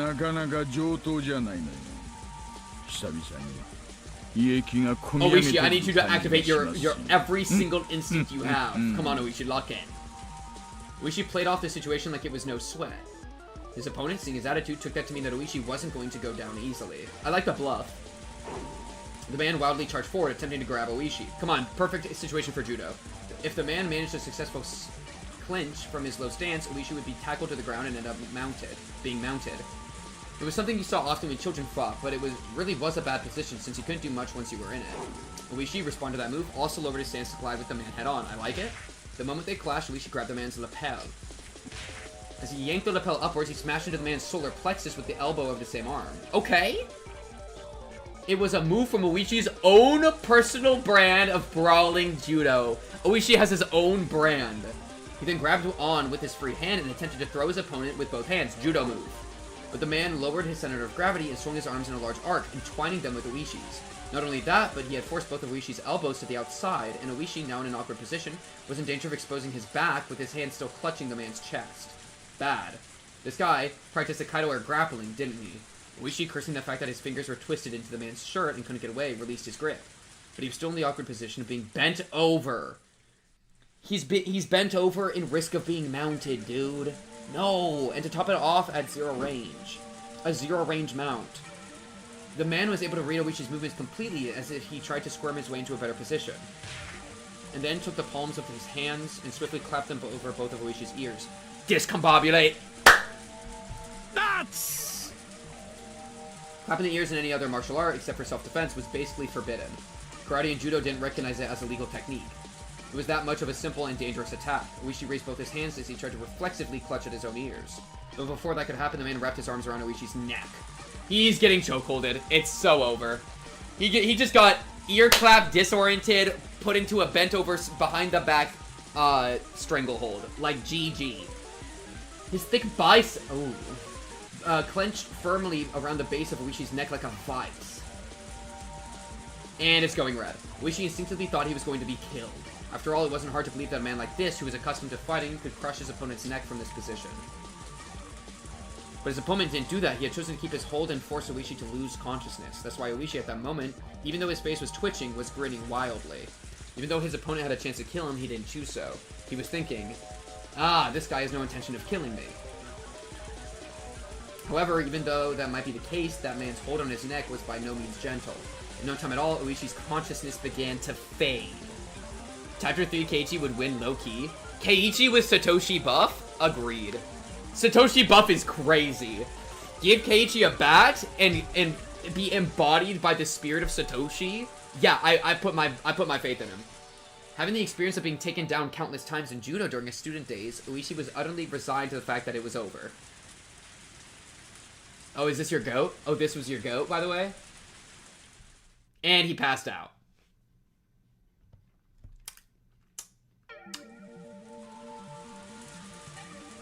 And Akasaka's been kicked in the balls. Akasaka, I need you to pull out the Glock and put some holes in some people real quick. Akasaka was finally recovering from the intense pain of being kicked in a rather sensitive area. He had bumped into the captor carrying the boy by the back entrance. He had seen Toshiki Inukai's picture plenty of times, but wasn't able to immediately ascertain if the boy in front of him was the real deal, with his mouth covered in packing tape. Also, with his limited experience, it wasn't hard for him to panic over how to deal with this situation. Of course, the perpetrator didn't overlook this momentary lapse. His kick landed squarely in a critical spot, with Akasaka not even having time to call for help. Good thing that Akasaka already made his wife pregnant, because otherwise, I don't think he could be having kids anymore. As the man flung the boy over his shoulder, he headed towards the front of the shed. There's no way he gets away, dude, because the boy's going to be slowing him down. But upon hearing Oishi's bellowing voice, he gave up on going that direction. He then dashed off towards the forest, as if the weight of the boy slung over his shoulder wasn't even there. Akasaka was lost for a moment. Akasaka? Okay, you're gonna need to be a really good shot. I don't want you to shoot the boy on accident, but, like, you have a gun. Akasaka was lost for a moment. Meeting up with Oishi, who was fighting with the enemy, was by far the safer option, but he couldn't just lose sight of the fleeing man. Akasaka stood up and chased after the captor's back. He ran through a short thicket, branches and leaves crunching underfoot. The tips of branches raked and clawed at him, small scratches inscribing themselves on his body one after another. He kept on stepping into puddles and mud, and his shoes were soon filled with murky water. For Akasaka, traveling through this unexplored forest was, even though this was an emergency situation, extremely unpleasant. As he said that, he regretted it immediately, as it was but a waste of breath. There wasn't a thief in the world that would politely stop when told to by the police. To a city boy like Akasaka, running through this forest was an arduous task. However, it must have been no easy task either for the man carrying the minister's grandson. He neither gained nor lost ground in his pursuit. Akasaka, upon realizing that, gained back a bit of composure. Just keep on chasing him. We are running in the same conditions. In fact, the man was running with an awkward stride was at far more of a disadvantage. He couldn't run forever. Eventually, he'd definitely trip and fall. Or just be weighed down, dude. He's carrying an entire kid. And the kid's probably, like, squirming, too. As long as he was being hounded, he would definitely stumble. And soon his wish was fulfilled. Yeah, nice. The man who had stepped in something and lost his balance was no longer able to bear the weight of the boy, dropping him. Akasaka, in all honesty, didn't care about the perpetrator at all. Just as long as he could ensure the safety of Toshiki Inukai. Good man. So if the perpetrator ran off by himself, it was perfectly acceptable. But it seemed that Toshiki Inukai was important to the man as well, and didn't choose to just run away empty-handed. Akasaka didn't know what to do in this kind of situation. His first priority should have probably be to ensure the safety of the boy, subduing his captor being less important. But subduing the captor is also how you ensure the safety of the boy. Like, you can do both. Grappling with the perpetrator wasn't something he planned on, but most likely it was either do or die. Akasaka's moment of indecision proved to be fatal. Oh no, he's getting punched in the face. The man aiming right between, or rather for both of Akasaka's eyes, struck out with a jab. Bro, we can't be in melee distance. We have a Glock. Please, Akasaka, please. Not wanting that, Akasaka raised both his hands to shield his face. At that moment, the man kicked it at his unguarded midsection. The pain almost felt like his vital organs were being squeezed out of his body, but he latched onto his opponent's leg. Nice. Bad. But his opponents didn't hesitate one bit. Leading with his seized foot, the man jumped at Akasaka, applying pressure and pushing him down. Okay, that's pretty Giga Chad. Akasaka was unable to withstand that and fell, but under no circumstances was he letting that leg go. Two men fell together in a tangled heap. The man was desperate to pull his leg free from Akasaka, but having fallen in an awkward position, was unable to. And the two of them rolled around on the floor, floundering about trying to gain an advantage. But Akasaka, who was holding onto his opponent's knee with both hands, and that opponent, who had complete freedom to move his upper body, were in two completely different situations. How are both of us... Oishi completely loses the fight in 0.5 seconds and gets chokeholded out, and then Akasaka is losing as well. I mean, he at least had the chase, but like... The man gained a positional advantage on Akasaka, who was still latched onto his leg and couldn't move away, and pounded full force on his head with both his fists. Not only that, he found a rock nearby and beat it against Akasaka's skull. Okay, murder. Thwack, thwack, thwack. The difference between being hit with a fist and being hit with a rock was vast. Akasaka quickly thought of letting go of the man's leg to free his hands to protect his head, but if he let go here, the man would get away. If he didn't dig in here, everything would be for naught. The boy he was trying to save was right there. He was going to save him and go back to Tokyo. If he could do that, then it was goodbye to this freakish village. Bam, crack, thud. You gotta do something, dude. Without looking, I could tell my forehead had split open and was gushing blood. But I didn't let go of the man's leg. How could I? I won't let go. You know what's interesting? It changed from he to I. But if he let go here, the man would get away. If he didn't dig in here, everything would be for naught. And then it switched from this. I could tell my forehead had split open and was gushing blood. But I didn't let go of the man's leg. How could I? I won't let go. It changed the, he to I. It changed the perspective. When the man realized that no matter how much he beat my head, he wasn't getting away, he used both his hands to grab my throat as if to crush my windpipe. I pulled my head back as a slight form of resistance, but it was of no use. The man's head enveloped my neck and began to crush it like a vice. It was less about the pain of not being able to breathe, so much as it was choking so hard I felt like I was going to throw up. Bro, throw up into his mouth and face. I felt like my stomach was going to turn itself inside out, but I could only endure it. Damn it. Bro, okay. You're just holding onto a leg right now, and he's just free-reigning, beating your ass, okay? You gotta do something.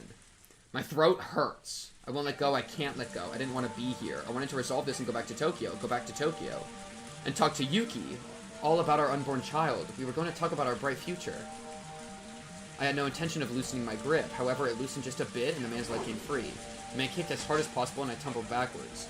My head was spinning, and I was unable to get up right away. No, I couldn't even put any strength into getting up in the first place. Even so, I couldn't back down. If I let him escape now, this chance would never come again. Even just catching their scent was nothing short of a miracle. If we weren't able to get the minister's grandson back here, there wouldn't be another chance. The man tried to drag the boy to his feet, but the kid was displaying some unexpected resistance, allowing me to get up unnoticed. Thank you, child. Best child in the game, bro. I grasped the rock the man had just beat me over the head with. Now it's my turn. I mean, you have a gun, but I'll take it. I will take it. I will take a rock bash. The rock should be able to supplement what meager strength I had left, adding more than enough power to my attack. My fist, still wrapped around the rock, dug into the side of the man's torso. It seems like it hurt him quite a bit. Come on, more. Come on. The man rolled around for a bit, clutching his side. Freed from the man's grip, the boy hid behind me. Like, I'm gonna be honest, this isn't a hit the guy once and run away. This is a hit the guy once, straddle him, get on top of him, bam, bam, bam, bam. You kill him, man. It's death time. Free from the man's grip, the boy hid behind me. It doesn't matter which child this is. I'm gonna be really honest with you. I don't care what child it is. Any child in this situation you have to save. I appreciate it though. It's fine. I'll let it slide. Because you're giving the boy, like, I'm here for you. I'll take it. To the boy, those were the words he was waiting for the most, but the crisis was still not over. That was because even though he was still clutching at his side, the man had gone up again and had taken a fighting stance. I could see in the man's eyes the resentment at the pain I had caused him, and the confidence that he could still beat me. If we were to clash head on again, he might not even stop if my head were split open. It's death time.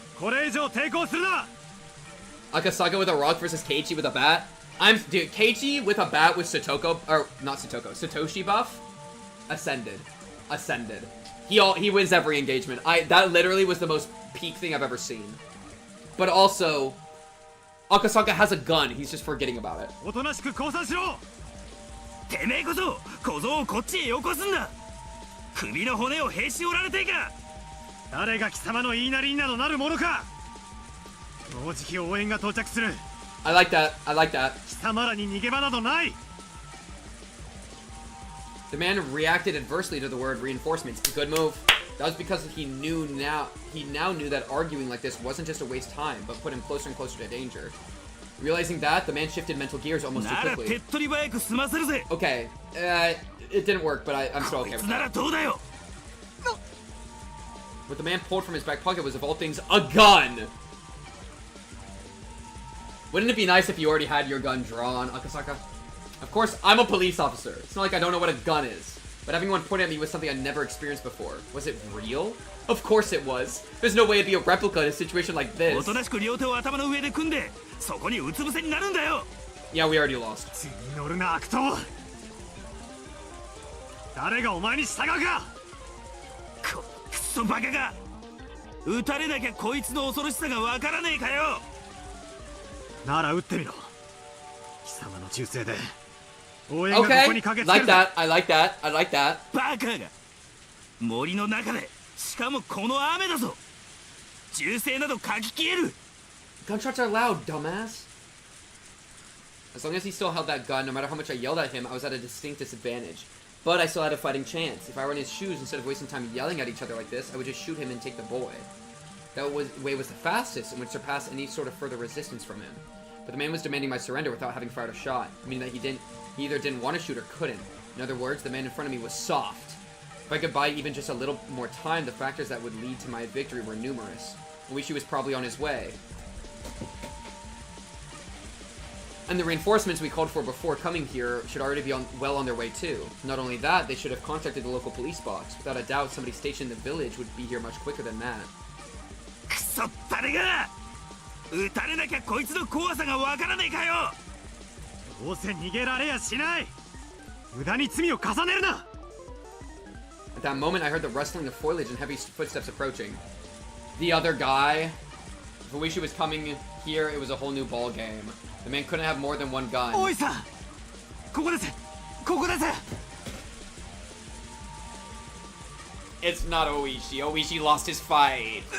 And not only did he lose his fight, he lost his fight instantly. I had thought that time was on my side, but I had failed to even imagine that the enemy could also have reinforcements. You could tell the man who had just appeared was one of the perpetrators just by looking at him. Oishi freaking sucks, dude. Because, like, if he gave him more time, then maybe something could have happened, but he lost so fast. くそ。おいさんはどうしたってんだ。ああ、あの樽男。He called him chubby. He called him chubby. 落としたったら泡吹いという。おいさんが。 The boy, sensitive to the impending danger, curled up behind my back. How could this be? Damn it. 期待してた相方は来ないってよ。ざまあねえぞ。観念するのはてめえの方だ。 As I backed up against a large tree while still protecting the boy, the second man also pulled out a gun. 2回しか言わねえ。Oishi and Akasaka both forgot they had guns. That's just like dude, Akasaka, you had to like, while you're chasing the guy, that's when you pull the gun. You know what I mean? That's when you click the safety. And then when he trips, you have him at gunpoint. You know what I mean? Like man, they were like, oh, we've never shot a gun before, I don't want to do it. Fair, I guess, but like, you're training, dude, you're training. Oh my god, we just got shot. Akasaka, are you okay? As I shouted in protest, blood erupted from my left shoulder. Okay, it's just a shoulder. It took a few moments to register that I had been shot. Compared to the ones from in movies and TV dramas, the first actual gunshot I heard was simple and mundane. In fact, the sound is more akin to the small fireworks I used to buy from the corner store as a kid. But there was no comparing the pain. It was a fear you knew only after you've been shot. Oh, Akasaka, bro. Yo, Toshiki, I got bad news for you, bro. If he's running away, you don't normally put a gun on someone? Bro, that's when I'm put. If he's running away with a hostage, my ass has 2 guns in my hands. And I'm running with both guns. I'm locked in. It's okay. I mean, like, it sucks. It's not okay. The boy in his confusion tugged at my clothes, agitating the wound even further. I wanted to put on a bold face and reassure him, but my voice was hoarse and had the opposite effect. 大丈夫。すでに応援は要請してあるんだ。すぐに警官隊が駆けつけてくれる。I mean, I appreciate this energy from him. 警官が来る前に、お前額にもっぱつくれちゃる方が早いに、無駄な殺生すなっちゅう、本家に言われとんか加減しとん。あんまりなめとんと、容赦せんとよ。This was bad. It was very, very bad. The second man was a completely different beast than the first. He had no signs of indecisiveness or mercy. This man said he'd shoot, he'd shoot. He wasn't somebody that a man like me could buy time from. I really hated to admit it, but at that moment, the image of Yuki's smiling face crossed the back of my mind. I knew what that meant. I was warning myself to not throw my life away over a matter of pride. Of course, I didn't want to die here. I was just starting a new life with Yuki, and I wanted to see the face of our soon-to-be-born child. Why should I risk my life for some minister's grandson when I was at such a critical juncture in my own life? Damn it, damn it. I need to stop rambling at myself. So what do I do now? Give up the boy and extend my own life? What a good idea! Everybody's life is precious. My own life was in danger. Nobody would blame me. Ugh, God damn it, it hurts, it hurts. If I had known it would be this painful, I wouldn't have played the tough guy. My biggest miscalculation, though, was that the sound of the gunshot was far quieter than I had imagined. If it was only that loud, it would be drowned out by the rain in the forest. It wasn't something that somebody far away could hear. I mean, tracks, though. Like, there's mud tracks. It's raining. Surely that's a play. 待てよ、待ってくれよ。知りたくないよ。ああ、こっちだって死なせとうない。分かればええん、分かれば。撃つなよ。撃つなよ。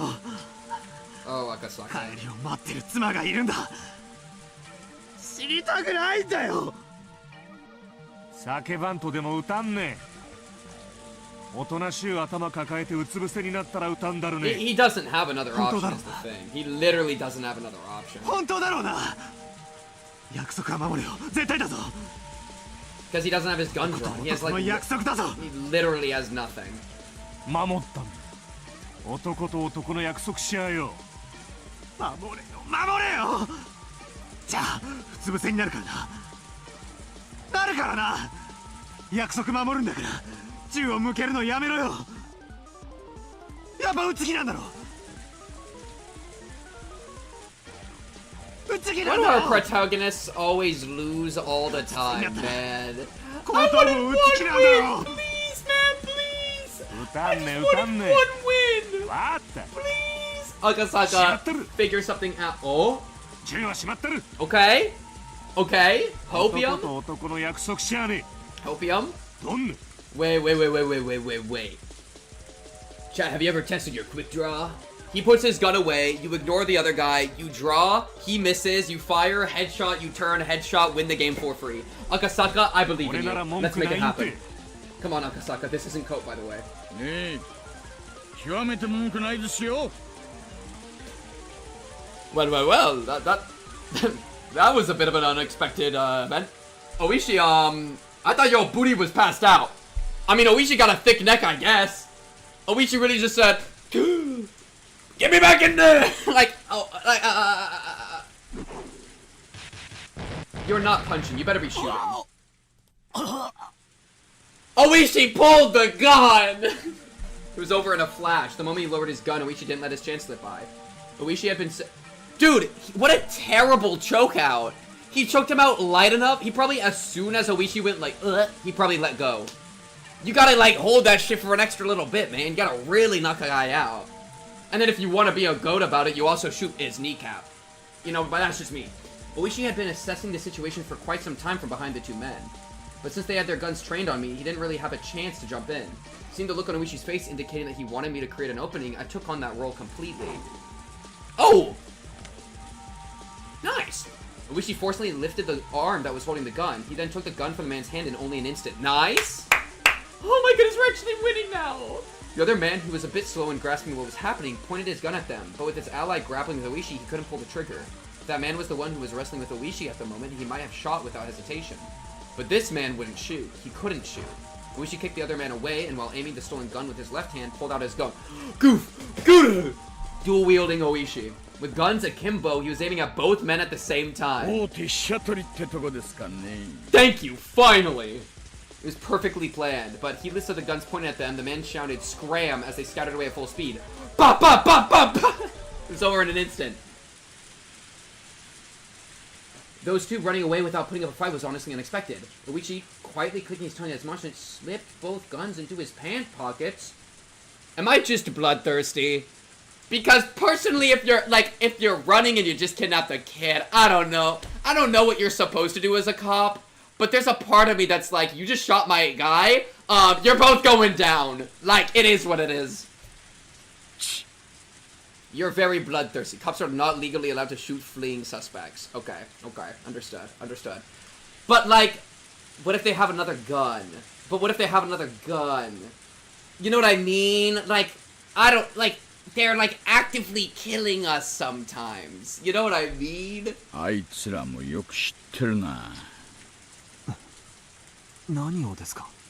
Does he mean by fleeing? Wait, is he about to reference that? Yeah, he literally just referenced that. The other subject is armed, they absolutely can shoot. Yeah, like, well, they're not armed right now because he disarmed. Well, one still has the... Wait. One of them still has a gun. The other guy still has a gun. No, wait, the other guy still has a gun. He stole one gun, but he didn't steal both guns. So the guy that still has a gun, we can't just let that guy get away. Because if he gets away, he could circle back and shoot us as we're trying to get away. That guy gotta go down. That guy gotta go down, dude. Not if they're fleeing and not turning to shoot? Yeah, I guess so. I mean, that's, I guess, how the law works. But, like, I don't know, bro. Chat, I don't know. I mean, if they're both dead, who's the witness? Is that just me, though? Is that just me, though? I mean, you know what I mean? Like, somebody gotta do it. You gotta keep your pension, though. Fair enough. Fair enough. Fair enough. Oichi and I grinned at each other.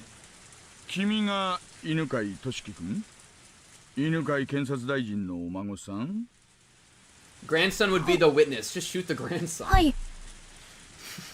Easy. It's a good thing Pink isn't a cop. You can make an argument that's justified and you could win, but it'd be a big legal hassle. Blue cubed. Chat, I have not been on the cop's side in this story the entire, every single chapter. This is the closest I've ever been to the cop's side, and it's literally me going kill, kill, kill. I think that's acceptable. I'll take it. It's just like, I have a bullet in me right now. I have a bullet inside of me right now, and the guy that did it is like getting away. You know what I mean? Oishi smiled amusedly. The fact that the Onigafuchi Guardians, or rather the Sonozaki family behind them, was pulling the strings was apparent, but proving it wouldn't be easy.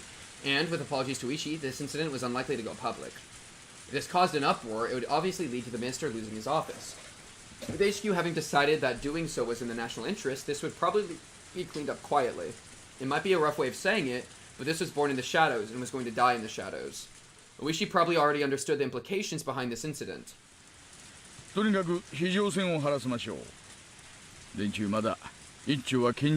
Man, maybe I am a Texan. Wait, Loki, that's actually crazy, bro. Cause like, I don't know. I feel like if I feel like my life is in any danger, I'm firing the gun. And I feel like I would feel very threatened even if they were turning away. I feel like I would still feel very threatened. Cause I could think like they could turn back. What's gonna stop them from turning back around?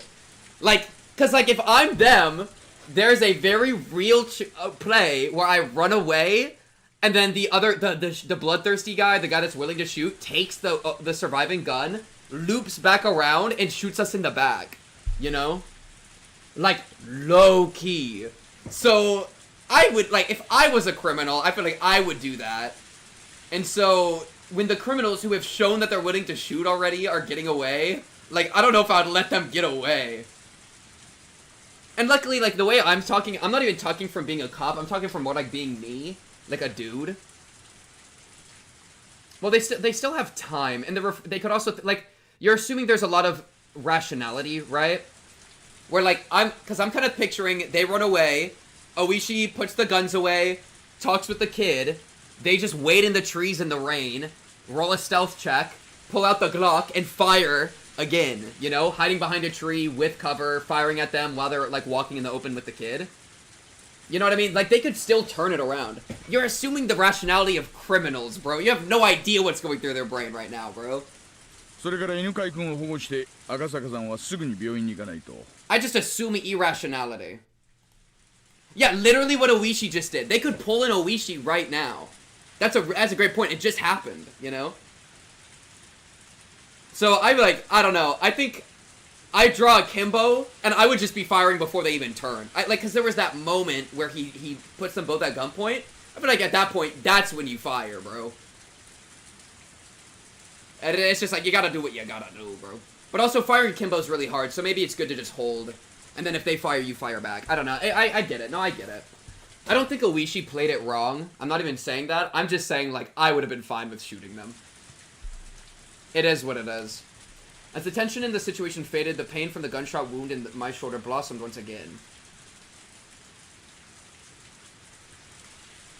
Choked Oishi to make him unconscious, not to kill him. Yeah, that was a misplay of his. He should have killed Oishi if he had any, if he, you know, he was trying to listen to the Sonozaki's wishes, but like, bad chokehold, bad chokehold. My forehead was also stinging painfully and had grown hot enough to start a fire.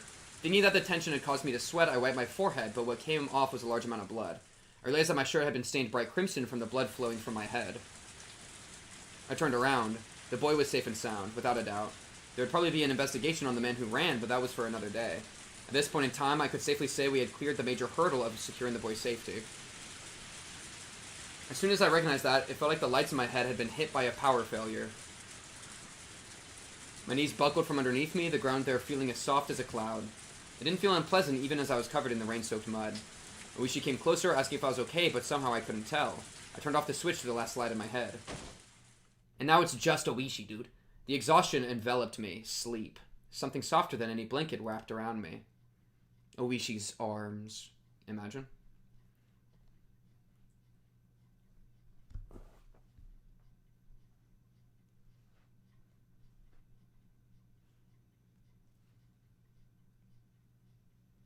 A very kind person.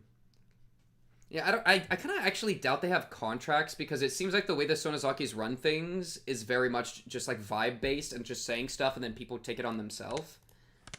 But they do have like all their gang stuff. They're probably part of the dad's gang. Yeah. I don't know. That was crazy. That was crazy. I'm glad we actually won something, bro. I feel like we actually got a good ending for once. That feels pretty good. It having to be thanks to Oishi is a damage I'm willing to take. If you have people to take the fall for you, there's no way you can be directly connected, right?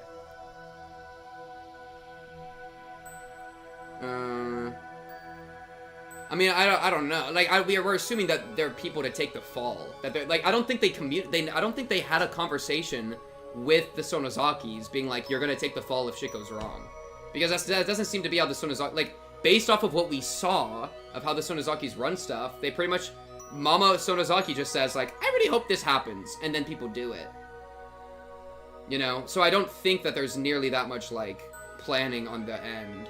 I think it's, you know, I think it's something else. I'm also gonna go pee real quick, chat. That was a crazy segment, though, not gonna lie.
Yo, what do you mean has taken 6 bathroom breaks? This is the 2nd bathroom break this stream.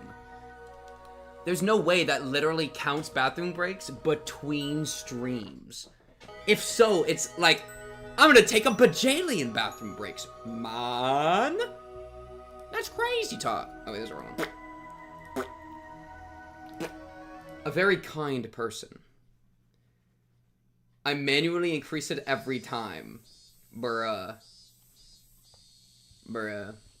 Chat, that's only the 2nd piss of the stream, alright? That's a very normal amount of piss. Alright? That's a piss every 2 hours. That's healthy. Go talk to a bladder professional. Patients admitted to the hospital can only accept calls at fixed times. That's why she wouldn't be receiving a call from him today. Oh, the wife. Yesterday she had teased him that he got lonely easily, so he might have struggled with the idea of calling her sooner. That was much easier to imagine rather than that he might just be too busy to call, because he's just that type of person. Yuki, whispering that, smiled to herself. The announcement that visiting hours were overplayed over the hospital intercom along with some music. She exchanged pleasantries with the family of the patient that was staying in the same room as her. Probably eager for his mother to be discharged, their small child was wearing a beaming smile. That child's mother was pregnant in the bed next to mine, with what may be their new brother or sister. They were probably ready to burst with the expectations, dreams, and worries of having a new sibling. The joys of a growing family. Bathing in those warm feelings, I stroked my own belly, which had grown quite large.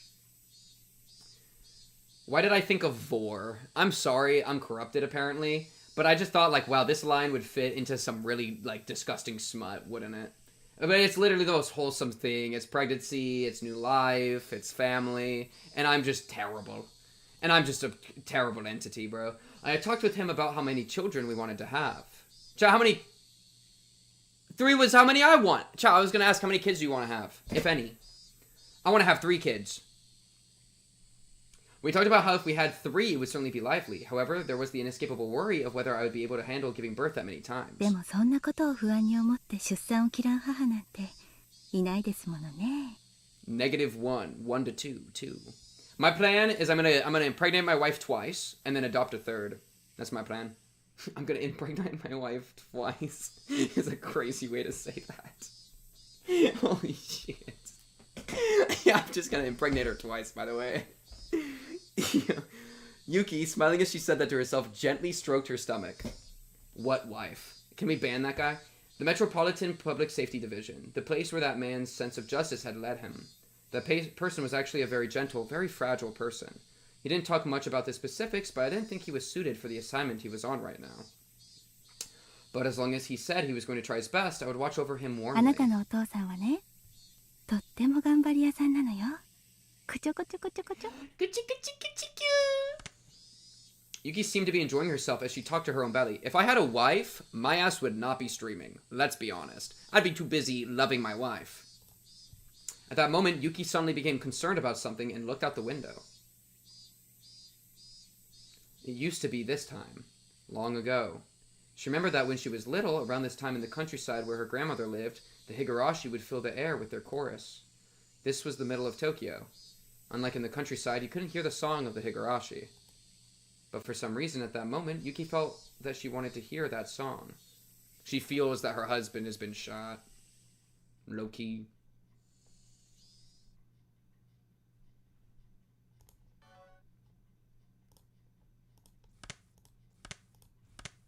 It's probably the last chapter. Right here. Right, chat? One more chapter. This is probably the last chapter. We're probably somewhat close. Probably within like an hour and a half. There's no way it's like a bajillion more, right? It's the epilogue. It's the epilogue, man. Right, man? You're somewhat close. Okay. That was my first time losing consciousness. You often hear of regaining consciousness on top of a bed, but this was my first time actually experiencing it. Hey, Hey, thanks for not telling us about the kidnapped child. Realizing that I was awake, a young doctor called out to me. I didn't intend to respond, but it seems my body language had told him I was conscious. My head was wrapped in bandages. The scratches all over my body had also been treated. My sense of pain also returned with my consciousness, causing me to groan from the intense pain shooting all throughout me. 起きないで横になっていてください。頭をだいぶ殴られたようですからね。You're telling me, dude. 24時間は特に安静にして容体を見守りたいところです。ここは私の診療所です。 Yo, get me out of this town. 入江と申します。 Get me out of this town, bro. I remember that this young doctor was the one in the car headed the opposite way earlier. 誰かいませんか、大石さんは。Yeah, give me Oishi and get me home. あ、呼んできましょう。 Thank you. I do not trust 診 this 療所 town の enough 中 to は be 禁煙 chill. なんで表で吸ってもらってるんです。 Dr. Ide left the room to go call Oishi. The scenery outside the window was tinted with gold. The pouring rain had stopped, with the voices of the Higurashi heralding the cooling temperature. I felt that the tone of the Higurashi voices was comforting. Eventually, I could hear heavy footsteps coming closer, which I reckoned to be with Oishi's. This is like a class, dude. This is a classic, like looking at a star and thinking like, I wonder if she's looking at the same star right now. He just did that with his wife, but with the Higurashi. Also, I used to do that like all the time. My ass would like be laying in a pool or a hot tub, and I'd look up at the stars and be like, I bet she's looking at the same star right now. Man, we're so connected. Chat, she wasn't looking at the same star. She wasn't. Eventually, I could hear heavy footsteps coming closer, which I reckoned to be Oishi's. The fog that was enveloping my head slowly faded back to reality. What had happened since then? What had happened to the boy? What about the reinforcements from Tokyo? The door to the room flew open, allowing Dr. Ide and Oishi to enter. じゃあ命に別状はないんでしょ？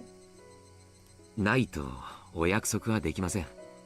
頭に受けた傷は初見だけでは判断が危険なのです。わかりましたわかりました。ちょいと彼と二人で話がしたいんですが、よろしいですかね？ Beat it, Doc. ええ、どうぞ。何かありましたらお呼びください。Oishi, after basically forcing Dr. Ide outside, shut the door. いかがですか、お具合は。慣れないことをしたんで全身がボロボロです。 I mean, listen, as soon as Keiichi's the protagonist again, this guy's public enemy number 1. Well, like number 3. Alright? Right now, though, he's fine. He just saved our life. In this route, he's acceptable. I will let it slide. Oishi brought over a folding chair that was leaning against the wall and sat down beside the bed. 犯人たちは逮捕されましたか？ I've not seen General Chat. 残念ながら。Made pig cubed.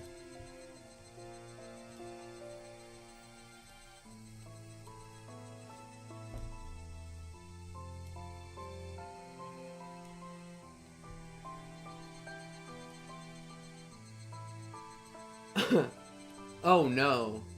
Oh no, don't let anybody see this. This is not representative of the Pink Cubed brand. Let's be honest with ourselves. This is not representative of the Pink Cubed brand. In the slightest. Pink nuanced. And this is literally, by the way, me saying we should kill the fleeing suspect. This is what I'm saying while I'm looking like this. What do you mean? Chat! What? That was you earlier. No, but I'm not akimbo, dual-wielding, pointing at the camera, firing. You know what I mean? On the job. Cop cube. Alright, we're just gonna... You know what? I think we're just gonna put this back on the other monitor, and then maybe close it so I don't have to see it anymore. I can't tell the difference. Cop cube. Chat, who would win? The cube or cop cubed? Hooray. Hooray. Hooray. That actually could be a good Twitch emote. That's actually kind of true. It's actually pretty well done too, all things considered, bro. Like the hand stuff. I bet that thumb was kind of a bit annoying. Getting my like neck in here like looks pretty okay. Yeah, that's actually solid too. Jeez, man. Chat, they needed to be put down. They needed to be put down. That's thy thing.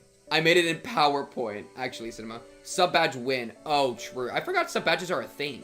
Holy shit. Yeah, let's make those. Let's make those. Chat, you do it.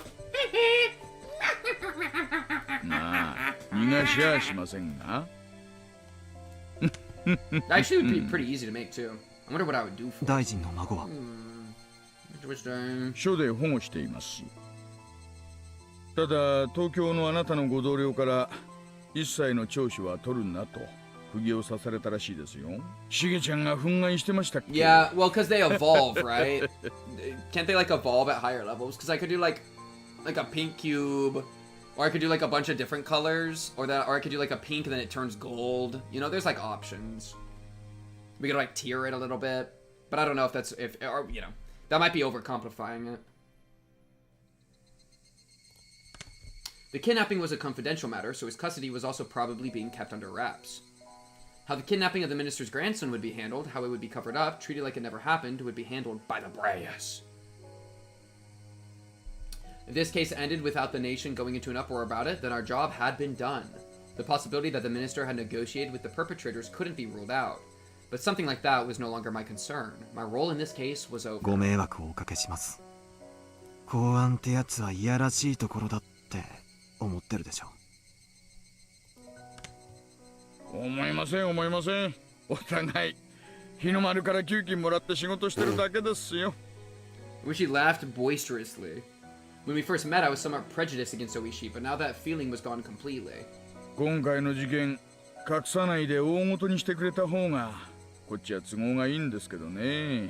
そうすれば黒幕の園崎本家に少しは迫れるんですが、まあ適当に迫ったところで圧力がかかるんでしょうがね。やれやれです。大石さんは園崎本家に今後も戦いを。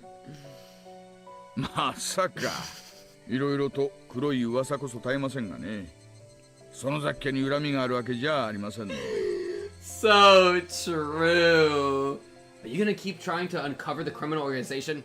Nah, I don't have a personal grudge. Who cares? At least he's honest, bro. But then what are you doing in the actual chapters? Like chapters 1 through 3? Like, why are you still around? Like, you kind of do seem to be trying to piece together all the damage. Oh, maybe you have a personal grudge because they killed a foreman who you used to play mahjong with. Maybe it's unironically you gain a personal grudge from the foreman dying, and then you keep doing it because what matters to you is not your duty as an officer, but who you play mahjong with. Holy shit, I understand his character now. He only gives a frick because the foreman dies. Crazy. It unironically might link back to mahjong for him. And the Blue Mermaid. Oishi left happily and I couldn't help but laugh along. そうだそうだ。さっき県警から署に連絡があったそうです。あなたのご同僚が名古屋に到着したそうで、今車でこちらへ向かっているそうです。あなたは名誉の負傷ですから、東京へ引き上げだそうですよ。そんなわけです。はあ、お疲れ様でした。あなたの沖宮での仕事は無事終了です。I was being recalled to Tokyo. I inadvertently breathed a sigh of relief when I heard those words. All's well that ends well. Then what's the conversation in the future about, dude? Like, why is he reflecting back on this whole incident? That's my curiosity.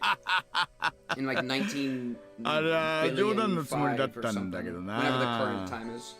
Oishi took out his wallet, casually pulled out several large bills, and jammed them into a breast pocket of my shirt. Wow, he's even not being sneaky. 協力金の返済じゃないですよ。私からあなたへのお小遣いです。Yeah, appreciate it, Oishi. Thanks for the この辺は cash. 地酒がうまいんでね。You said go party it up. 東京へのお土産にこいつで I 買っ would てい hit く the といい Blue でしょ。 Mermaid, but I got a pretty little mermaid back home. Oishi flashed me a grin. もしもあなたの傷が軽いようなら、東京へ帰る前にぜひ声をかけてくださいよ。おやつさんも佐藤さんもぜひあなたともう一度タコを囲みたいと言ってましたからね。やれやれ。Yare yare. 今度はこっちも小細工 Chat, do I have aura when I say 純粋 that? に楽しもうじゃないですか。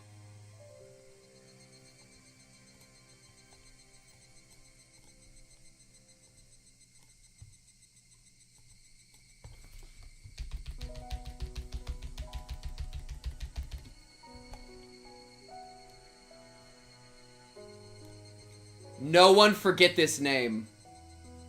No one, for the rest of time, forget this name. I'm not even asking you to do anything about it. I'm not even asking you to feel any kind of way. But you need to know who this is and what they said. And whatever you do about it is up to you. You have the power. よく言い Don't ますよ。 forget. 現職の警官があんなに濃い様ができるなんて世も末です。私どもとね、 Lore accurate 対等以上 Zeus. に打てるメンツにはなかなかお会いできないもんです。あなたが東京に帰るのが惜しいですよ。 When I heard the words going back, I thought that said gooning back to Tokyo. I blame Zeus. From Oishi, I was reminded once again that I was relieved from my duties. Soon, Yuki would be giving birth. Furude bloodline is way worse. It might still be possible to attend the delivery that I had at one time given up on. Like, yeah. When I thought that, the pain from my injuries became trivial, and I wanted to hurry back to Tokyo and see Yuki at once. 少し傷が重いふりをして沖宮にしばらく滞在しません？いいお店をいろいろ紹介しますよ。 He wants a friend. もちろん、おごれなんて言いません。 He wants a friend. And then he proceeds to ghost Oishi for like years and years and years, and then call him back. 妻の出産日が近いんでね。早く帰りたいんです。 Also, Rika was sort of wrong about how bad it would be for us to come here and that we should go back to Tokyo immediately. Unless she was saying that we should go back to Tokyo because the childbirth is about to happen and or the childbirth is about to go wrong. Maybe through her godly powers, she knew that the childbirth thing was happening and that, like, he needs to be there for it because, like I could see a world where, like, the wife dies in childbirth or something terrible. And, like, he wasn't there for her, and then that's why he should have gone back to Tokyo. Not because of anything with the city or his life being at risk, but rather what he was missing. Think about it, chat. それじゃあこんなとこにいちゃいけない。早く帰らないといけません。 For a while after that, Oishi asked all sorts of questions about my wife, teasing and bantering with me.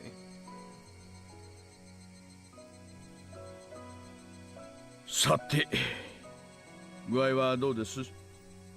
おきれいそうですか？ええ、おかげさまで悪くないです。 The Hojo 立って歩いても bloodline is 全然 fine, 平気 right? で It's すよ。 got Tepe to go and propagate it somewhere. A piece of shit. I stood up and shuffled around for a bit, which seemed to amuse Oishi. いえいえ、ひなみ沢の病院では落ち着かないでしょうと思いまして。入江の先生は一晩泊まらせたいみたいなこと言ってますが、犯人もまだ捕まってませんし。Yeah, I would not feel safe here. ここはあなたにとっては敵地になりますからね。この病院は安全ではないということですか？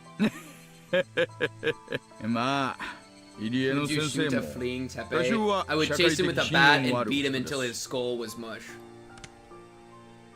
So yes. ここにいる限りは何もないとは思いますが、赤坂さんの気分的に Worried メ about ール someone's ないか mental という health, so you 方 do が have the 問題です capacity ね。 for care. I relaxed a bit now that things had progressed this far, but it was exactly as Oishi had said. When I realized that this was enemy territory, I suddenly felt uncomfortable. Without leaving being the only thing left for me to do, the chance that I would come to harm was logically fairly low. But that didn't mean I was completely safe. そうですね。横になっているだけならホテルのベッドでも同じな気がします。そうでしょう、そうでしょう。私もその方がいいと思います。At that moment, I caught a glimpse of the clock over Oishi's shoulder. It was the evening. The hours when I could call Yuki at the hospital were almost over. I wanted to tell her as quickly as possible that I'd soon be back at her side. ちょっと雪江の病院に電話してきます。ロビーに公 I 衆 think 電話 he とかはあ misses りま it せんか？ though, right? Because we just saw the bit from her perspective. 新婚さんはそういうの豆だな。確か会計の脇にあったと思います。ここで待ってますから、いってらっしゃい、いってらっしゃい。Oh, I wonder. Oishi, laughing while saying that he was jealous, opened up the window and pulled out a cigarette, even though he was in a hospital room. Appreciative of how considerate Oishi was, I set out to the lobby to find the phone. The lobby was just a short distance down the hallway from the hospital room. I got a bad feeling about this. I thought that this hospital was a bit too grand for a village like this, but of course it was nothing compared to the general hospital Yuki was admitted to. Running inside a hospital wasn't the best of manners, but calling hours would soon end, so I dashed over in a hurry. There was nobody else in the lobby. It may have been the evening, but there was nobody at the reception desk. Well, this might actually be lucky for me. I wasn't planning to have a conversation to feel guilty about, but it would still be embarrassing to have someone listen to the conversation between me and Yuki. Taking a quick look around, I soon found the payphone. Digging around in my pockets, I grabbed a few coins. I was calling Tokyo from here, so it would burn through this amount fairly quickly. I picked up the receiver and inserted a coin, then dialed the number for Yuki's hospital, which I had completely memorized at this point. Brrr, brrr, brrr. The number for Yuki's hospital had a lot of 8s and 9s, so dialing it in inevitably took some time. Oh, maybe he was doing a... Normally, it wouldn't be a big deal, but currently, any time was precious. However, I felt that something was strange as I was dialing in the number. I don't know exactly how to put it, but it was as if the receiver was too quiet. The unique white noise from the telephone line wasn't there. Somehow, I felt that I wasn't getting any feedback from the phone, and without feeling a response, I hung up the receiver to try again. The coin popped out from my return slot. I reinserted the coin and began dialing once again, but the receiver was still dead silent. Broken. While I was wasting time like this, the amount I had to spend talking with Yuki shrunk, beginning to feel needlessly impatient. I felt the presence of someone on the other side of the glass, so I called out. There was an immediate response, and a man who seemed like a pharmacist came over. Man's back!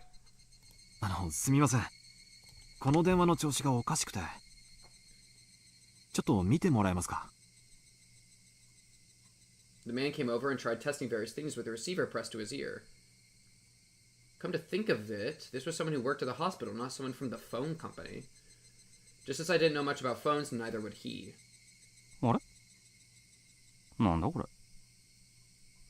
The man held up the cord that connected the phone to the wall. Snipped. It was completely severed. Yeah, I don't feel safe here, let's leave. Yeah, let's, get out of Dodge now. A dilly of a pickle? Who snipped the phone, dude? That's just rude. Rika did it. Imagine. Rika was like, I told you to leave, you stupid fool. Click! I didn't want the people in the hospital office around while I was talking. Or maybe it's luring him to a different payphone? No, but he doesn't die. そこのどこかの角のタバコ屋にあったような気がするな。行けば見つけられると思いますよ。I was dressed in a hospital gown. I was wearing sandals on my feet. My head was wrapped in bandages. Just looking at me, you could tell I was a hospital patient. No matter how you looked at it, I was not dressed to be wandering outside. But that's where the impetuousness of youth came in. Choosing the chance to talk with Yuki for even a little longer, I headed outside in my current state. Follow the road to the shopping district. Should be able to find one soon enough. With only those two lines as my guide, I ran outside the gates of the hospital. The village nestled in a valley. When the sun set, it got dark quickly. The sparse streetlights lit up enough to start attracting moths. This feels so bad. The Higurashi, knowing the time for their course was soon at a close, redoubled their fragile cries. Finding the pain phone wasn't as easy as the person at the hospital had suggested. Was it still up ahead? Did I miss it already? Was I just getting further away? Just as I was about to be crushed by the wave of uncertainty towering over me, I found a shop on the corner with cigarettes written on a small sign. My joy spurred me onwards. Just as I was heard at the hospital, sat next to the counter of the cigarette shop was an antiquated payphone. I wasn't wearing a watch, so I didn't know what time it was. I probably didn't have much time left, though. But it was enough, just as long as I could tell Yuki my job was done and I would be coming home soon. Picking up the receiver, I slid a coin down the slot, but I felt that something was strange, just like at the hospital. Even after inserting the coin, the phone showed no response. I hung up the receiver and tried putting in the coin one more time. Is it snipped again? But there was absolutely no response. This phone was dead. It couldn't be. Thinking of that, I felt along the cord that protruded from the back of the phone. Doing that, my hands found the end of a completely severed line. What is this? Having now had the same thing happen twice, my bafflement was accompanied by a sense of unease. It seemed that the cord had been severed cleanly by a sharp blade of some sort. And I may be mistaken, but it didn't look like much time had passed since it was cut. Yo, we just gotta go home and get to Oishi. Let's get to Oishi, get him to drive us out of here for the night, and take us to the place to go home. Opening up the booth window of the tobacco shop, like the airport or something, I looked for someone in the dimly lit interior. Eventually, there were the sounds of somebody plodding down some stairs and an old lady appeared. Imagine it's Mion's grandma. I mean, there's no way. It's just funny. The old lady's plodding and lethargic steps for some reason only served to make me more frantic. Oi, Missy! I want Oishi and his gun. タバコを買いたいわけじゃないんです。この電話が。The reason that saying the phone was broken and asking them to take a look at it was going to get me nowhere, I swore back my words. この電話が壊れてるみたいなんで、別の公衆電話があるところを教えてもらいたいのですが。The old lady moved her jaw up and down slowly as if chewing on the meaning of my words. It seemed that she wouldn't understand until she had digested things thoroughly. 電話壊れてますかいね。そんな難儀だわ。 Why are we all saying dilly of a pickle? I've never heard this before. 他の公衆電話を当たってください。 I feel like we're getting trolled. The Hinumizawa just decided to do a big group prank on this guy. The old lady directed me to another payphone that seemed quite a ways away. Her way of telling me was so long-winded that I inadvertently started to get impatient. At that moment, I spotted a clock in the dim interior of the store. The minute hand was just about a point straight up. Even if there was a phone right here that I could use, I would only be able to tell Yuki good night with the time I had left. On top of that, my destination was a remote payphone, which I didn't know the exact distance to. If I was of a normal state of mind, deciding to give up the phone today would have been the natural thought process, but at that moment, I had become somewhat stubborn for some reason. Unable to use the phone in the hospital and coming out here and still being unable to use one, there was no mistaking that I'd become quite insistent on using a phone. どうもありがとうございます。その電話ボックス探してみます。Refusing her offer to draw me a map, I left the tobacco shop. According to the old lady, even though the phone booth was quite far away, it would be easy to find. I wonder if it'll be the same one that Keiichi used when he died and clawed his throat out in Chapter 1. If I just followed this road straight down, I'd eventually find it. Sandals flapping as I ran, I couldn't help but laugh at myself. I'd admit that I was quite steadfast about calling Yuki. But there were days when I was tired or busy when I wouldn't call her. Even today, my entire body was covered with injuries, and I was dead tired. On top of that, there wasn't much time left. It wouldn't be strange at all if today was one of those days I didn't call her. But, having twice been foiled trying to call her, had I become hot-headed about it? Was I like a dog who was being told to stay with a piece of food dangled in my face? 何やってんだろうな。Even so, I somehow couldn't quell the uneasy feeling sitting in the pit of my stomach.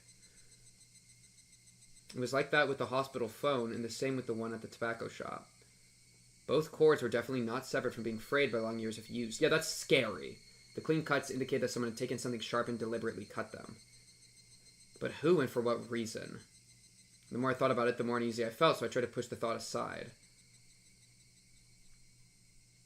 Scary. How much had I run so far? The scenery around me was no longer that of a shopping district, with residential buildings scattered about the lonely road.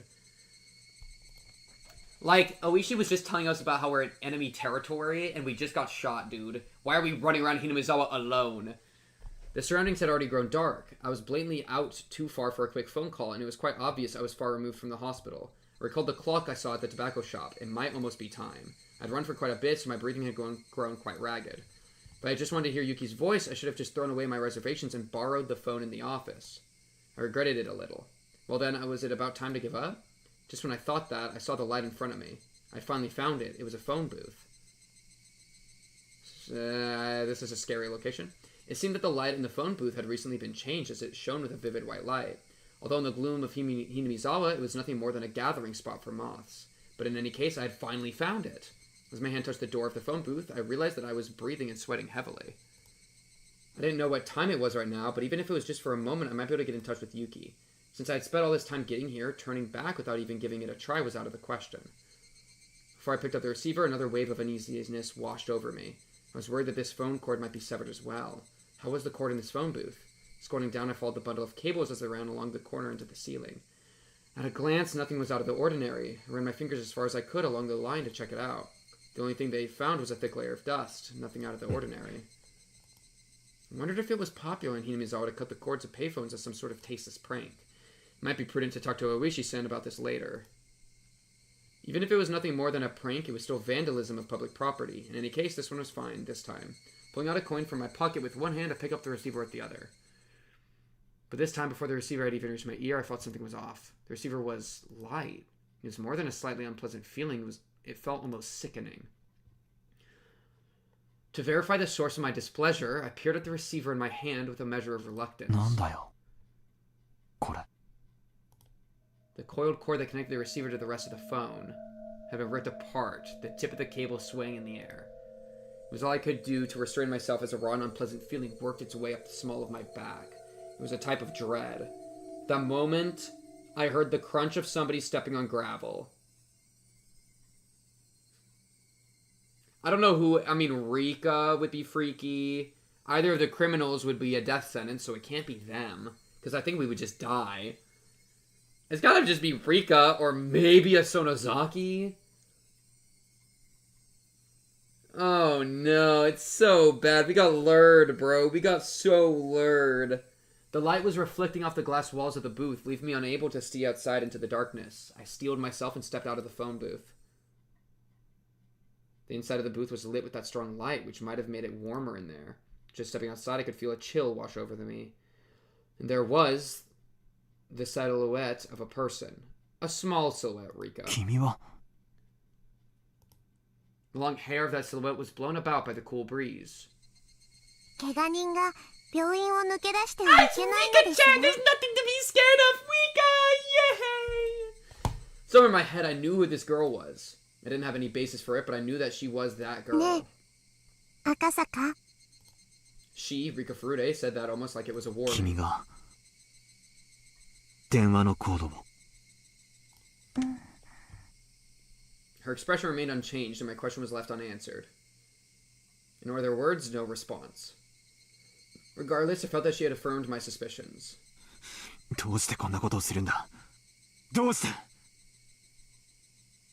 The last word had a tinge of anger behind it. I frantically tried to smooth things out, but she didn't seem very afraid.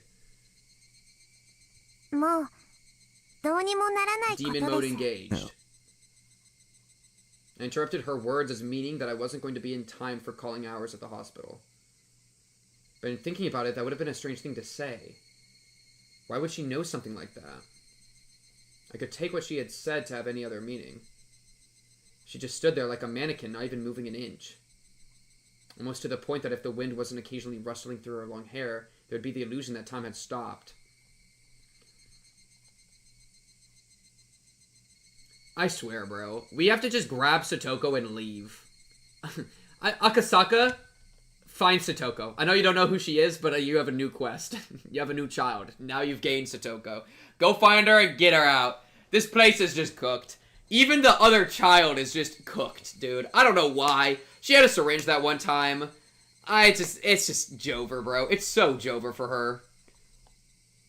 Did I read this? Almost to the point that if the wind wasn't occasionally rustling through her long hair, there'd be the illusion that time had stopped. 赤坂が私を Yeah, I wonder what. You told me to leave. Why did you tell me to leave?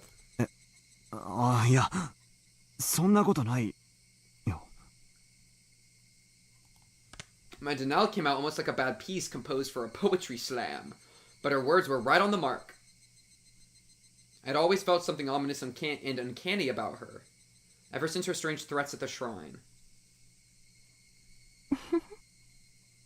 Don't do that. She had noticed that my expression was contrary to my words, seemingly laughing at the gap between them. 赤坂の怖がり怖がってなんかいないよ Being laughed at by this small child didn't sit well with me, especially after he...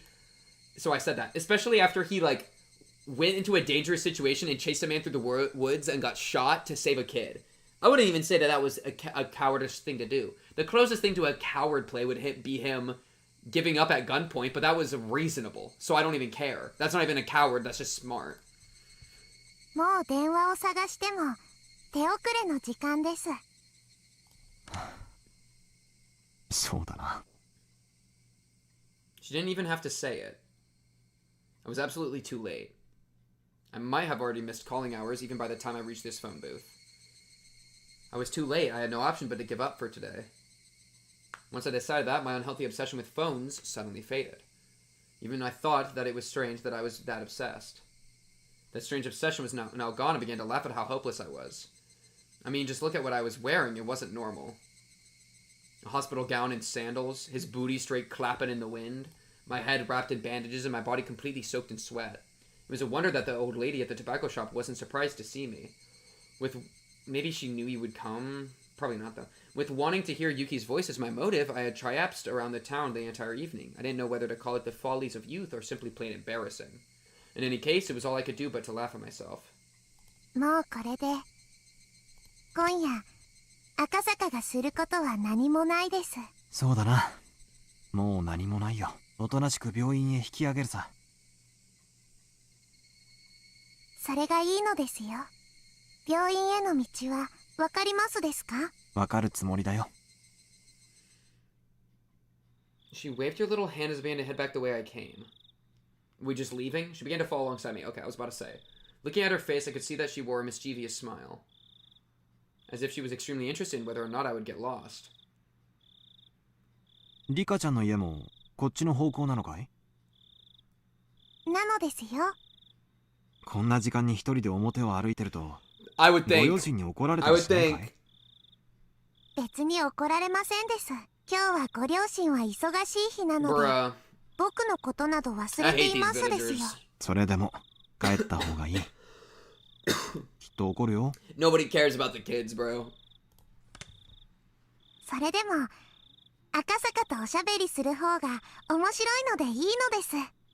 She said that with a face free from worry as she looked up at me once more and smiled. When she showed me that smile, the eerie feeling suddenly surrounding her faded. But even then, she was still as mysterious to me as ever. We arrived at the corner I had turned at earlier. But it was much darker than before, and with the point of view had changed on the return trip, I wasn't very confident that this actually was the corner I turned at. There's no mistake, it had to be this corner. As I began to move my feet again, the girl grabbed onto my clothes. 赤坂は病院へ戻るのではないのですか？もちろん。Like low key, I don't trust that she's gonna lead us in the right direction, dude. 道間違えた？ A short moment of silence. Eventually, still holding onto my clothes, she began to walk. It was the beginning of the walk to the hospital this mysterious girl would take me on. Okay.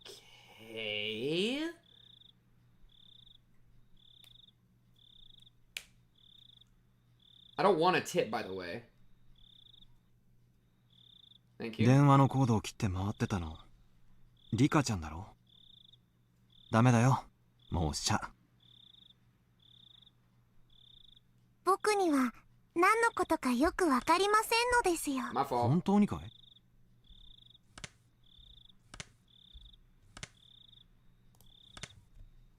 She tried to play dumb, but it was written all over her face.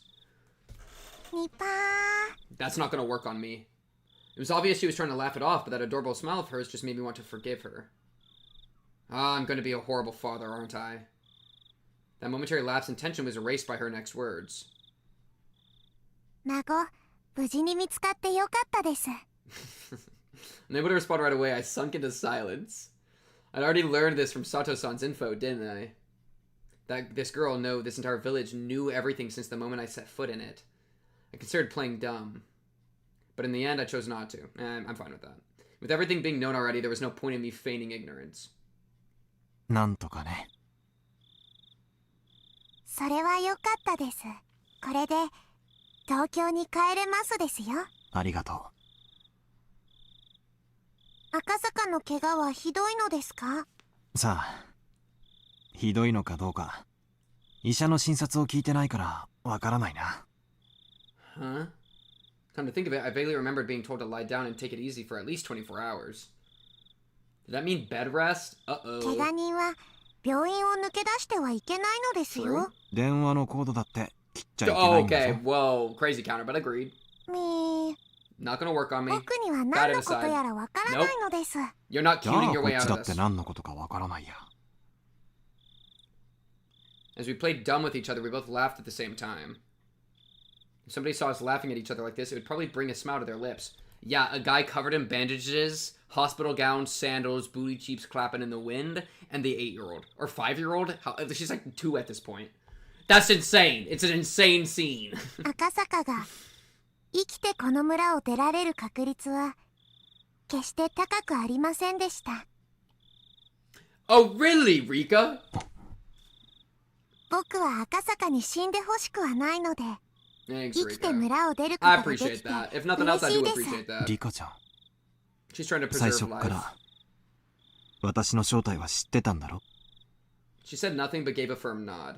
なら分かっていると思うけど、私 Like, たち why は are こ you の chill 村の with me? どちらかというと敵の部類に入ると思う。なのに君はいろいろと忠告してくれたね。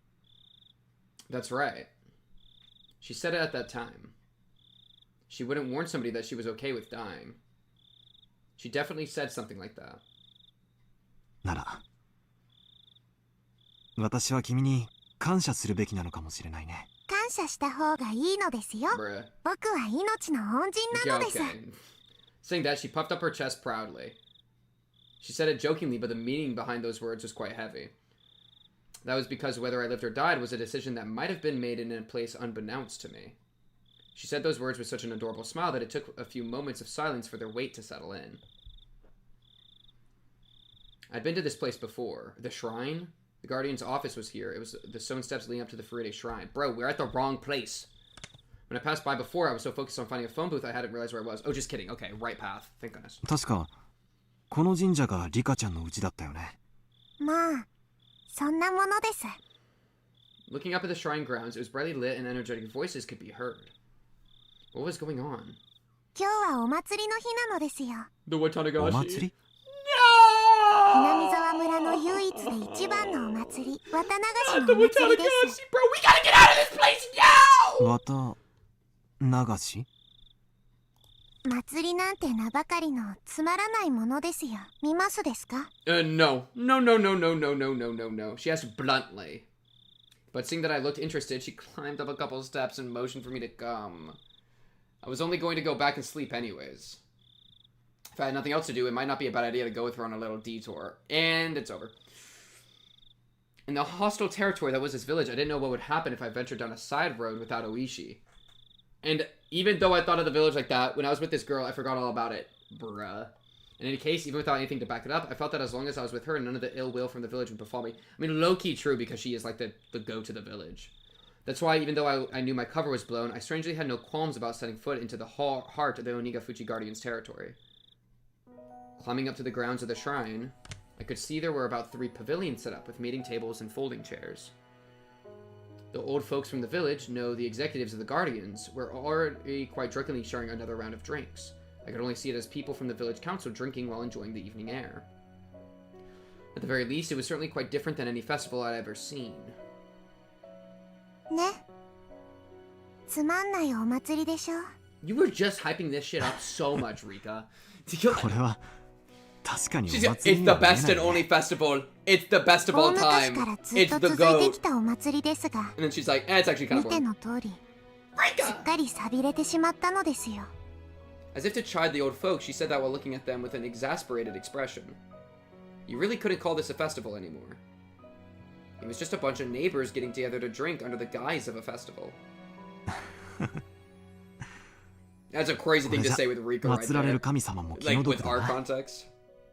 こんなみっともないお祭りも5、6年もすると村中が総出でやってきて、ちゃんと儀式も真面目にやる立派なお祭りになるのですよ。 You just had to start killing people to get people to like show up, huh? Because then they came here out of like, oh frick.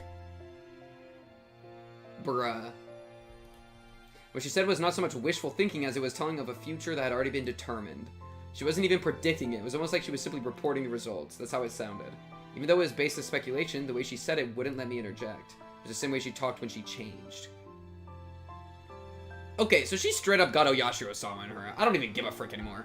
And then the Sonozakis just kill her that one time with Mion? Like, what? When I struggled to find the words to reply to her, she wandered over to the other side of the grounds, not minding me at all. Not in a state where I could afford to be left behind, I hurriedly followed after her. Passing through a copse of pine trees, a strong and cool breeze ruffled my hair. There, from that one evening, was the splendid observation platform the girl had shown me. As it had grown completely dark, the modest lights littered across the nightscape were providing a different type of scenery. こうして眺めると、この村ものどかそうに見えますのです。 She said that with an indifferent look on her face. 君は先日、この村は絶対にダムに沈むことはないと、そう断言したね。She didn't reply, seemingly relishing in the feeling of the wind blowing through her hair. あれは、あの時点でもう、大臣が要求に応じていたという意味だったんだね。She spun around, her gaze meeting mine. But she said nothing. She spoke nothing that would neither confirm nor deny what I had just said. 多分、今回の事件は、闇から闇へ葬られる。本庁上層部は、多分、大臣のスキャンダルが公になってトラブルになることを望まないと思う。さもないと孫を殺すぞと脅したに違いないのです。で、大臣との交渉が成功し、孫は解放された。孫を助けたのは赤坂ですよ。どうだろう。発端となったあの財布の発見、あれ自体がすでに出来すぎだったように思う。Ever since the moment that wallet was discovered, I felt something was odd. I wish she said it as well. That the Sonozaki family had given the order to release the hostage. Meaning that our little manhunt was a farce to begin with. It's like, but why? Like, it's crazy. That's kind of what I mean by the Sonozaki family being run so weird. Like, the order to release the hostage is to drop a wallet, but you don't actually tell the people that originally took the hostage about anything, and so they end up getting in a gunfight. Like, you're not really taking care of your people at all, dude. Meaning that our little manhunt was a farce to begin with. Come to think of it, I was punched, kicked, and had a gun pointed at me. And you were shot. I felt like they put up quite a fight, but that might have all been part of a good performance. Once the negotiations were successful, they couldn't just say, here you go, and return the minister's grandson right to his doorstep. No, I don't think they had any idea what was going on. They knew that public safety had realized that this was a kidnapping case and were moving in on it. That's why, due to the actions of public safety, the grandson was able to be rescued safely. So the minister didn't give in to any unreasonable demands. That type of performance was necessary. To make the minister look better?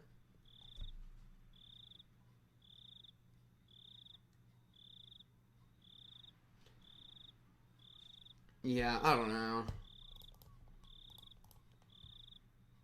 僕には難しいことはよくわかりません。Are you sure about that? 同感だな。私にだって難しいことはよくわからない。だが、That's like it's an idea, but that just seems counterintuitive to like how the Sonozakis were presented to us as working. Where she said like, it'd be nice if they were gone. I mean, we could assume that that made it through the grapevine to them, like the two kidnappers. But then the way they were acting was a little weird, I felt like. I guess they could have planned it all, but like the doctor thing, I mean, maybe that's a way, maybe there's a world that was the plan, and then that's why Dr. Ire backed off and didn't say anything. But no, I feel like, I mean, Dr. Ire wasn't in on it, because then he would have said where the house was, maybe, and given them a little bit of a pointer to ensure that it actually worked. Because otherwise, like, they didn't really have a, you know, I feel like they didn't have enough. It was, like, up to Oishi kind of being clever that they found it. So I feel like Dr. Ire might have been able to get a jump up. And then otherwise, I mean, he didn't kill Oishi, but he explicitly said that it's because he was told not to kill anybody unnecessary. And then they took the kid and ran into the forest. And then, dude, they bludgeoned him with a rock until his skull had fractured open. I feel like they would have given up easier. But, because it seemed to be kind of, like, hitting somebody with a rock in the head is a way you can kill somebody doing that, you know? I feel like that guy, with his character being, like, soft, if he didn't have if he had the command to give up the hostage, he would not have, like, rock fought. That's just a crazy, like, display of violence, I feel like, for that. And, like shooting in the shoulder is one thing, and that's a lot, but that's one thing. But hitting somebody in the head with a rock, like, enough to make them, like, bleed, like, that's enough to do some real damage, you know? Yeah. So I'm not very, I don't think I'm convinced of that idea. I think that they probably weren't aware of it. But it's a little bit same difference. I mean, do the Sonozaki, like, actually delegate or not? I don't think, well, it was explicitly said that, like, people aren't told exactly what to do. She just kind of says what she wants, and then people kind of do it. You know, it's not like commands are given specifically. That was like how it came across. And so like the command of like, hey, get rid of the child, or like release the hostage, sure, but there wasn't like a tell them to like let go of the hostage or tell them to form an elaborate ploy. I think it was literally that just led to the wallet. Are you even a real man if you can't take a rock to the head and grin it out? Okay. 君が言った通りってことさ。 So that doesn't, I don't know, it just doesn't really track to me with ダ how ム湖に it, なん it か seemed 沈 to ま be ない。 characterized. ダム計画なんてそのうちなくなってしまうってことさ。 That wasn't something an officer of the law should be saying. But I naturally let those words slip from my mouth. This village may have stirred up all sorts of trouble. But that was because they were protecting their homes. If someone just decided by themselves that I had to leave the house I was used to living in, I would resent them as well. Yeah, and that's why the kidnapping thing, like, I'm like, it's bad, you know, but, like, it's more understandable to me as a thing, as a, you know, as an action. I can understand the action. On top of that, it wasn't a place like mine where I just happened to be renting it, but a place that their families had lived for generations. It might be ignorant to call their desperate resistance an overreaction. I might not really be qualified to criticize politics or bureaucracy, but deliberately building a dam on land that was loved by its residents wasn't something I could get behind. よかったじゃないか。 Oh, special shot? 少なくともこれでこの村に平和が戻るよ。 Even though the minister promised to use his considerable influence to cancel the project, it would probably take more than a few months before it would be completely scrapped. At the very least, it would probably take 1 or 2 years. For the villagers to officially hear that their village wasn't going to be submerged at the bottom of a dam was still a ways away. But it was no mistake that the promise of peace returned to the village was there. Wait, chat, why is this exact frame going, like, the background of at least 7 different Nightcore songs? Am I right or am I right? It turned out from beginning to end that it had already all been decided. Just as the girl had said, it was decided. There wasn't really a need for me to come here in the first place. There was absolutely no need for me to have come here and aggravate an unpleasant situation. If I had never come here then, the grandson's release might have been done in a more amicable manner. I mean, it's kind of counterintuitive to what you were just saying, that they were using it as like a cover, because they couldn't just leave him at the doorstep, but I don't know. When I nodded, she laughed as if to admonish me. But her face remained indifferent, expressionless. And then her eyes narrowed slightly as she snickered. これから毎年血生臭いことが起きるのに Like, she either is planning it or she has future vision, and when I say she, is it her or Yashiro-sama? It's also weird that Yashiro-sama, I think I've said this before, Yashiro-sama is a dude, but it only appears in women of the Furude bloodline. Like, that's the legend. It's kind of strange to me. But, like, I don't know, she's cooked, dude. It's over, dude. Like, Setoko's all we got, man. I don't know, like, either she's planning it, which would make sense kind of with the shrine thing of, like, let's get people back on, like, worshipping the shrine and worshipping me as Oyashiro-sama. Also, I'm Oyashiro-sama, shout out the demons, and, like, merging them with the humans in, like, a peaceful manner. Like, that's one whole thing, but, like, or she's got future vision, and that's also scary. As the wind blew her hair about, the girl, as if taking pleasure in that I was the only one who didn't know, continued to snicker as she looked at my face for a while. Oh, she's about to drop some crazy stuff. They played crazy music. Oh? Huh. Oh? Huh? Oh! Are you gonna be, like, stabbed in the chest and then, like, gutted and then have all your intestines thrown about? 'Cause, like... Backlit by the moon, it was hard to tell if her expression that had been cast in shadow was smiling, amused, or resigned. Yo,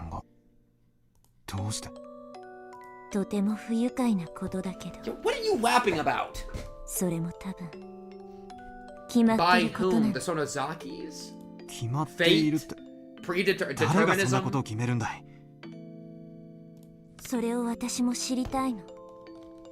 Turning back to face me, she showed me a resolute expression for the first time. After staring into my eyes for a moment, she turned back to gaze at the scenery before she spoke her next words.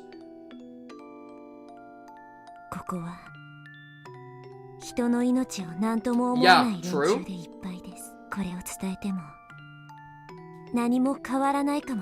You know what? I mean, Rika might be like like, even with her, how deep she is into the village, she did warn this guy and tried to save him. And then Keiichi, she's gone out of her way to try to save Keiichi, even if it got herself killed. So, like, low-key, she's actually fine. It's just, like, she's cooked in the sense that she's completely embroiled in the village and the nonsense there, which basically means it's GG, and she even says she's gonna die, so that affirms the she's cooked idea. But that doesn't mean she's, like low-key, she's still an asset. Like, low-key, she's still, like, not evil, I guess is what I'm building up to. Like, there's, like, a positivity there. でも死という月を映す水面をかき消すためなら小石を投じることも I had no idea what she was trying to say. It's just, I had to listen to every word with my body and soul, or at least that's what I thought. 来年の今日そう昭和54年の6月の今日ダム現場の監督が殺されます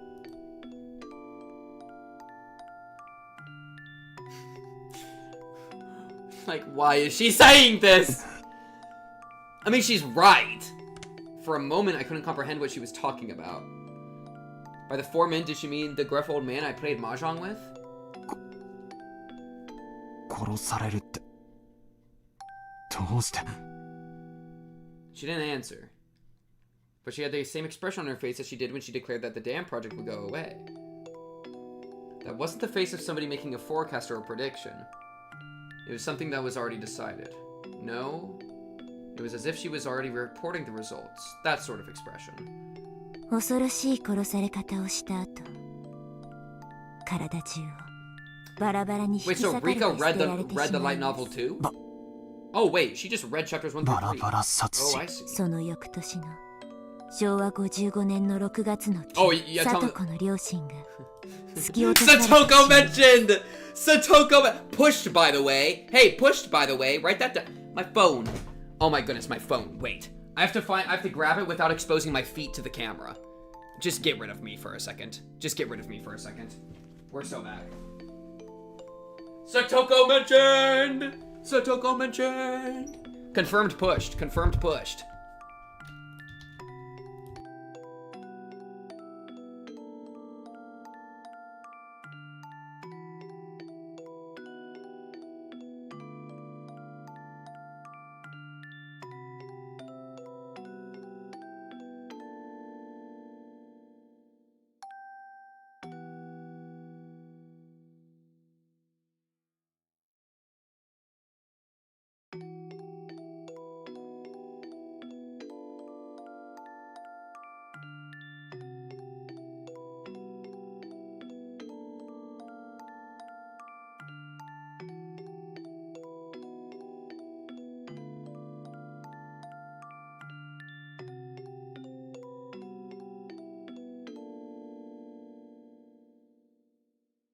Wait, when did I mute myself?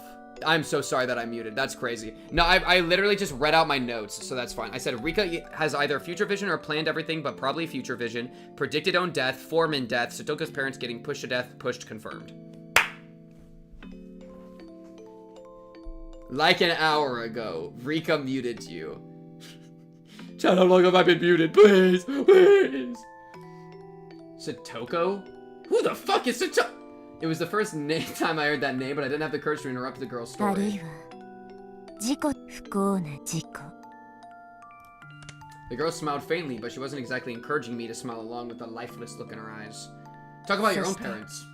さらにその翌年の昭和56年の6月の今日私の両親が There we go. 殺されます。そしてさらに翌年の昭和57年の6月の今日里子の意地悪おばが頭を割られて死にます。Let's see. Foreman death. Satoko's parents. Own parents killed. Satoko. Uncle or aunt killed.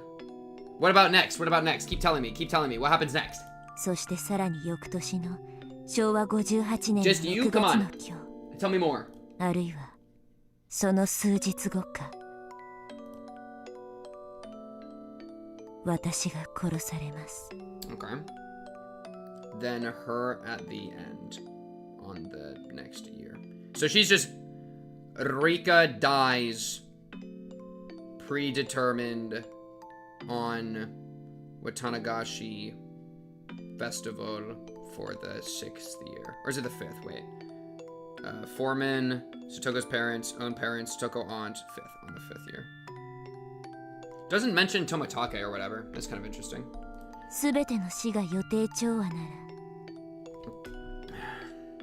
Didn't mention Tomatake or others. Oh.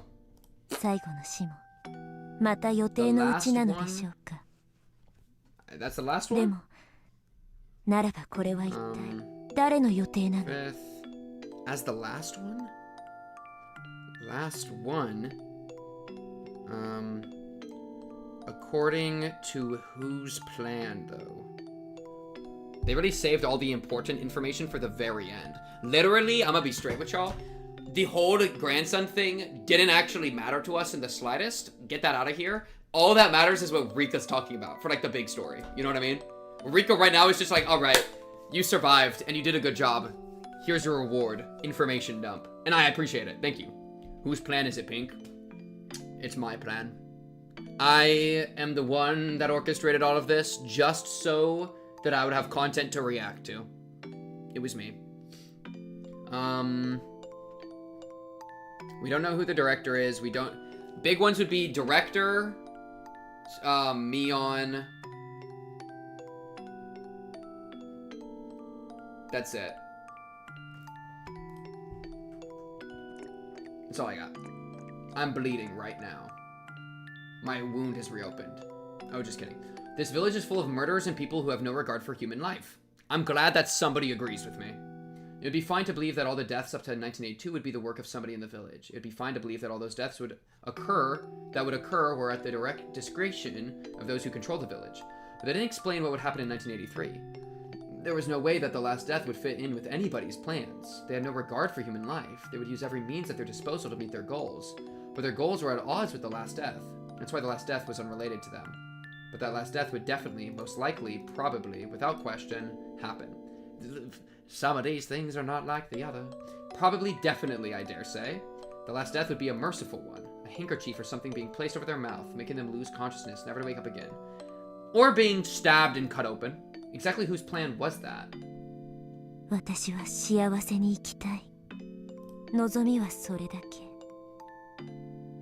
Wait, low-key, it's Mion? Because she low-key don't fuck with like curses and stuff? And so she's killing Rika in order to kill Oyashiro-sama to free everybody from the curse. And Rika as a character exists as a ultimate trolley problem, where her existence curses other people and makes them demons. But if we can kill Oyashiro-sama, then low-key we win the game for free. In which case, Rika, I'm sorry, I pull the lever every time. It is what it is. But that's, I don't know, that could be a situation. But also, Oyashiro-sama as an entity isn't like what makes people demons. It's like supposed to be the thing that like brought peace between demons and people, right? So I feel like that would just like quote-unquote like let the demons like roam. But if killing Rika fixes everything, I kill Rika every day of the week. Guys, it is what it is. Like, this village is a nightmare, okay? Like, you gotta do what you gotta do. I really went from, I'm gonna save this one child no matter what, to, yeah, sacrifice the kid. Like, listen, guys, it is what it is. I kill the world before I kill Rika. Chat. That's the thing, though, is you would never actually know, right? You never know if that would actually fix things, which is why trolley problem isn't, like, actually usable. We don't actually know if killing Rika would fix anything. But, like, I wonder if that's what the plan... I'm trying to get into the idea of, like, why would you want to kill Rika? And maybe her being Oyashiro-sama would be killing Oyashiro-sama. And then that would free the people in the village, right? I feel like that's an understandable enough chain of events. In which case I can understand it. Would it actually work? Who knows? I feel like probably not. But if that was guaranteed to work for some reason, like... You know, I can see the play. I can understand the play, but who knows? I don't know. Rika-chan.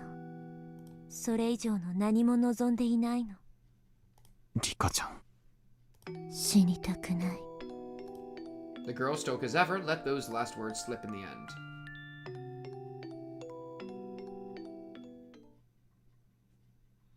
Eventually, we were discovered by some drunks. The girl, as well as I, were dragged back to the festivities. Everybody was completely drunk, so even when they saw my head completely wrapped in bandages, they wouldn't let me leave. Well, certainly if I was in a good enough condition to slip out of the hospital, it might not be that serious. The girl was mingling with everybody, being pampered like a kitten. Her expression was adorable, nothing like the one from just before, predicting her own death and whispering that she didn't want to die. Having said that, having a silly and lively conversation like this, it was hard to believe that these people were the core of an extremist resistance group. Even if it was a shell of its formal self, it was a festival where people in the village gathered, so the 20-some odd folk here should have included some of the village executives and other important members. Among those, there were no doubt that there were members that were at the Sonozaki Family Council in attendance. Meaning, even if we never met face-to-face before, there were people here who knew my identity.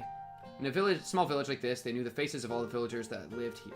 That's why, without even saying anything, it soon became obvious that I was an outsider. But they actually seemed interested by that, asking me all sorts of questions about Tokyo, drinking while musing on the faint relationship the city had with the villagers, and emphasizing with a rather meager environment. The confidential talks with the minister were finished, his grandson was in police custody, everything was over. I might not have to be put in another perilous situation. To me, they were only my adversaries because of my job. Outside of that, there was no reason I couldn't be friendly with them. The next time I visited this village, would it return to being a tranquil and beautiful place? If that happened, I might be able to take a relaxed walk around the village with her again. My cup was once again filled to the brim with beer. Yeah. By the time I was able to get away, it was the middle of the night. The girl had at some point disappeared. It seemed that her parents had told her to go home and sleep when she let out a large yawn. The old folks, who had absolutely no remorse for making an injured person hang out with them, told me as much as they laughed. I was just there drinking, so I had thought to help a bit with the cleanup. However, my help was refused on the grounds that I was a guest. On top of that, they had a car prepared to take me back to the hospital. Losing the battle against my sleepiness inside the car, I was sound asleep until we reached the parking lot of the hospital. The front door of the hospital was naturally locked at this hour. I wandered around bewilderedly, searching for a back entrance until somebody on night duty found out and let me inside. That's hilarious.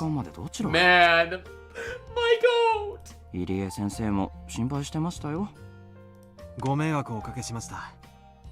神社でお祭りの人たちに引き止められまして。ああ、そういえば今日は神社で町会の人たちが集まって飲むとか言ってたな。それはご愁傷様でした。My condolences. 傷は大丈夫ですか？ Thank you, man. Yep, they're good, man. Appreciate you, man. ちょっとズキズキしますね。In fact, it's throbbing actually, man. Maybe you could help with that? そうだ。お連れの刑事さんが連絡が欲しいと言ってましたよ。いけない。大石さんを待たせてたんだった。I glanced at the clock. No matter how you looked at it, it was way too late to call him now. I'll apologize to him tomorrow over the phone. I returned back to my hospital room and slipped into the bed that was still unmade from the time I went outside. Oh, that's no good. I have to turn off the lights. But my wariness had cut the cord powering my body, lulling me into a deep sleep. Funny you said cut the cord, because that's what kept happening with the phones. Oh, why did Rika cut all the phone cords? We still didn't figure that out. I feel like our wife is dead. I'm gonna be straight with you. Like, why else would she cut the phone cords? But why would she do that? Why would she be mean to us like that? I don't know. Mother's Diary 1, 2, 3? Okay, low-key she's fine. Maybe she was just doing that to, like, keep us at the village so we wouldn't run off home? Wait! There's another chapter? Oh my goodness. I'm so... We got 3 pages of a mother's diary! No! Alright, what's going on, Mother? There was something I didn't like about my child. I first realized it when I started writing these things down. They never warn you about it in any books about raising children, but they aren't just a plaything. If they aren't able to feel loved even when they're not doing exactly as their parents want them to, then those parents are failures. This wasn't something like that, though. How can I say it? It's probably harder to express with mere words. I just want my child to be average. As long as they weren't falling behind, there wasn't any need for them to excel at something.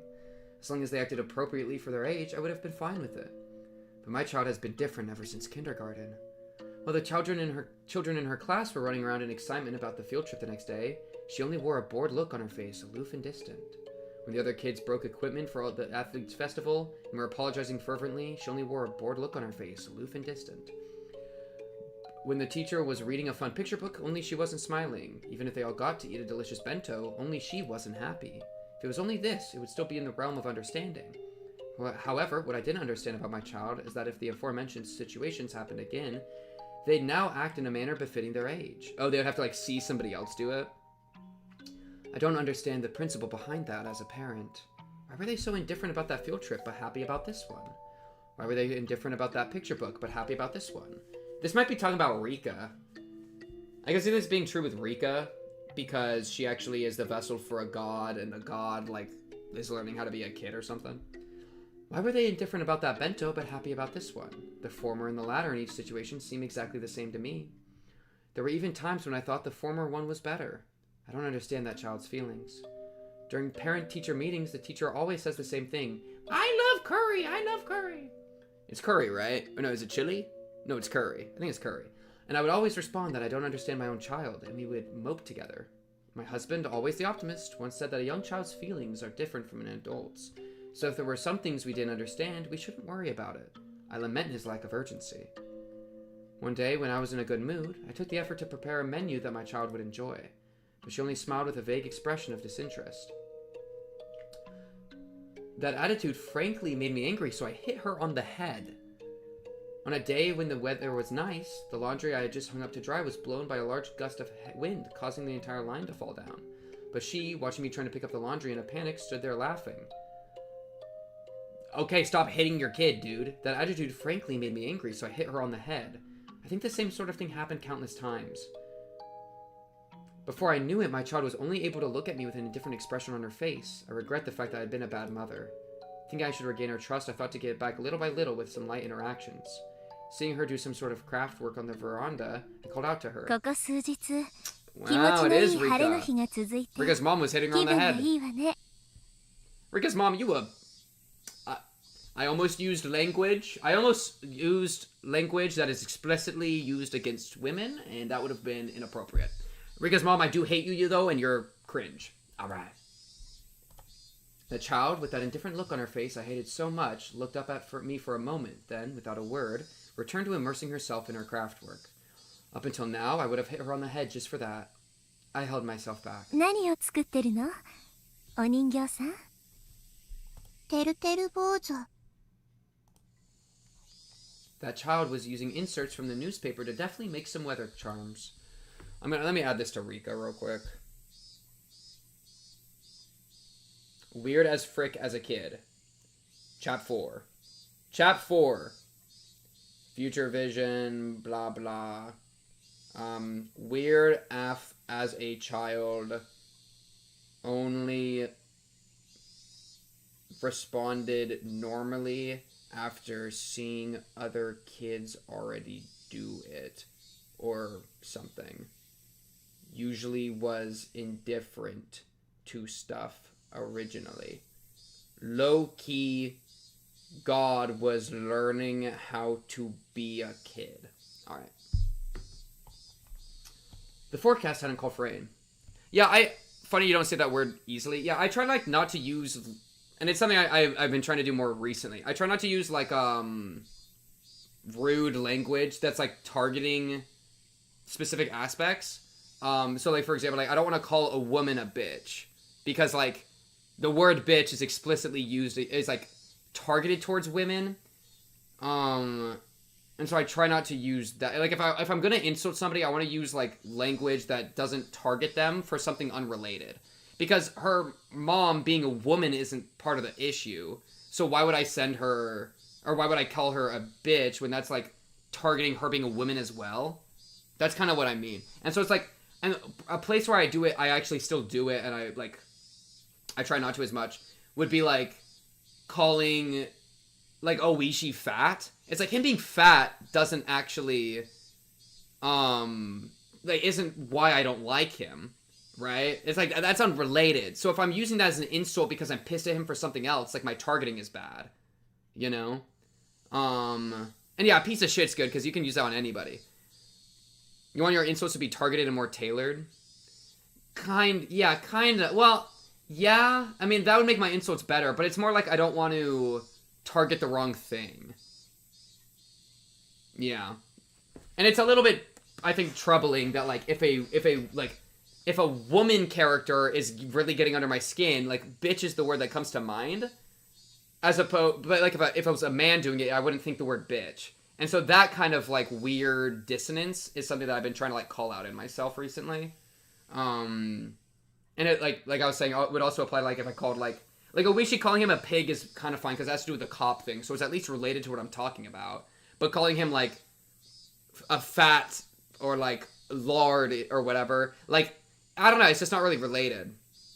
I use bitch for men and women, yeah, and like I would feel more comfortable calling a dude a bitch than a woman a bitch, because when I say it to a dude, it's like not being used in a gendered way and it's like obvious that way. But when I say it to a woman, it's like it's vague. So I feel like even like if I use it on both, it would still feel bad using it on a woman. So yeah, I don't know, just a little thing I've been trying to be better about my like language more recently, I guess. The forecast hadn't called for rain, but that child in her own way was praying that these sunny days would continue. Being able to understand my own... Yeah, well, and yeah, I did tear into Oishi. And there's like a little bit of a difference when I'm like not being serious. Like me calling Oishi like a fat sack of shit or something. Like, it's still not great probably, but I also don't really mean it in a serious way. Like I'm playing up like insulting somebody and being like roasting somebody. That's like I'm roasting somebody. And when you roast somebody, you target stuff that doesn't matter. Like, oh, you're wearing like a dumb hat or whatever, right? It's like nobody get like the hat, like what they're wearing has nothing to do with anything. But if you're roasting somebody, you kind of target everything. But whenever I'm like seriously upset and it's like there's no joking part like going on, that's when I try to be a lot more careful with my language. And that's why like Mion and Rika's mom here, like that's why I kind of like tried to hesitate whenever I wanted to say those things, because it's like I'm not joking around, I'm not roasting you, I'm like actually upset, and so it's a little troubling if that's like the word that comes to mind. They're also fictional characters, so the bar's a lot higher. Yeah, I don't know, but I don't know. To some degree, I try to like, if I get in the habit of saying it to fictional characters, then it'll leak over to my real life, you know.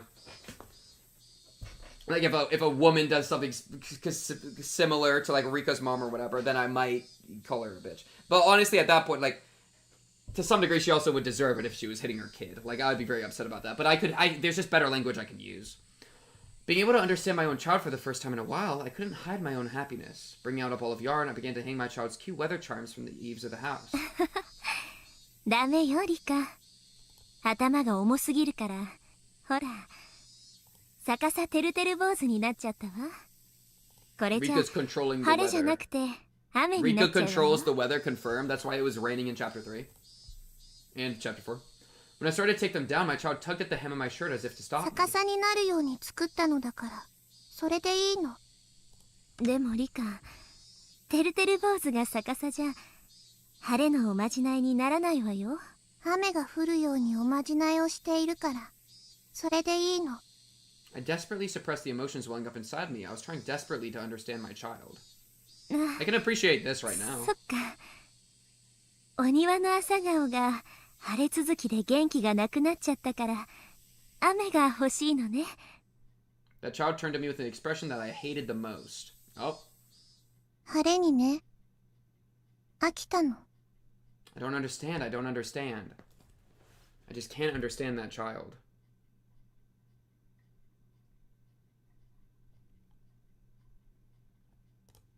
Alright. That's great. During the family council, she buried herself under Oreo-san's futon again. Oreo-san dotes on her unwaveringly. No matter whether insolence my child commits, she doesn't mind. It's almost as though my child is a kitten or something. Oreo dotes on her exactly like you would with a kitten. As her mother, I chided her for doing that. Until Oreo-san had said 3 times that it was fine, I chided her as a formality.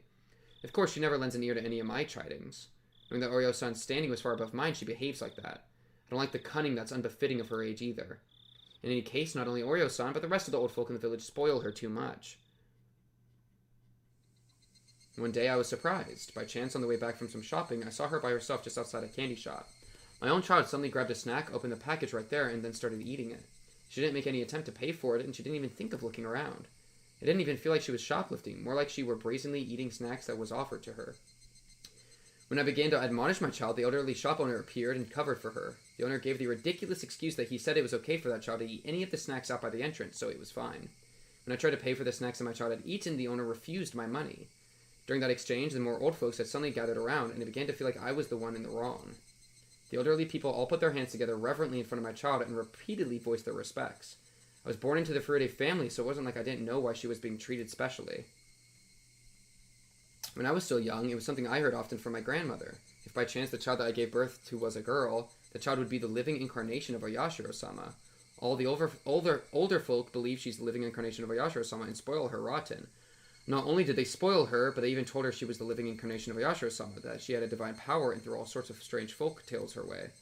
So she may have begun to believe herself that she was a special existence. I went around and told everybody that wasn't good for her upbringing, so to stop telling her all these strange things, but there was no uprooting the elderly people's deep-seated superstitions. I told my child not to listen to them, but it ended up being that she stopped listening to me. Between all the old folks in the village who would dote on her and myself who only scolded her, there was no wonder who she would listen to. There was no mistaking that the reason she had become strange was because of the elderly villagers. See, I would believe her, except that she straight up foretold the future. So, there was no doubt that they had shoved her full of strange folk tales and superstitions. There was no doubt that my child would have been cute and normal. I just really gave up on the end of that one, huh? Alright, Mother's Diary 3.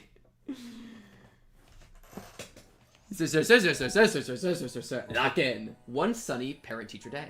There was a cooking class and my child was making curry rice. God damn it. We can't make it one chapter without curry, dude. With a practiced hand. While the other children her age were awkwardly using their kitchen knives, that child was wielding hers deftly. The teacher approached me with a smile on their face, saying it must be a result of learning it at home. I managed to play it off with a fake smile and a nod in response. That was because I had never once taught my child how to make curry rice.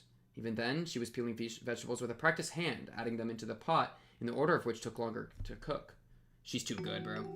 For a normal parent, they might unintentionally clap their hands together, happy at their child's actions, but in my case, it was different. There was no mistaking that somebody had taught her how to make that curry rice when I wasn't taking care of her.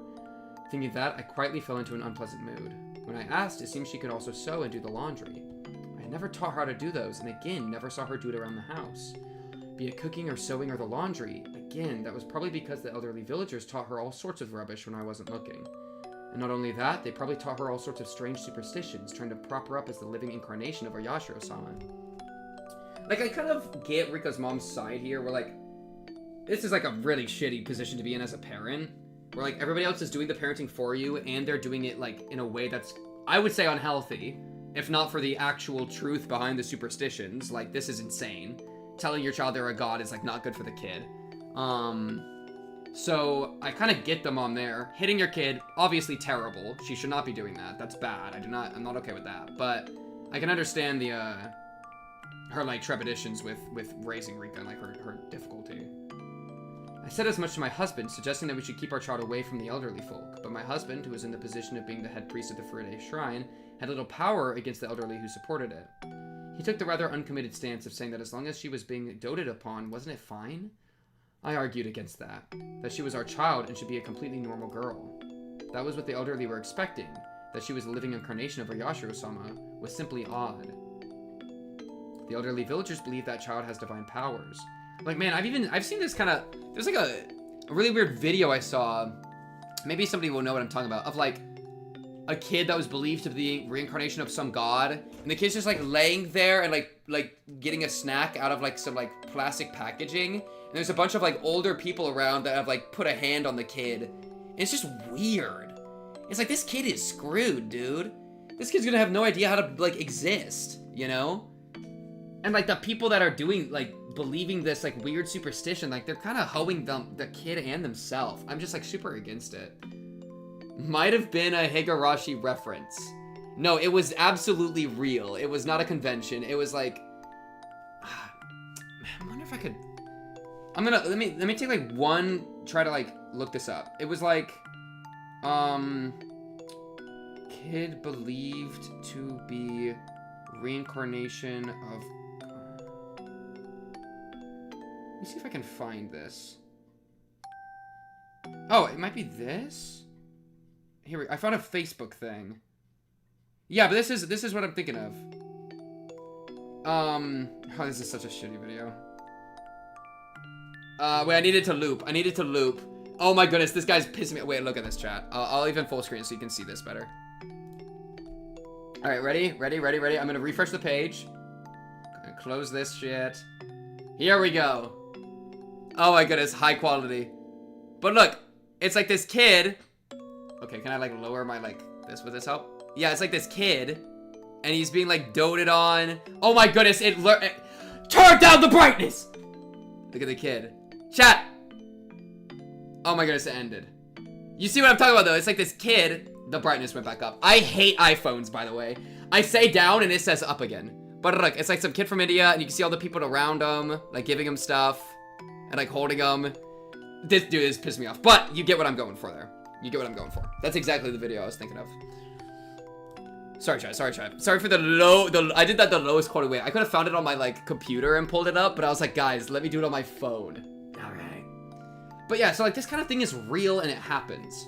And it pisses me off because I feel really bad for the kid. Like the kid doesn't have a chance to like, I feel like find a way to adapt to the world normally. Cause like what, that cult goes away, or that like religious superstition group, like for some reason stops thinking about them, or they get maybe tired of taking care of them always, and like the, whatever was motivating them to do it, like goes away. Like now that kid's just fucked. They have no way to survive. They do not have the brain to understand how to take care of themselves. And I just am very against that, like, that idea. We would discuss the weather for the following day, but there were many times when I left the house without an umbrella and came back soaking wet. Rather than having clairvoyance, that was just secondhand knowledge from her watching the news all the time. The things that she knew that she shouldn't have known were just a result of the people who were trying to indoctrinate her and the people who were gossiping getting together in the village. Yeah, exactly. They stop being a puppet and they're screwed.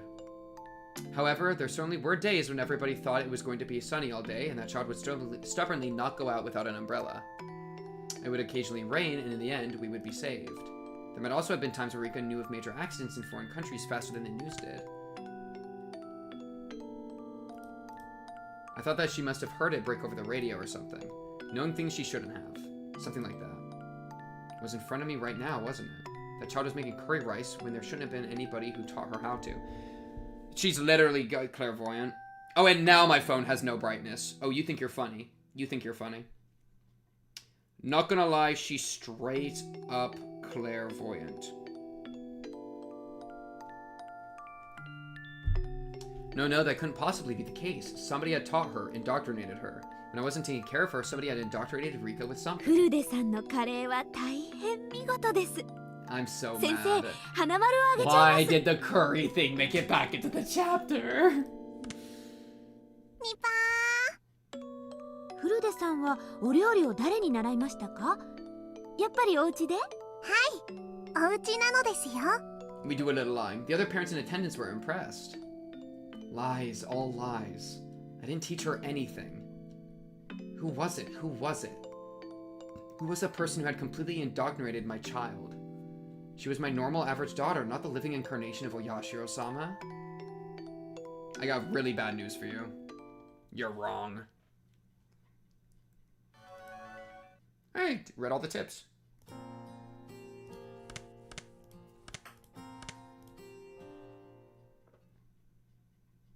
It was an accident that happened in such a small village that anyone could forget. One day after the project was closed. The young man thinks nostalgically of the little girl he once met. その傷跡も消え去ろうとしていたある日。Okay. 青年はかつて出会った少女 Be quiet, Rika-chan is speaking. Be quiet. Wait, sorry. Be quiet, Oyashiro-sama is speaking. あの日聞けなかった言葉。あの日果たせなかった約束。その後悔と慟哭が閉じられたままだった運命を開く一つの光となった。暇つぶし。運命は幸せだけじゃない。でも不幸を望む人なんて。Just like the beginning of Nikomaki and ethics. Happiness is the play. Nobody, what everybody wants is happiness. Papa. Oh, Miyuki's her. Oh, your kid's name is Miyuki. It was a girl. Yeah, we all knew it would be a girl. I'm writing down his kid's name. I'm glad that this worked out. Kid's name is Miyuki. ああ。大丈夫？怖い夢でも見たの？ I'm so excited to have a kid, bro. This shit's gonna be lit. Miyoki was sitting next to me. I quickly patted her head after hearing her say that. I must have had a bad dream while sleeping in the cabin. I was sweating profusely. いや、なんでもない。ちょっと暑かったかな。I tried to wipe away the sweat while answering and looked around for a handkerchief or a towel. Chat, you could never be my kid. And then a cool drop ran down my forehead. Actually, if you want to be my kid, you're grounded. Miyuki turned to me and smiled, then wiped my face with the towel she received at takeoff. ありがとう、ユキ。Thanks to her, I was finally able to shake off my slumber, so I got up from the aisle seat and looked out the window. I wrapped my arms around Miyuki in the window seat and listened to the noise as the land and sea blew past us before our eyes.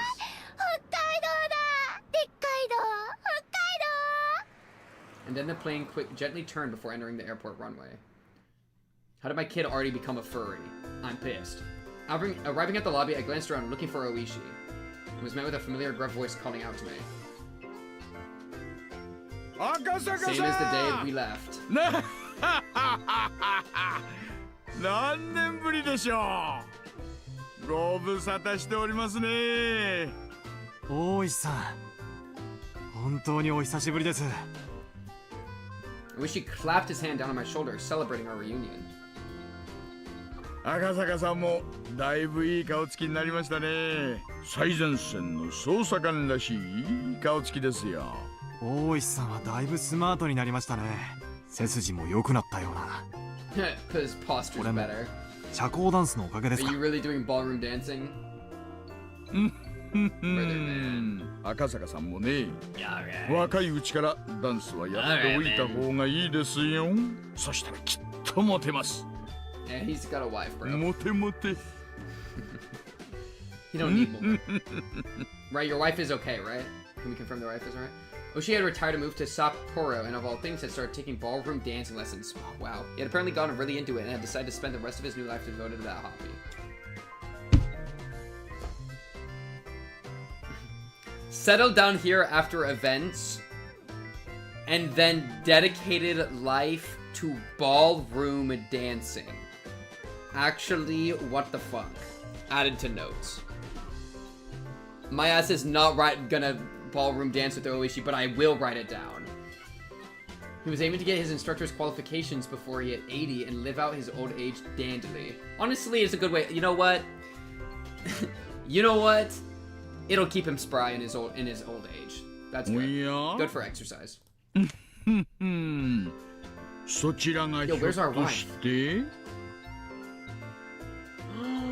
Aww, it's Miyuki. What? No, she only has the one sprite. That's fine. Oishi suddenly turned his attention to Miyuki, who was standing idly next to me. He bent down on his knee to look her in the face. Good move. Good senses. Good senses. Really good senses, Miyuki. This is a bad man. However, my daughter was frightened and hid behind my back. ほら、Miyuki。ちゃんとご挨拶しなさい。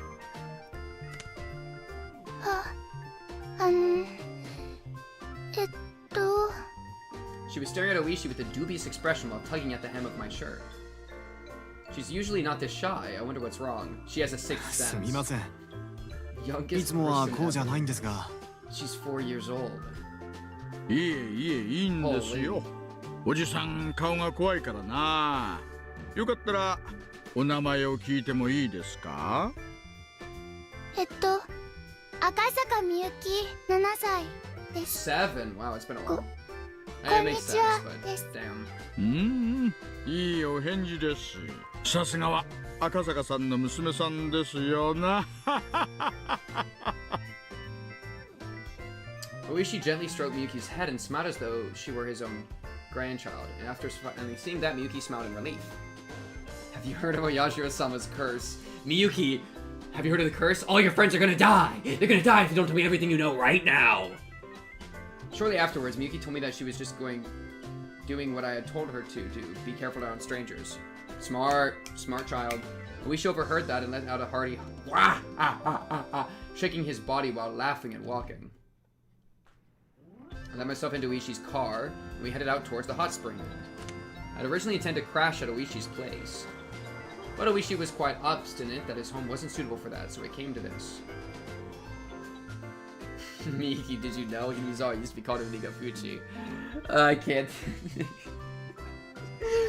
Oh my goodness, he'd still be stuck on it, dude, even after retiring and solving nothing. He'd still be telling people. At the end, we relaxed while soaking in the hot springs and ate a delicious feast until we were full. Miyuki had a little of the Mongolian barbecue and was delighted with it. After our bellies were swollen, Miyuki grew sleepy and went off to bed. Then Oishi and I reminisced about the time we played mahjong together in Hinamizawa. It seemed that to celebrate our reunion, Oishi had looked for people who could play. But unable to find a suitable candidate, we had to give up on putting together a table. Thank goodness! As we drank together, we excitedly recounted our exploits during the final manhunt. 結局、あの犯人の2人は捕まったんですか? Get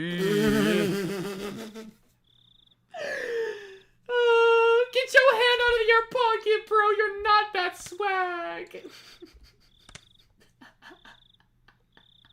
He looks like he's about to pop a teat to breastfeed, dude. Am I right or am I right? Oya, oya, oya, Keiichi Miyabara-san. And then he pops it out and gives it to him, bro. What is with the pearl necklace? You are not Batman's mom. 結局、山狩りでも見つけられませんでした。That's so good. See, this is why we should have shot them. See, they got away, dude. 多分、村にかくまわれてから、海外か遠方でほとぼりを冷ましてるんじゃないかと思いますね。We got away, that's what matters. 大石さんは確か、犯人の銃の一丁を奪いましたよね。あれからは。海外の軍用拳銃でした。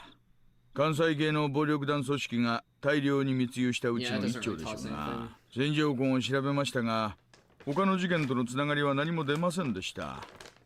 そっちでは？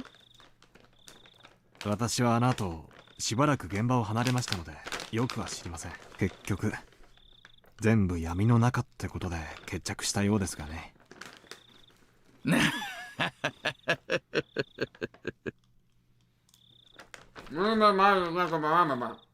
あの後は大変でしたね。今年で7年ですか。ええ。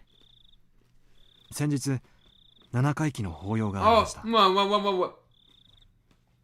For who? Your wife?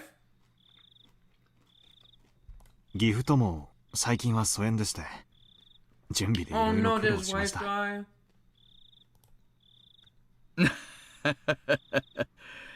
それはお疲れ様でした。It was then that the hostess brought in the extra drinks that we had ordered before. While the bottles of beer clanked as she brought them in, we halted our conversation. It's always at the worst time. What Oishi meant when he said it must have been tough.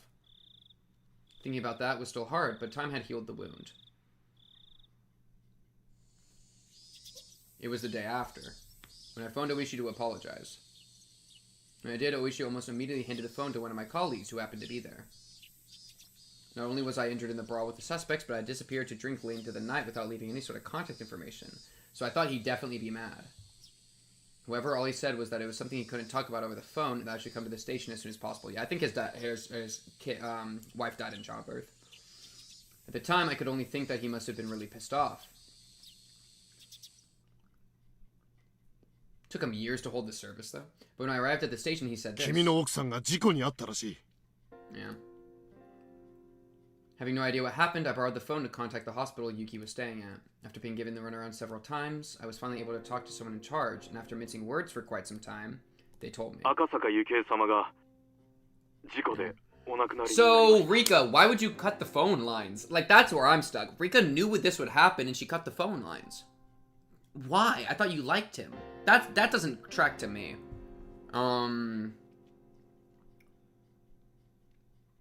Why did Rika cut the phone lines to stop Akasaka from talking to his wife before she died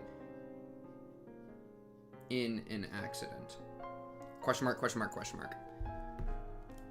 I just like, man. The world became a blur as I sat there dumbfounded. Yuki's death was unbelievably abrupt, unbelievably sudden. I could have understood if there was some kind of problem during the birth, but Yuki's death wasn't anything like that. Oh, it was an accident after? On the stairs, on the way up to the roof, she just happened to slip and fall. And she just happened to fall in an unfortunate place and an unfortunate angle. That was it. Wanting to blame Yuki's death on somebody, I began to think that it was an act of revenge by the Guardians, that they killed my wife and made it look like an accident. What I learned when I flew back to Tokyo, however, was much more cruel than that. Yuki had a habit of going up to the roof to cool off in the evening. There's an elevator up to the 7th floor, but from there you had to take the stairs to get to the roof. Even late in her pregnancy, when the evening came, she would always head up there. Her father had always said for her not to push herself, but Yuki insisted that, until the time she had no choice but to stay in bed, she should be allowed to do as she wished. However, I had never once seen Yuki go up to the roof. I only heard that from her father and the nurses. That was because whenever I visited her, she would spend that time with me instead. Oh, so it's like his fault. I had heard the reason why Yuki went up to the roof from a nurse she had become friendly with. She had said that her husband was away on a business a lot of the time, and that whenever he called, she was able to cheer him up and give him courage. But when he didn't call, she couldn't do that. Her husband might put on a show of bravado, but in reality, he grew lonesome pathetically fast. She was probably just the same. Whenever he left for business, not clear when he'd be back, she felt very lonely. Whenever she cheered him up, she was actually cheering herself up as well. That's why whenever he went far away for an important job, on the evenings he didn't call, at the very least, she felt that standing underneath the same sky, her feelings would reach him. Rika. Why would you get his wife killed? Why would you do this? I know this is on you. I just don't get why. To stop excited from his wife. Cause that made her go to the roof, which killed her. Got her killed. That's like the insane thing. At that moment, I remembered the words that girl had told me. That it was best to go back to Tokyo right away. Otherwise, there would be something I'd regret horribly. Yes, that's it. Because I was away on business that day, Yuki had headed up to the roof. Had I known that this would have been the result, had I done as the girl had said and dropped everything to head back to Tokyo, I might have been with Yuki on the day she died. If I was with her, she wouldn't have gone up to the roof. The day my wife died was on the evening on the 3rd day of my trip. Yes, it was right before the time I had the sudden urge to hear Yuki's voice and ran around the village trying to find a phone. The girl had gone around and cut all the phone cords. If she hadn't, and I had made that call, I would have undoubtedly learned of Yuki's death. Oh, she would have already been dead. Oh, okay. My fault. Timing difference.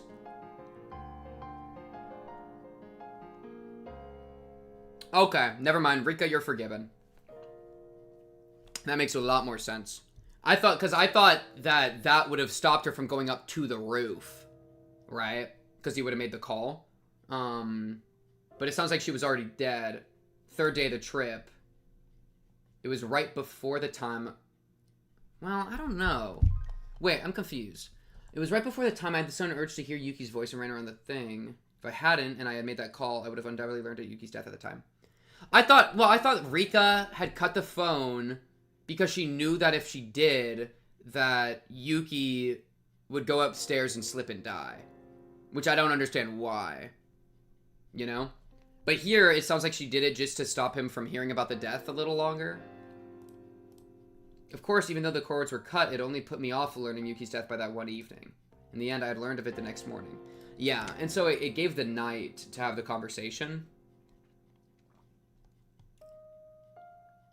The evening of the 3rd day. I mean, like, but low-key, I feel like low-key, I'm not that wrong. Like, when would she go upstairs?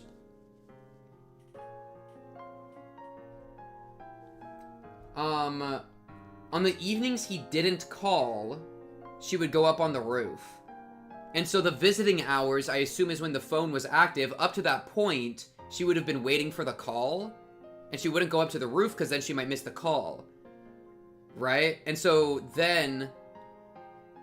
And then when he didn't call, then she went up to the roof and died. And it was on the day that he was trying to get to her. So wouldn't it be the case that if he had called her well before the clocks had hit past the point, that she wouldn't have gone up to the roof? So I still, like, logically, I feel like that's, like, he's saying something that I feel like is not true. Maybe, let me let him keep talking. In the end, I had learned of it the next morning. However, when I managed to put my emotions in order, I realized it was the that girl's small token of consideration. Like, I can... Well, because, okay. Not sure what you mean. I can... let me explain. So, she would go up to the roof if he doesn't call, right? And he was trying to call her before he ran out of time to call. And so, he didn't call her, therefore she died. But if he did call her, she wouldn't have died, right? Because she wouldn't have gone up to the roof that day. Because she died that day. Which means if he called that day, it wouldn't have happened. Right? You understand what I'm putting down? But then he couldn't call, so she died. But then he's saying that she was already dead, but it's like, or the day my wife died was on the evening of the third day. But like, when on the evening? I mean, like it's one of those things that like, I'm being, like, the thing is saying that she was already dead at that point, but I feel like it wouldn't make sense that she would already be dead at that point. Let me just, let me write it out. Maybe he'll say something else that'll clarify for me. However, when I managed to put my emotions in order, I realized it was that girl's small token of consideration. そんな話は初めて聞きました。 Unless I'm like getting the date wrong. Am I getting the date wrong? Low-key? I don't know. 偶然では超能力じゃあるまいし。大石さんは教えてくれましたよね。あの子は親代様という神様の生まれ変わりではないかと言われてる。It would track with Rika better that she was trying to be nice to him. Like I'd have literally no idea why she would. 村の年寄りどもはフルでリカに神通力があると信じてるようでしたがね。That would track better. 神通力。Wish he had originally said it as a kind of joke, but realizing that I was serious, he slumped his shoulders. まあ、嘘か本当か知りませんがね。未来のことを予言してみせたり、知らないはずのことを話してみせたり、千里眼だの、天の啓示だの。True. Any troopers? まあ、いろいろです。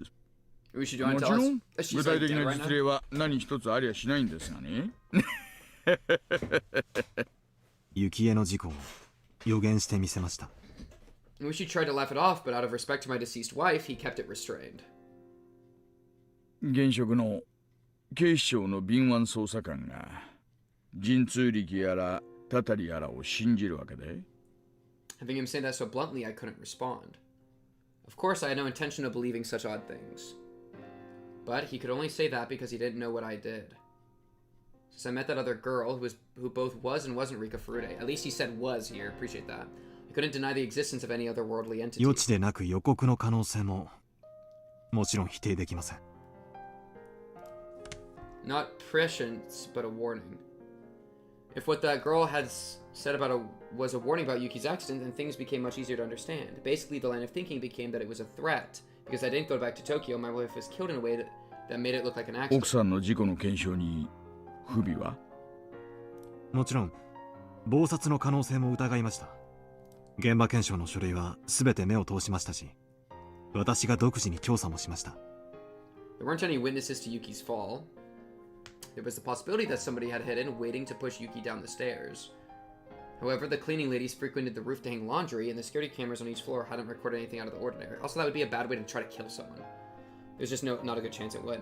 There wasn't anything set up on the stairs, and I was unable to find anything suspicious. 結局、独自の検証の結果でも、雪絵が単独で事故を起こしたとしか考えられませんでした。まあ、確かに。大臣の孫を誘拐して脅迫してのけた連中です。妊婦一人を階段から突き落として証拠を残さないなんてできないことじゃないのかもしれない。Alicia's expression had completely sobered up. 奥さんは連中に殺された。I don't think so. When Yuki died, I thought that as well. More precisely, I wanted to blame somebody, so I created the most viable scapegoat. But without any clear evidence, that violent notion faded along with the wounds in my heart.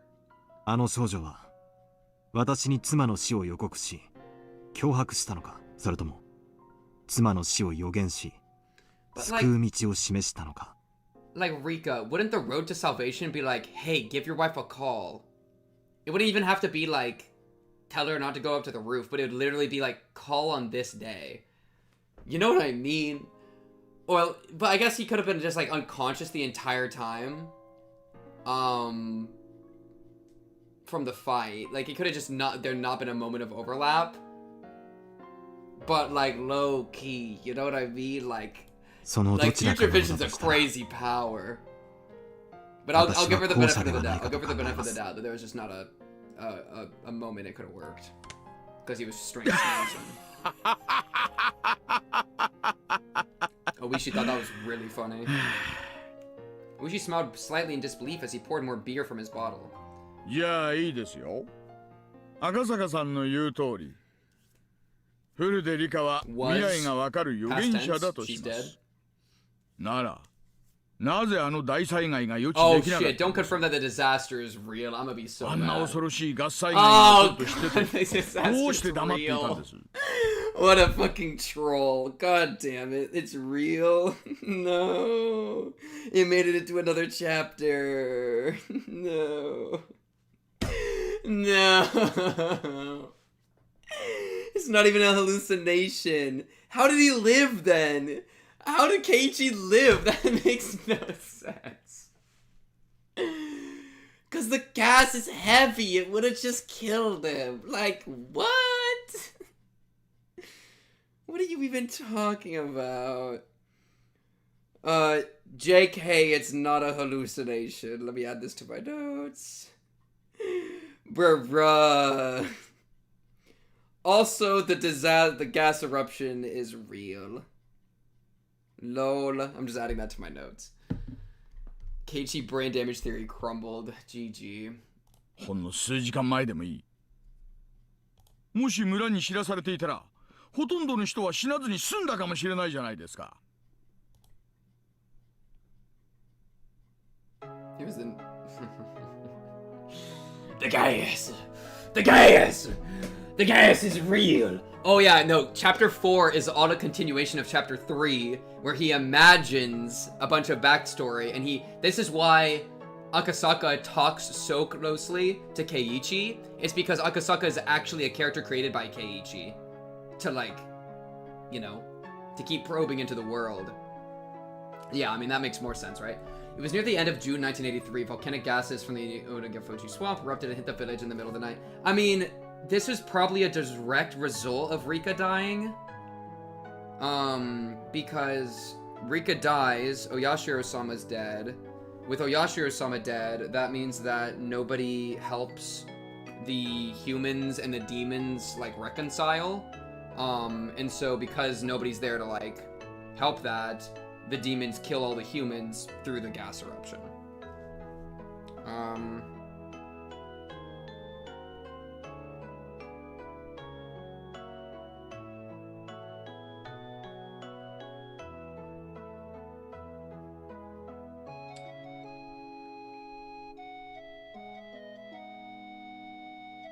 Yeah, that's my guess. That's my guess.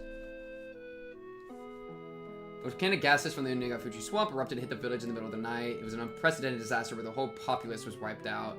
It caused a wave of panic about volcanic gas across the country, causing people to overact over any reports of odd smells.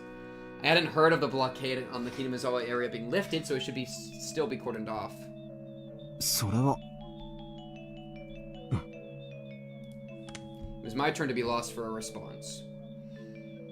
I can't believe that's all real. 親代様の生まれ変わりである古出理香が殺されたので、 Yeah, something like 村が親 that. 代様 Also, の it could 怒り be に触れ that. I て、 was kind of thinking それで differently, 沼 but から正気が that 湧き also 出して would work. 村を死滅させたんじゃないかって。 She knew what she was good そう at. いう話が確かにhinamizawa系の生存した人間たちの And 間 a で bunch of other まことし villagers やかに died that ささ were やかれ like てたのは connected 事 to the 実で village す but ね。 weren't 大石さん there, I think. 失礼 If I remember that 今 properly. 殺されたとおっしゃいましたか？ん？ああ、うん。 She prophesied that too. 赤坂さんになら話しても問題ないか。 When I saw the news about the gas disaster, I remembered that girl. I then found her name in the list of victims. That's why, at the time, I thought her own death she had predicted was due to the gas. It was after that I learned from the tabloids of the series of mysterious deaths in Hinamizawa during the 5 years leading up to the disaster that became known as the Curse of Oyashiro-sama. And that string of mysterious deaths lined up exactly with what that girl had predicted, so I always thought to ask Oishi about it, as if as he had been involved in the investigation. That's right. That was the reason for our reunion. But right now, Oishi had said, Rika Furude didn't die in the disaster, but was killed? 最後の年のたたりについて聞かせてもらってもいいですか？私、退職したとはいえ、守秘義務がありますよ。Now you care about the job? Now you care about the job. 中井さん、すみません。More alcohol. お冷やで、ちょっとグレードの高い地酒はありませんか？ He just played him. He actually got 種類はお任せします。Get him more drunk and then he'll tell us. Wait, actually clever. Actually good move. Akasaka's a 9 out of 10 on competency. Actually, no. The gun thing was pretty bad. 7. Oishi laughed loudly, not wholly unsatisfied, and stopped the hostess to tell her that the cheap booze was fine. 私も週刊誌で報道されている通りのところまでは知っています。でも、大災害の年のたたりは全く知りません。例の大災害のせいで、ひなみ沢地区全域が封鎖されちゃいましたからね。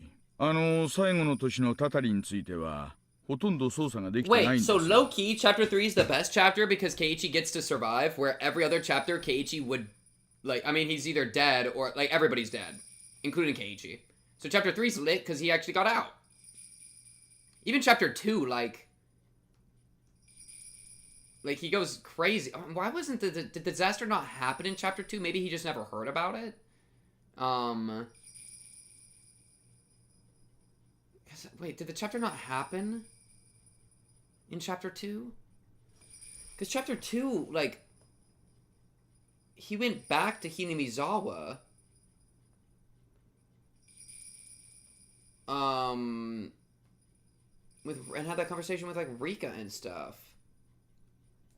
Or Rena, with Rena and stuff.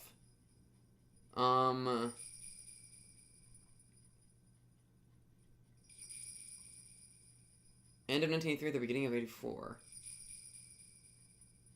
Wait, so the gas thing, though, happens, like, a few days after the festival in Chapter 1, 2, and 3. Or at least in Chapter 3. It happened, like, a few days after the festival. When, she died. And even, like, if we assume that Rika's death is the catalyst, Rika's death happens a few days after the festival at max. That's what she prophesized. So, did it not happen in Chapter 2? I mean, because Rika even dies in Chapter 2. She gets killed. So, I imagine it would have happened. But it was never mentioned, which is weird. So maybe it didn't? 何年か後に封鎖が解けたとしても、村人のほとんどが死んでますし、数少ない生存者も親戚元なんかに来て、所在がほとんどわからないですからね。完全に迷宮入りです。Oishi seemed to postulate to himself as he stared at the ceiling, as if trying to work out a memory from the rusty cogs in his head. And then he said in a completely sober voice. 週刊誌なんかじゃ5年目のたたりが大災害だみたいな言い方をしてますけどね。本当の5年目のたたりはちゃんと綿流しの祭りの当日にあったんですよ。富武二郎っていう旅行写真家がいましたね。彼が犠牲に。Oishi gestured about how the victim tore out his own throat with his fingernails as he talked. で、その富武氏の恋仲の女性が岐阜の山中で焼死体に岐阜県警さんがあんまり協力的じゃなかったもんで、こっちはあまりよく状況を知らないんですがね。一夜にして犠牲者が2人も。実はね、2人どころじゃ済まないんですよ。その翌日になんですがね、私の後輩の熊谷君が捜査中に車両ごと蒸発しましたね。Oh. Kumagai was a younger detective that was going to be partnered with Oishi after we first met. Watanagashi, that year, Kumagai also disappeared. Because in Chapter 3, Oishi disappeared. 富武氏の事件捜査のために村に聞き込みなんかもあったと。It's a little up in the air who disappears or not. 何かの事件に巻き込まれたのかもしれない。私と一緒だったなら無事だったかもしれないと思うと今でも悔しいですよ。あの日どういうわけか私、お腹をひどく壊しましてね、外回りは遠慮しちゃってたんですよ。事件の真相に近づきすぎて消されたと思ってます。クマちゃんは善と有望な若者だったけど、まだ現場経験が不足してた。トラブル慣れしてなかったんです。She lamented the fact that he wasn't with his subordinate that day. で、さらに翌日ですね。なあ、彼のことは赤坂さんもご存知ですよね。ほら、入江先生ですよ。What about him? 覚えてます？ Yes. ああ、あの病院の若い先生ですね。ぼんやりと覚えてます。彼ですね。どういうわけか睡眠薬で自殺しまして、遺書の類はなし。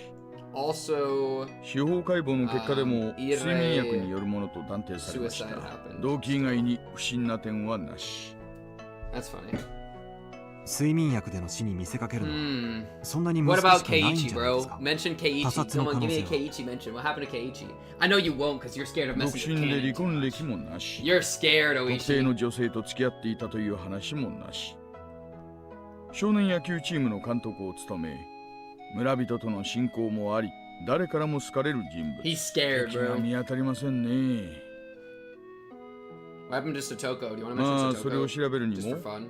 もうあの大災害でめちゃくちゃになっちゃいましたからね。今となっては彼の身辺を調べようもありませんが。それでフルで理科の死は？その当日です。昼頃に神社に訪れた村の老人たちがフルで理科の死体を発見しました。他殺。ああ、話す前にそのイカそうめん食べちゃっといた方がいいですよ。無体な死に方。Oishi nodded firmly. 死体は神社の境内。 I mean, it's 賽 the same 銭 we've 箱 already の脇で seen. した。もっとも I'm sure. 閉めたのは他の場所でしょうね。全裸で裸足。足の裏は汚れてませんでしたから。Oh, okay, that's a good detail. Rika murder didn't happen at shrine because no dirt on her feet there. Happened somewhere else and was brought to shrine. 愉快犯の犯 That's 行。 really good information. I 司 assume 法 not. 解剖の結果、 Yeah, I don't know why there 性 would 的 be. 分かったのは薬物で昏睡 Whoa, させられ drug? て Okay, から wait. Happens あの so 場 when she 所 was へ part of the 運ば shrine. れ She was 腹部を drugged. 切開 The 回 syringe? 復。 Whoa, syringe? Question mark? I wonder if she knew she was gonna die and then drugged herself so she wouldn't have to feel it. 意図的に臓器を引き Low ずり出し key, て good move. 四 I'm 方 not に gonna lie, 散 if that ら was し her てみ play, せました good move. If I knew I was going to die, I would hit myself with the 昏 syringe too. 睡では回復は死後ではなく、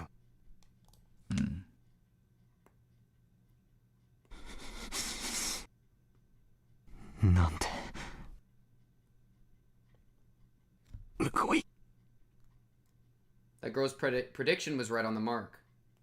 I'm pretty sure she was more detailed about the other deaths that led up to her own. For example, I think she said that the housewife that was beaten to death on the 4th year had her head split open. Then in that case, did she know that her own death would be so terrible? There must have been some moments where she wanted to doubt the validity of her own predictions. Well, we also know that her death can be in different ways, because she can also die by Mion's hand.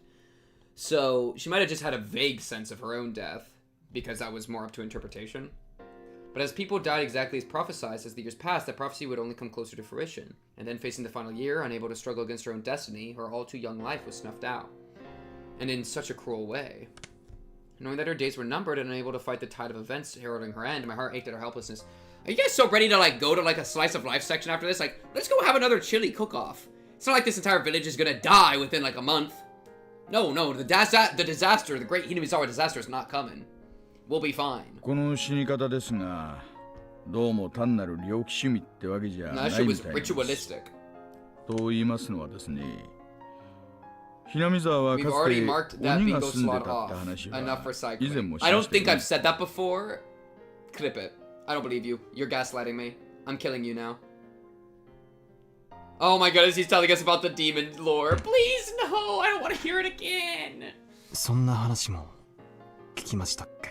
ひなみ沢村のお祭りの綿流しってのはそもそも Chapter 1 Bingo Slot. See, that doesn't count. That does not 臓 count. 物流しから展示したものらしいんです。何でも人食い鬼たちが犠牲者をばらして内臓を川に捨てたというところから展示したらしいんですよ。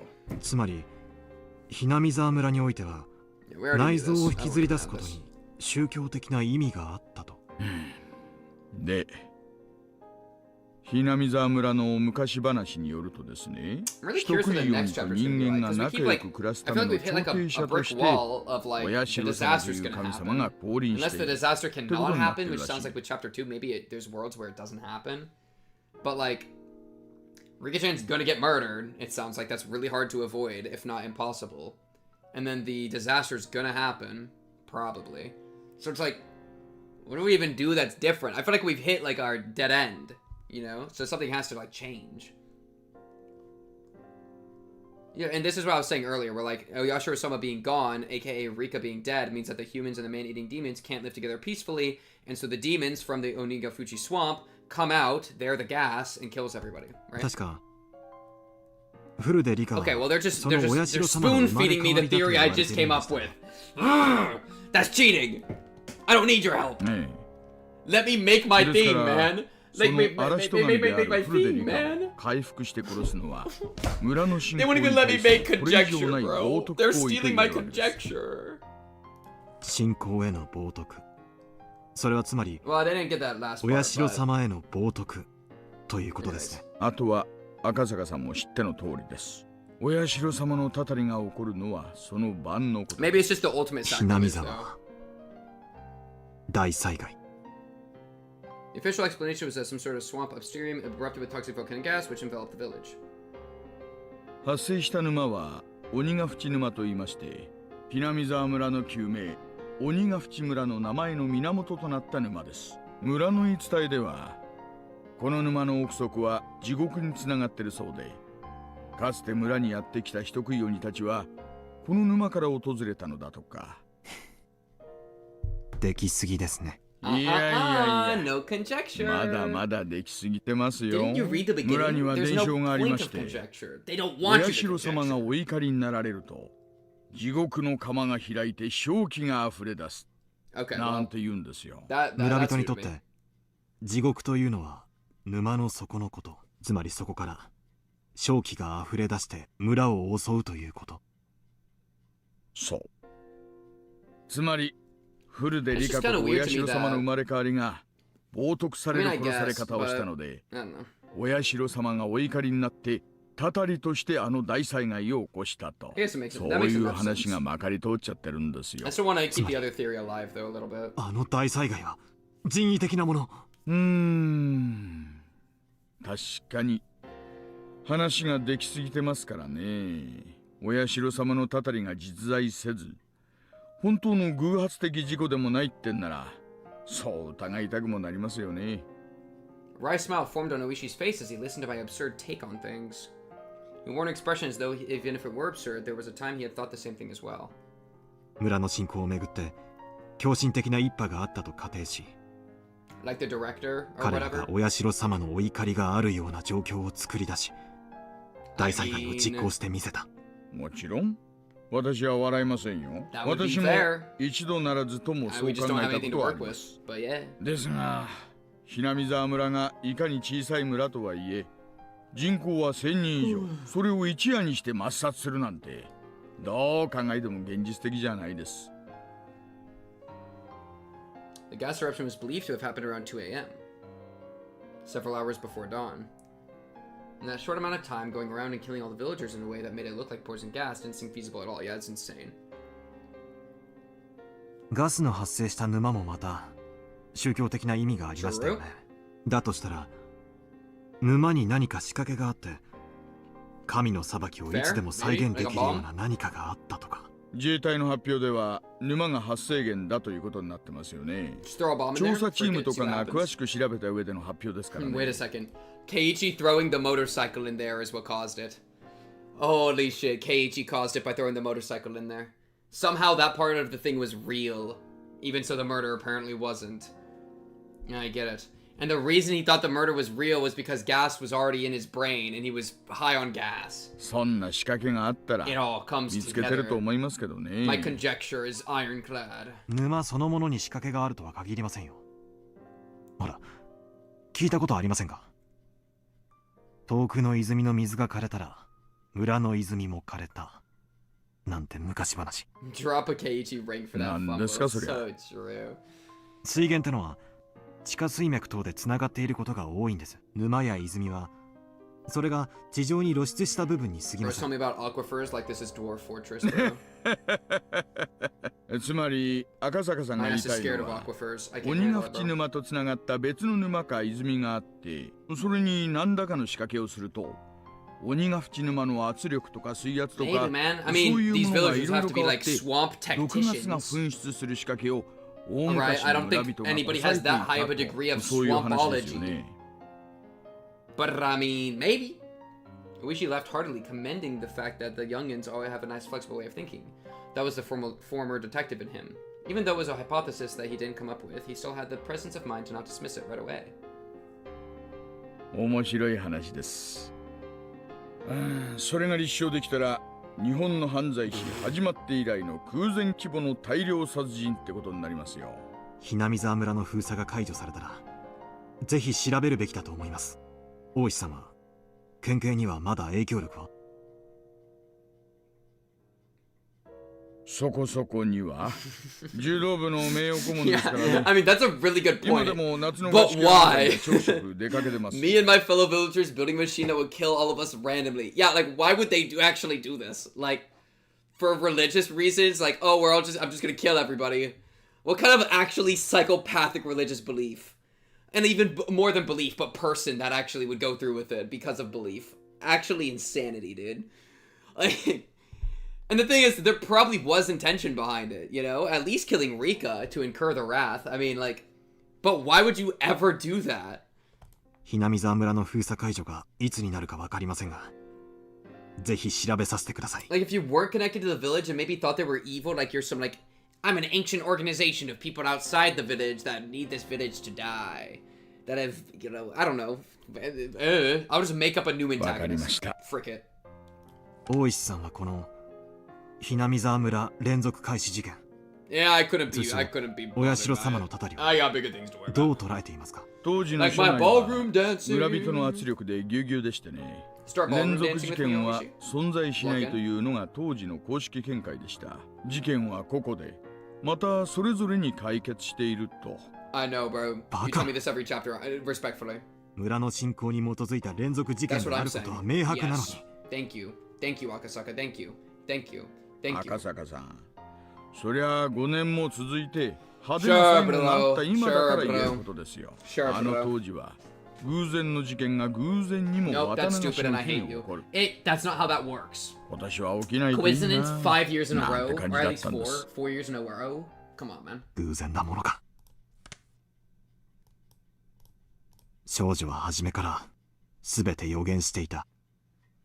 少女？フルで理科です。あの子は私にその後の事件を全て予告してみせました。赤坂さん、そりゃ本当ですか？はい。あの子は言ったんです。翌年ダムの現場監督が殺され死体をバラバラにされるとのみにとどまらず、その後に続く連続 It's 事 funny 件を because Rika 全 at て this point is like Sotoko's like a 私に予告してみせ child, ました。 but Rika's like straight up harboring a 昭和 god の in or 何 is 年 a の話 god. ですか？ Like 私が少女 premonition と kind 出会 of ったの changes は how you exist. 誘 You 拐 know? 事件調査の It's 上です crazy. から。 Sotoko's actually just a normal girl. 昭和 you 53 know? 年6月です。 Shout out my girl Stoko. Oh, misclick. バラバラ殺人の前年に Wrinkles formed between Oishi's eyebrows as he closed his eyes and began to digest what I had just told him. 赤坂さん、フルで理科が神通力で未来が分かった。なんて話がなしだとするなら、これはとんでもない話ですよ。はい。今さら私を驚かせるための作り話だ。なんて言ったら本気で怒りますよ。私は真実を話しています。連続開始事件は発生の前年にはもうすべてシナリオが用意されていた。そしてその予告の通り、フルでリカは殺されました。私は初め大災害による死を指したものと思っていた。でも彼女の死は災害ではなく殺人者の手による残忍なものであることが分かりました。彼女は殺されると言った。彼女は自分の死を具体的にあの時点で知っていたんです。ならフルでリカはどうして逃げ出さなかったんですかね。仮にそういった死のシナリオがすでに出来上がっていたとして、彼女はそれを知りかつ I mean, like, I kind of agree with Uichi. I mean, that's a logical thing, but we're trying to apply logic to, like, straight up superstition, supernatural power. It just won't work. Like, it doesn't function on that wavelength, man. フルでリカは村の年寄り連中に可愛がられてはいましたがね。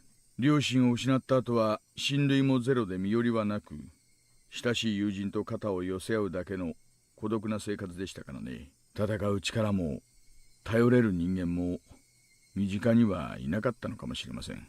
彼女は自分の死に対して誰かに SOS を発しはしなかったんでしょうか。村と警察が穏便な関係じゃなかったのは赤坂さんも知られるところだと思います。少なくとも私の耳にはフルでリカが自身の身柄の保護を求めてきたという情報はありません。あるいは自身が宗教的な生贄にされることに対し定感というか達観というかそういうものがあったのかもしれませんね。そんなはずはない。I spoke decisively. That time she said it. She had definitely said that she wanted to live happily, that she wanted to spend her time surrounded by her dear friends. She hadn't given up on life, she had hoped to keep on living. Ah, at that moment I became dumbstruck.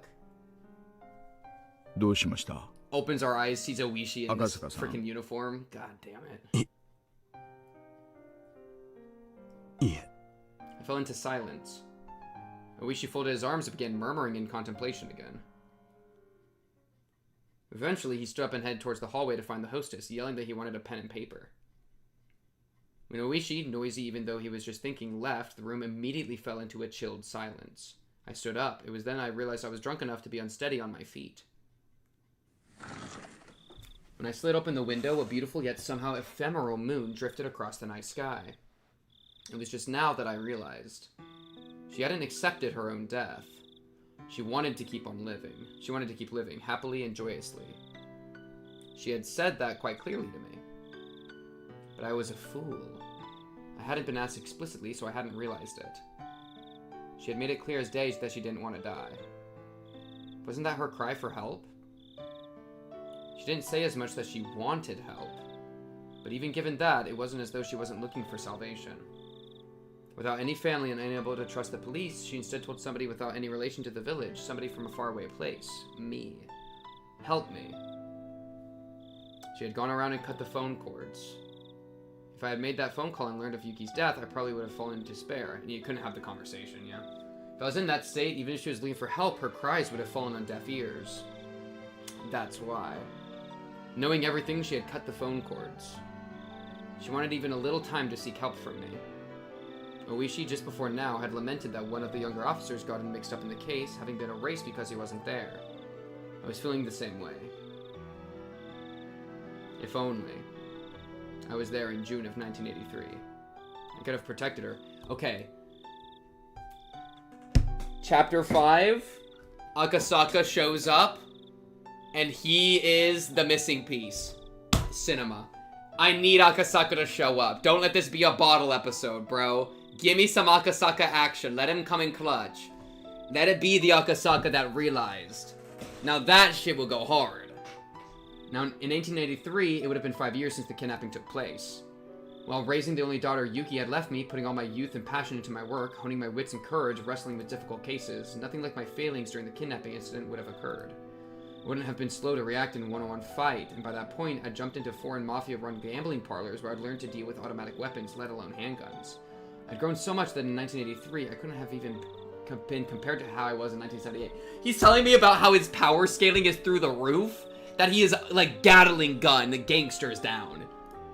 God damn it, we never got to see that cool-ass Akasaka. That's why, if I was by her side, I should have been able to save her life. No matter what conspiracy or foul plots drew near, I definitely would have protected her. She, even though sounding resigned, should have still been able to ask me for help. I just didn't realize it. I couldn't realize it. Just as I wouldn't have realized it if I was told of Yuki's accident, I wasn't able to realize it. I wanted to cry. If I had taken her words to heart, I would have prevented Yuki's accident. And I would have been able to protect the girl to whom I owed a debt from even a predetermined death. She must have been expecting that from me. I learned about the disaster while watching television in my house. Until I learned about that, I had forgotten about Hinamizawa. In order to recover from the shock of Yuki's death, I had tried to remove everything about that place from my memory. What an ungrateful fool I was. Even though in exchange for saving her, the girl had told me of a way to save Yuki. I was unable to accept her gratitude, and now here we were. She hadn't died in her sleep due to a natural disaster. She was split open while still alive, killed while suffering the disgrace of having her organs torn out. She must have known beforehand that on that day, on that year, she would have been killed in such a... She'd be killed in such a terrifying way, but even knowing what end awaited her, she was all too weak. A lone girl without anybody to rely upon, unable to seek help, had to swallow her own predetermined death, and left this mortal coil. Bro, the best she had was fucking Keiichi. Fuck me, dude. The cast is a sick fucking joke, bro. Our only usable character is Ire, whose ass I don't even want to deal with, okay? Ire, you take your sleeping pills and you go home. And then Akasaka's gangster-killing super ass, who is not even here. God damn it.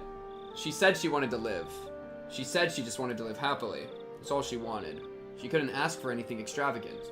For any person that was ever born, it was the very basest of desires. She never said a peep about wanting money or that she wished she was in somebody else's situation. She had said it, that if all deaths were preordained, then hers was probably also all according to plan. She might have been a lone, frail girl, but I don't think she would have accepted it all without at least putting up a fight. There must have been, in some small way, some form of resistance that she mustered. And with what she could muster, seeking my help was part of that.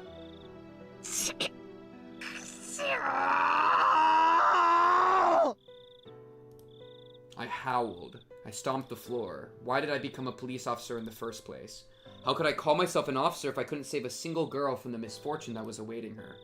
Was it because there was so much going on at the time I couldn't process the fact that she was asking for help?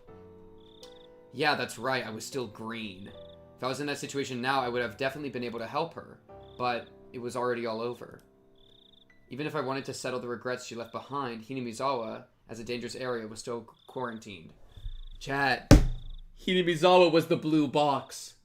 And my ass wanted a piece of caramel. Fuck, man, fuck! Most of the people involved were already dead, with the few that did remain spread around the country unable to be traced. The stage of that tragedy was still off limits as well. The police investigation was put on hold, the case slowly being buried in the sands of time. If only I was blue, I'd have shot everyone in sight and kidnapped her. I've been saying, bro. Just like how I wouldn't have known unless Oishi had asked me about it. Akasaka-san, 大丈夫ですか? No. At some point, Oishi had returned with a notebook in hand. Until I saw the expression on Oishi's face, I didn't realize that I was in tears. 私は気づけなかった。少女の助けに気づけなかった。Akasaka-san, 落ち着いてください。でも、もう全部遅いんです。少女は殺された。こんなにも無残な殺され方で。私は頼られたのに。救えなかった。救えなかった。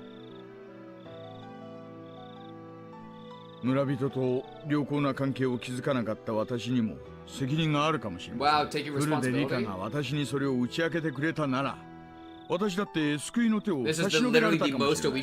彼女が打ち明けに足る信頼を築けなかった。後悔しています。You are such a dickhead to the people in the village whenever we actually get to see there. When Oishi said the word trust, it weighed on me even more.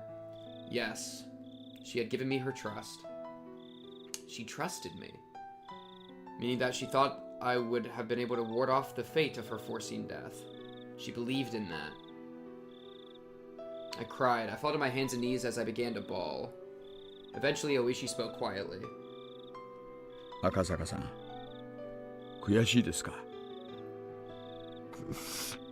悔しいです。ならば、フルで理科の仇を取るに値する方法が一つだけあります。そんな方法があるんですか? Oishi showed me the pen and notebook. フルで理科の死を悼むためにも、せめて私たちで真相を。He actually cares about finding out the truth. We're so bad. そうです。フルで理科だけじゃない、大勢が知りました。彼らの無念は計り知れません。でも彼らの死はあの大災害でうやむやにされ、今は捜査すらされることなく忘却の彼方に葬られようとしています。大勢死んだ。おやっさんも殺された。クマちゃんも消された。みんな犠牲になった。なのに警察は捜査もできないでいる。誰に無念が晴らせるのか。私たちだけなんですよ。赤坂さん。私たちに真相が。明かせますよ。 They're gonna get determined to find the truth, and then the chapter will end, and we're gonna start chapter 5 without the truth, by the way. 連続開始事件のすべての It's 現場 so を踏 Jover. み、村の裏事情に精通する私と、連続開始事件の前年にフルで理科から重要な真実を明かされたあなたとなら。 God damn it. It's a little too late, y'all. でも Yeah, I'm literally Akasaka. 死んでしまったんですよ。 I mean, it's the best we can do, but I'm about to get sent back in time, dude. フルで理科は死にました。あなたが青2歳だったから救えなかった。 Damn. Yo, the hostess in the other room right now. Oishi grabbed me, who was a wreck, and lifted me firmly by the lapels. その償いとして真相を究明するんです。 Yo, he actually does not give a fuck about ballroom dancing. He wanted to do this shit the entire time. 計画ということになる。そうならば調べ方は全然変わってくるんですからね。私は今夜をかけてあなたと私の持つすべての情報をノートにまとめ、明日の朝一番で元の部下たちと連絡を取るつもりです。あの事件を終わらせるものか。絶対に暴いてやるんです。暴くねえ、あれから数年が経過しましたが、時効ではない。捜査は中断であっても終了ではない。まだ続いているんです。続けさせるんです。私たちがです。ええ、やりましょう。 Let's do it, Oishi. このまま終わらせたりなんかしない。 Akasaka, bro. 私たちがこの真相を暴い The てみ chapter's せるん about で to す。 end. 絶対に。 I won't let it end like this. Just fade to black, bro. Just put it in. I demonstrated my resolve to Oishi by crying out those words, and just then... Papa? Miyuki, my beloved. The sliding door behind me opened, and Miyuki revealed herself while sleepily rubbing her eyes. My shouting must have awoken her. Then she rushed over to me. どうしたのパパ。パパ、泣いてるの？ああ、なんでもない。なんでもないよ。みゆき。I tried hard to smile while wiping away my tears, and though Miyuki looked like she was about to cry herself, she extended her little hand to me. 大丈夫？ W, また Miyuki, 怖い bro. 夢を見たの？ Appreciate you, Miyuki. Dapper out, 泣かない bro. で、パ She know how to do that shit, right? When she makes that gesture towards me, I saw the figure of another girl overlapping with her. In her innocent gaze and innocent expression felt frustratingly nostalgic, filling me with painful torment. A girl who couldn't be here because I didn't reach out to her. She borrowed my daughter's body to offer me words of comfort. They do have the same color eyes. I was gonna make a comment on that, but I couldn't remember her eyes. They both have purple eyes. 泣かないでくださいなのです。 It might be a hallucination, maybe a convenient illusion formed from my selfish dreams. However, that was her voice. I'm certain I heard it. Rather than blaming me for my mistake, she was compassionate. Okay, Rika's good. Rika's solid. Rika's solid.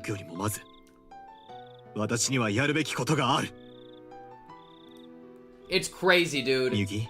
Chapter 1 was Rena's chapter. Chapter 2 was Mion's chapter. Both of them were so evil. Especially Mion. And then we got Satoko and we got Rika, and they were both goated.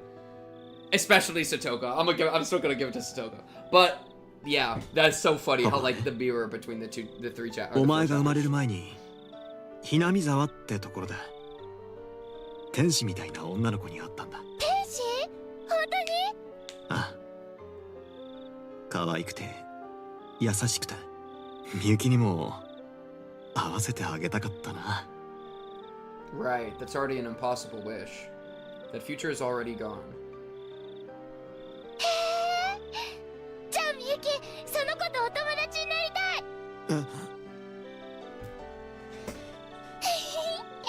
楽しみだな。And it's over. That's so sad. 今度みゆきも連れて行ってね。Yeah. ひなみ沢に。Yeah.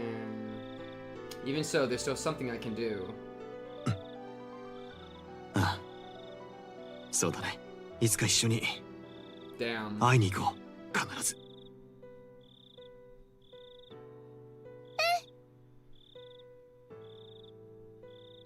Someday, I'm sure, we will see her again. That summer, the Higurashi cried in Hinamizawa. Oishi and I vowed to bring the truth of the case to light and stood up. Everything ended in 1985. I, at least wanting to apologize, had searched for her grave. After the state autopsy, her remains were entrusted to one of the shrine's followers. In the future, when the quarantine on the Hinamizawa area was lifted, they would be returned to her family grave. However, unsure who exactly took the remains of Rika Furude, until today I couldn't even apologize to her. In the future, when the quarantine on Hinamizawa is lifted, all I could do then was wait until whoever that person is returned to the grave. What I could do right now was not apologize to her. Instead, until I was able to meet her again, I would reveal the truth and dispel her regrets. Even now, sporadic eruptions of gas in the Hinamizawa area meant that the prospect of the quarantine being lifted wasn't happening anytime soon. Most likely, it seemed that she had no intention of meeting me again until I found the truth. That's why the quarantine wouldn't be lifted, or so I thought. Until the day I grasped the truth, it was the following year. Oishi and I co-authored a book on the string of mysterious deaths leading up to the great Hinamizawa disaster. I decided on the title. Oh, that was good! Okay, holy shit! Okay, Akasaka, bro. That was the best line you've said the entire... That was the best line of the chapter, bro. They hit you with a title drop? Damn. Damn. Higurashi, when they cry, and they hit the Higurashis too. Oh shit, Akasaka, okay, low-key Akasaka a goated protagonist, no? That was because for those few days I was in Hinamizawa, the sound that I remembered the most was the cry of the Higurashi. I could only wish that based on this book, those people involved with that incident could refresh their memories and bring to light a new truth. And more importantly, that nothing like this ever happens again. I wrote this in the afterword. この惨劇がどうして起こされたのか、私たちだけでは真相に至ることが叶いません。どうかこれを読んだあなた。Yo guys, I'm trying, but you keep telling me there's no way I can do conjecture. それだけが私たちの願いです。I'm trying to discover the truth, but I can't. I can't. This year, the quarantine on Hinamizawa still hasn't been lifted. Okay, low-key, that last line, cut that out, and then hit the thing, but I like it. I like it. I like it. Oh, Cast Confused session has become available!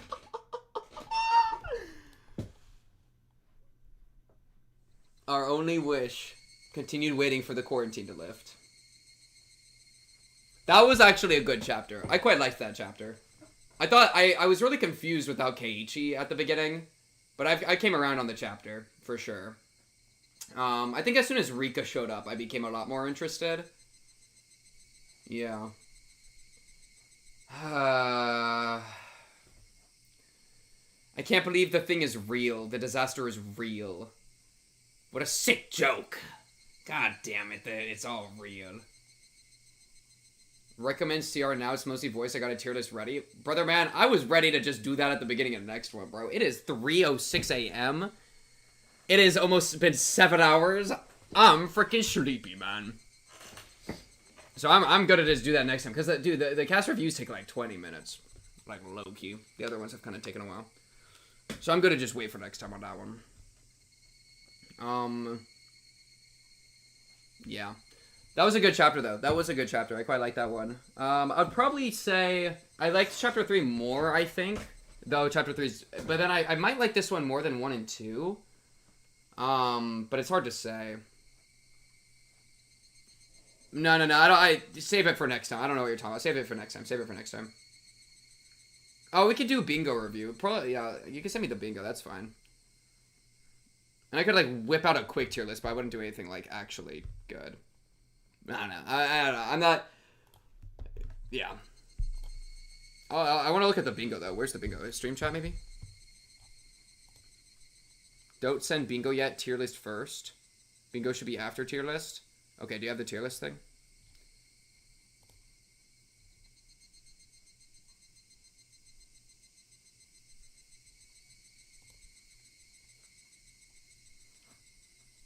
That's fine. That's fine.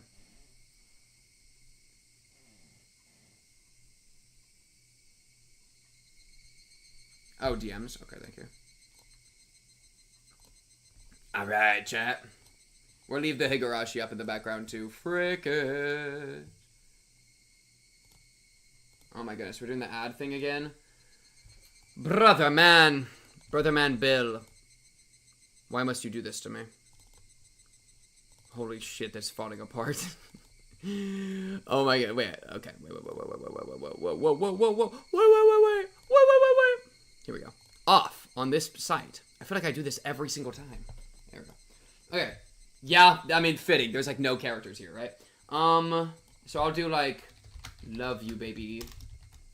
Love you. Solid. Mid. I don't like you. Evil, die, terrible, hate you. So this is personal feelings. Personal feelings. Where's man? I don't see man. Akasaka? You go last. Ire.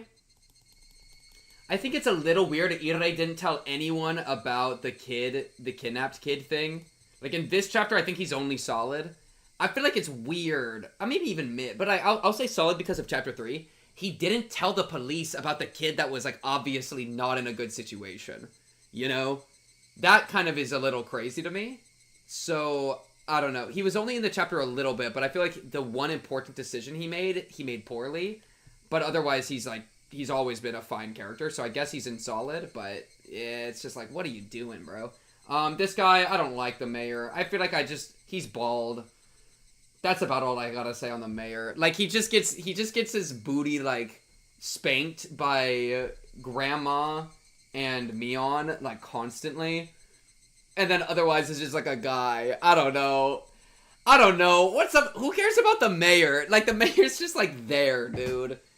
And he was just yapping. I don't even remember what he was saying that much, because I just was like, this guy's opinion doesn't matter. Right? He's just gonna get overruled. So I don't think I really care much for the mayor. And he's bald. It's kind of a debuff. Yeah, I think that's a good explanation. Mion. Child Mion. I mean, you're definitely doing some dog evil behavior. You're definitely doing some evil behavior, Mion. I feel like I liked seeing her as a kid alright. Because this is her as a kid. It's a little different. Maybe she's mid. Because she wasn't like...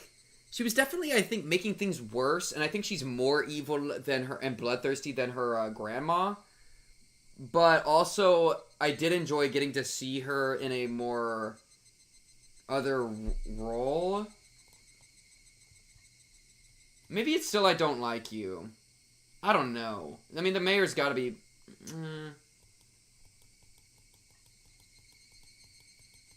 Maybe like this. I don't know. Do I not like Mion when she's a child like this?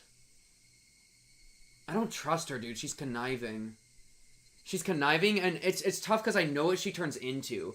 I don't like you, all caps. I don't know. Well, because the mayor, I just don't give a frick about, and he's bald. Mion's a really complicated issue. Because it's like, I don't know. When she's a kid, it's a lot harder for me to, like, not like her. But also, she seemed to be doing some nefarious-ass business. I'll just hit him with an eh, and I'll put her in eh.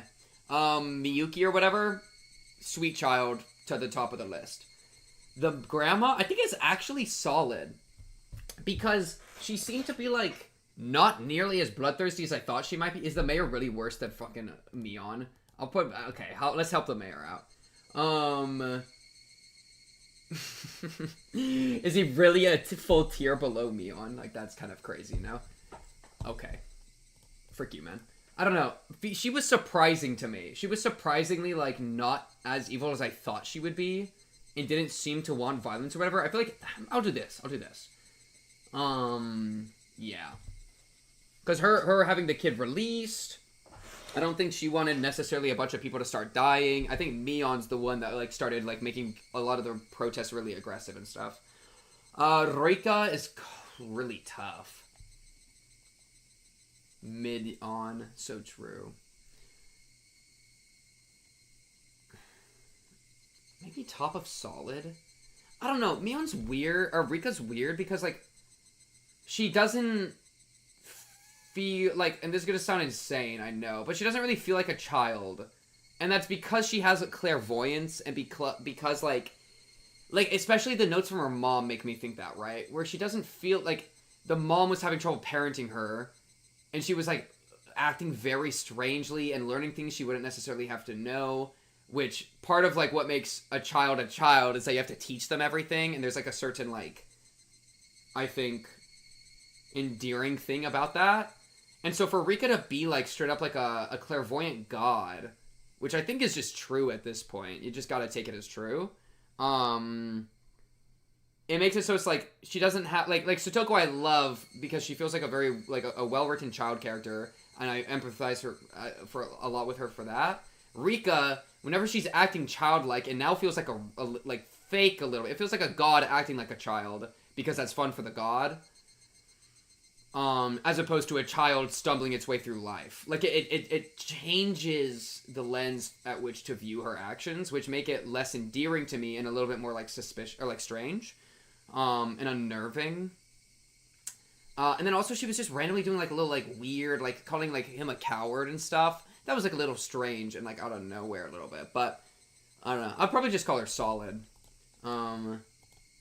She's like a sweet god, but it's like I don't know. Maybe I love you. I don't know. I think if I have to ask, then you don't go into love you tier.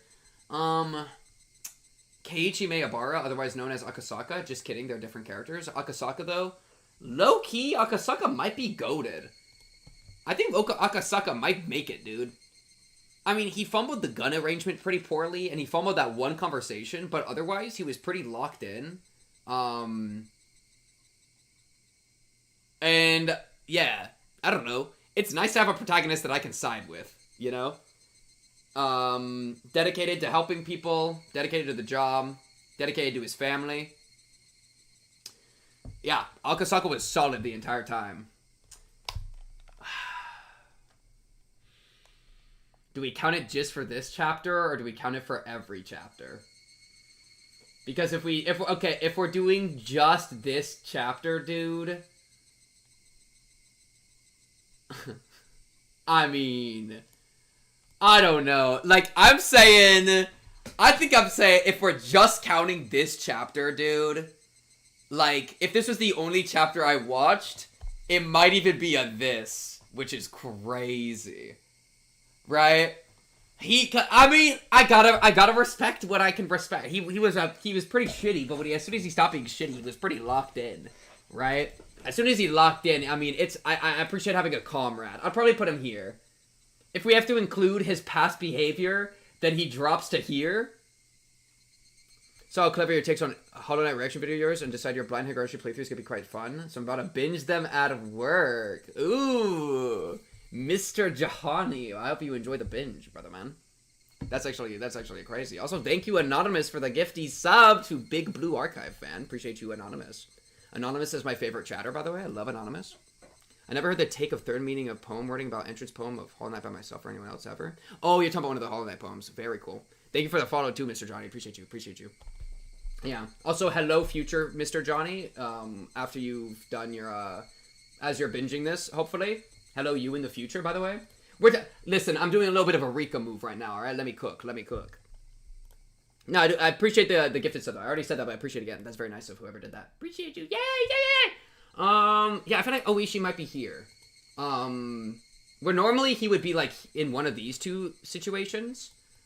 But I feel like here we got to see an Oishi that was a lot more competent, spent a lot less time harassing people, especially when we're the people, so it gets really annoying. And got to see him trying to, like, actually care about his job, especially at the end. And so that kind of raises him from being, like, dog water to, like, actually, like, okay, like, this is probably the best we're ever gonna see him, and I understand that. But I'll let it influence up a bit. And then writing quality rise, I'll do my battery just died, frick you. Writing quality rise, writing goaded, writing good, bar, I hate you. Alright, later, Mr. Johnny, appreciate you. Have a good rest of your Johnny day. Alright, so, writing goaded, I mean, Akasaka, I feel like is up there. I feel like Akasaka makes it to the top, dude. The wife thing was good, though honestly, I feel like I felt it all coming from, like, 10 miles away, to be straight with y'all. Like, I even kind of said, like, with something about the phones and stuff, where I was like, I feel like that she's gonna die, you know? And it's kind of like the wife's purpose is to give him an emotional layer so that we care about him emotionally. And then also, like, well, Higurashi, if there's an emotional layer, they're gonna undercut it. So I wasn't, like, really taken aback by the death at all. I was kind of like, well, that's gonna happen. And so that kind of demerits it a little bit. But I really liked his thing at Rika with Rika at the end here. The sound, it did it again. Oh, the sound. Haha, yeah, the sound's real, guys. It's definitely a real sound. Yeah, chat, yeah. You're not tricking me, chat. Come on, gaslighting ass, chat. No. I don't believe you. Anyways, I don't know. Maybe he's just writing good. Let me save some room. Ire, mid. I mean, he didn't really do anything. He was just kind of there. He made one bad decision, so I'd almost put him in bad because I feel like why were you even part of anything? Like, you just existed to give Oishi a clue, but it wasn't even because of anything you did. You just kind of were there. So, I don't know. Yo, where's the child? The child that got kidnapped? Put his shit in S. He was locked in. I loved that child. That child was great. W child, bro. The mayor, mid. I don't really care about you. I don't know. You don't actively detract from anything, but you don't really, I don't know. You're nothing to me. Sorry, bud. Mion, maybe maybe top of mid or bottom of writing good. I feel like I can appreciate Mion's character getting like an extra few like layers, which lets us see the depth better. And to like see how she became the way she is, I think is interesting. Yeah. So I kind of like seeing her in that role. Though not that much really happened by it. She pretty much just, like, helped her grandma out and then kind of did her own thing at the end. I don't know. I'll probably put her in top of mid, but it is kind of like a light good, you know? Rika's probably in writing good just under Keiichi, bruh. Or, Akasaka. I don't know. Let me think on that for a minute. Child. Writing good. I mean, just a lovable child character. Not really much to say. Like, there's not much depth to the writing, but I do always really like seeing those characters, and it brings me emotional attachment. I think it was done appropriately. I really like the connection she had to Rika. I thought that was cute. The sound happened again. Sure, guys, sure. So I thought that was a really good moment. So, but she just wasn't in it that much. I guess we could kind of include her with the wife and like the broader thing of a place for him to go back to, which gives him like an emotional weight to survive. But yeah, I'll probably do that. And then I would say writing good. You were a good subversion of what I was expecting out of you. You ended up being pretty chill with it, so I liked that. I also liked seeing how the Sonozakis were run. And then Oishi, I would say, was good. Does anybody get to go into goated? I feel like Oishi probably I can put... I mean, they gave him a lot more depth and made me not hate his presence, which was pretty interesting. So getting to see him in a different role is a pretty cool thing. So probably at least writing good. Probably not as good as this. I think this was one of my favorite moments, was the Rika connection. I really liked that. Yeah. So I would say that was good. That was good. I'm trying to decide if Akasaka's the best. I feel like he was a little bit redundant with Keiichi. Maybe it's like this. Because I think he kind of felt a little bit Keiichi to me, instead of feeling a little independent himself. It's hard to write a character with more screen time. I don't even know if I would agree with that statement. He does not deserve higher than that. No, he does not. He is not top 3. He gets to be top 4, alright? Count your blessings. Yeah. I don't know. He felt like slightly redundant to Keiichi, but also like Rika at the top. It's like Rika... I don't know. We got to see a lot about her god stuff, which was cool. And that gave us a lot of answers, I feel like. But at the same time, like... It's, I think, funnily enough, less interesting to me than, like, Sotoko and, like, a lot of, like, it kind of makes me a little less emotionally invested in Rika. But it also is more of a plot thing and is interesting. Yeah, so it's, I don't know, it's a little strange to me, but, yeah. I think you did say that most of your favorite moments were Rika moments this chapter. If I would, I really like the Rika moment with the other girl, Miyuki or whatever her name. I really liked that moment. I thought that was cute. I'm still I'm still a little confused. So the remember the thing about like the calling thing? So was the idea that like before he reached the first phone, because at this point I'm fine with you guys giving your thoughts on this specific thing.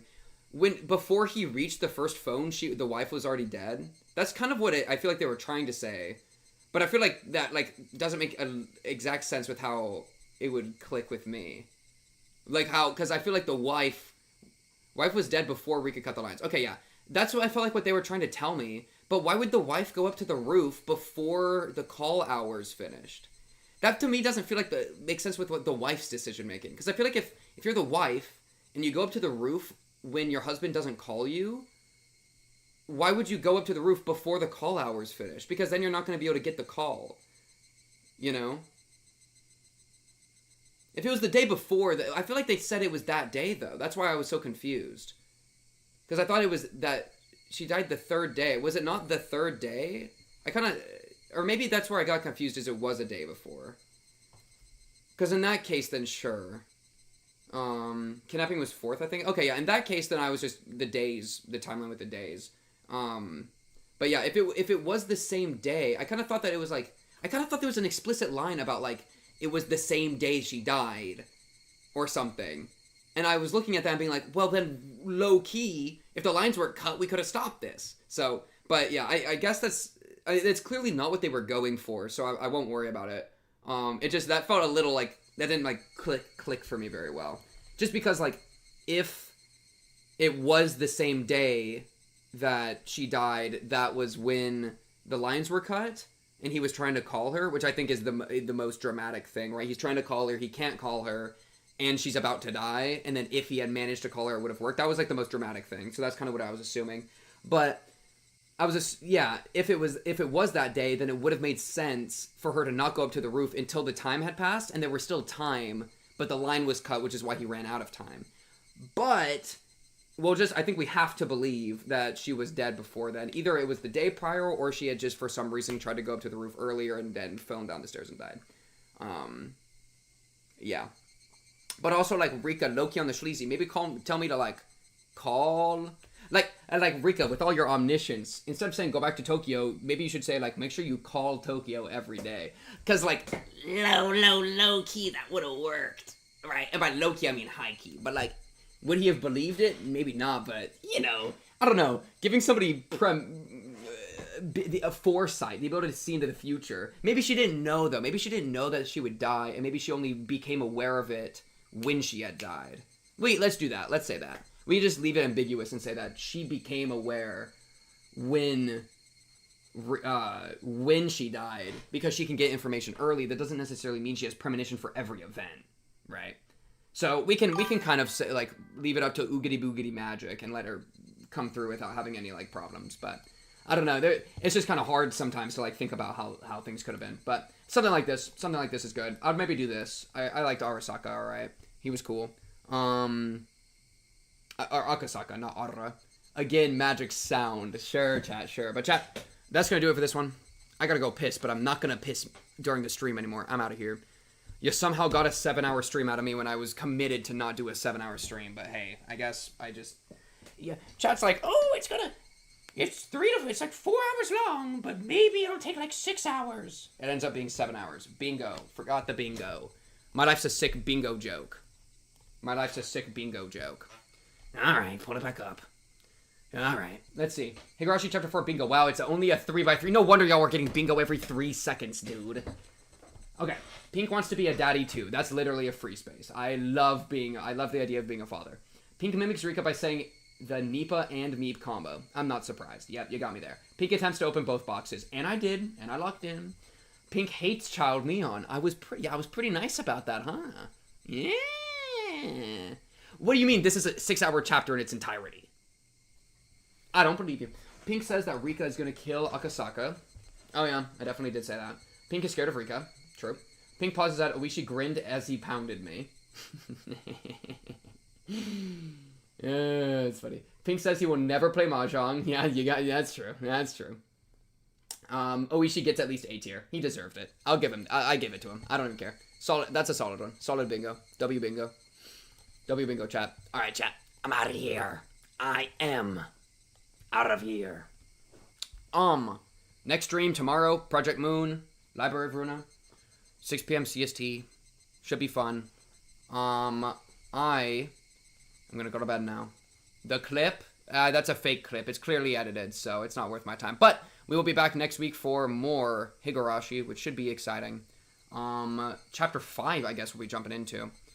And also, bye-bye to Mr. Johnny from the future. Mr. Johnny from the future, farewell. Farewell, Mr. Johnny. All right.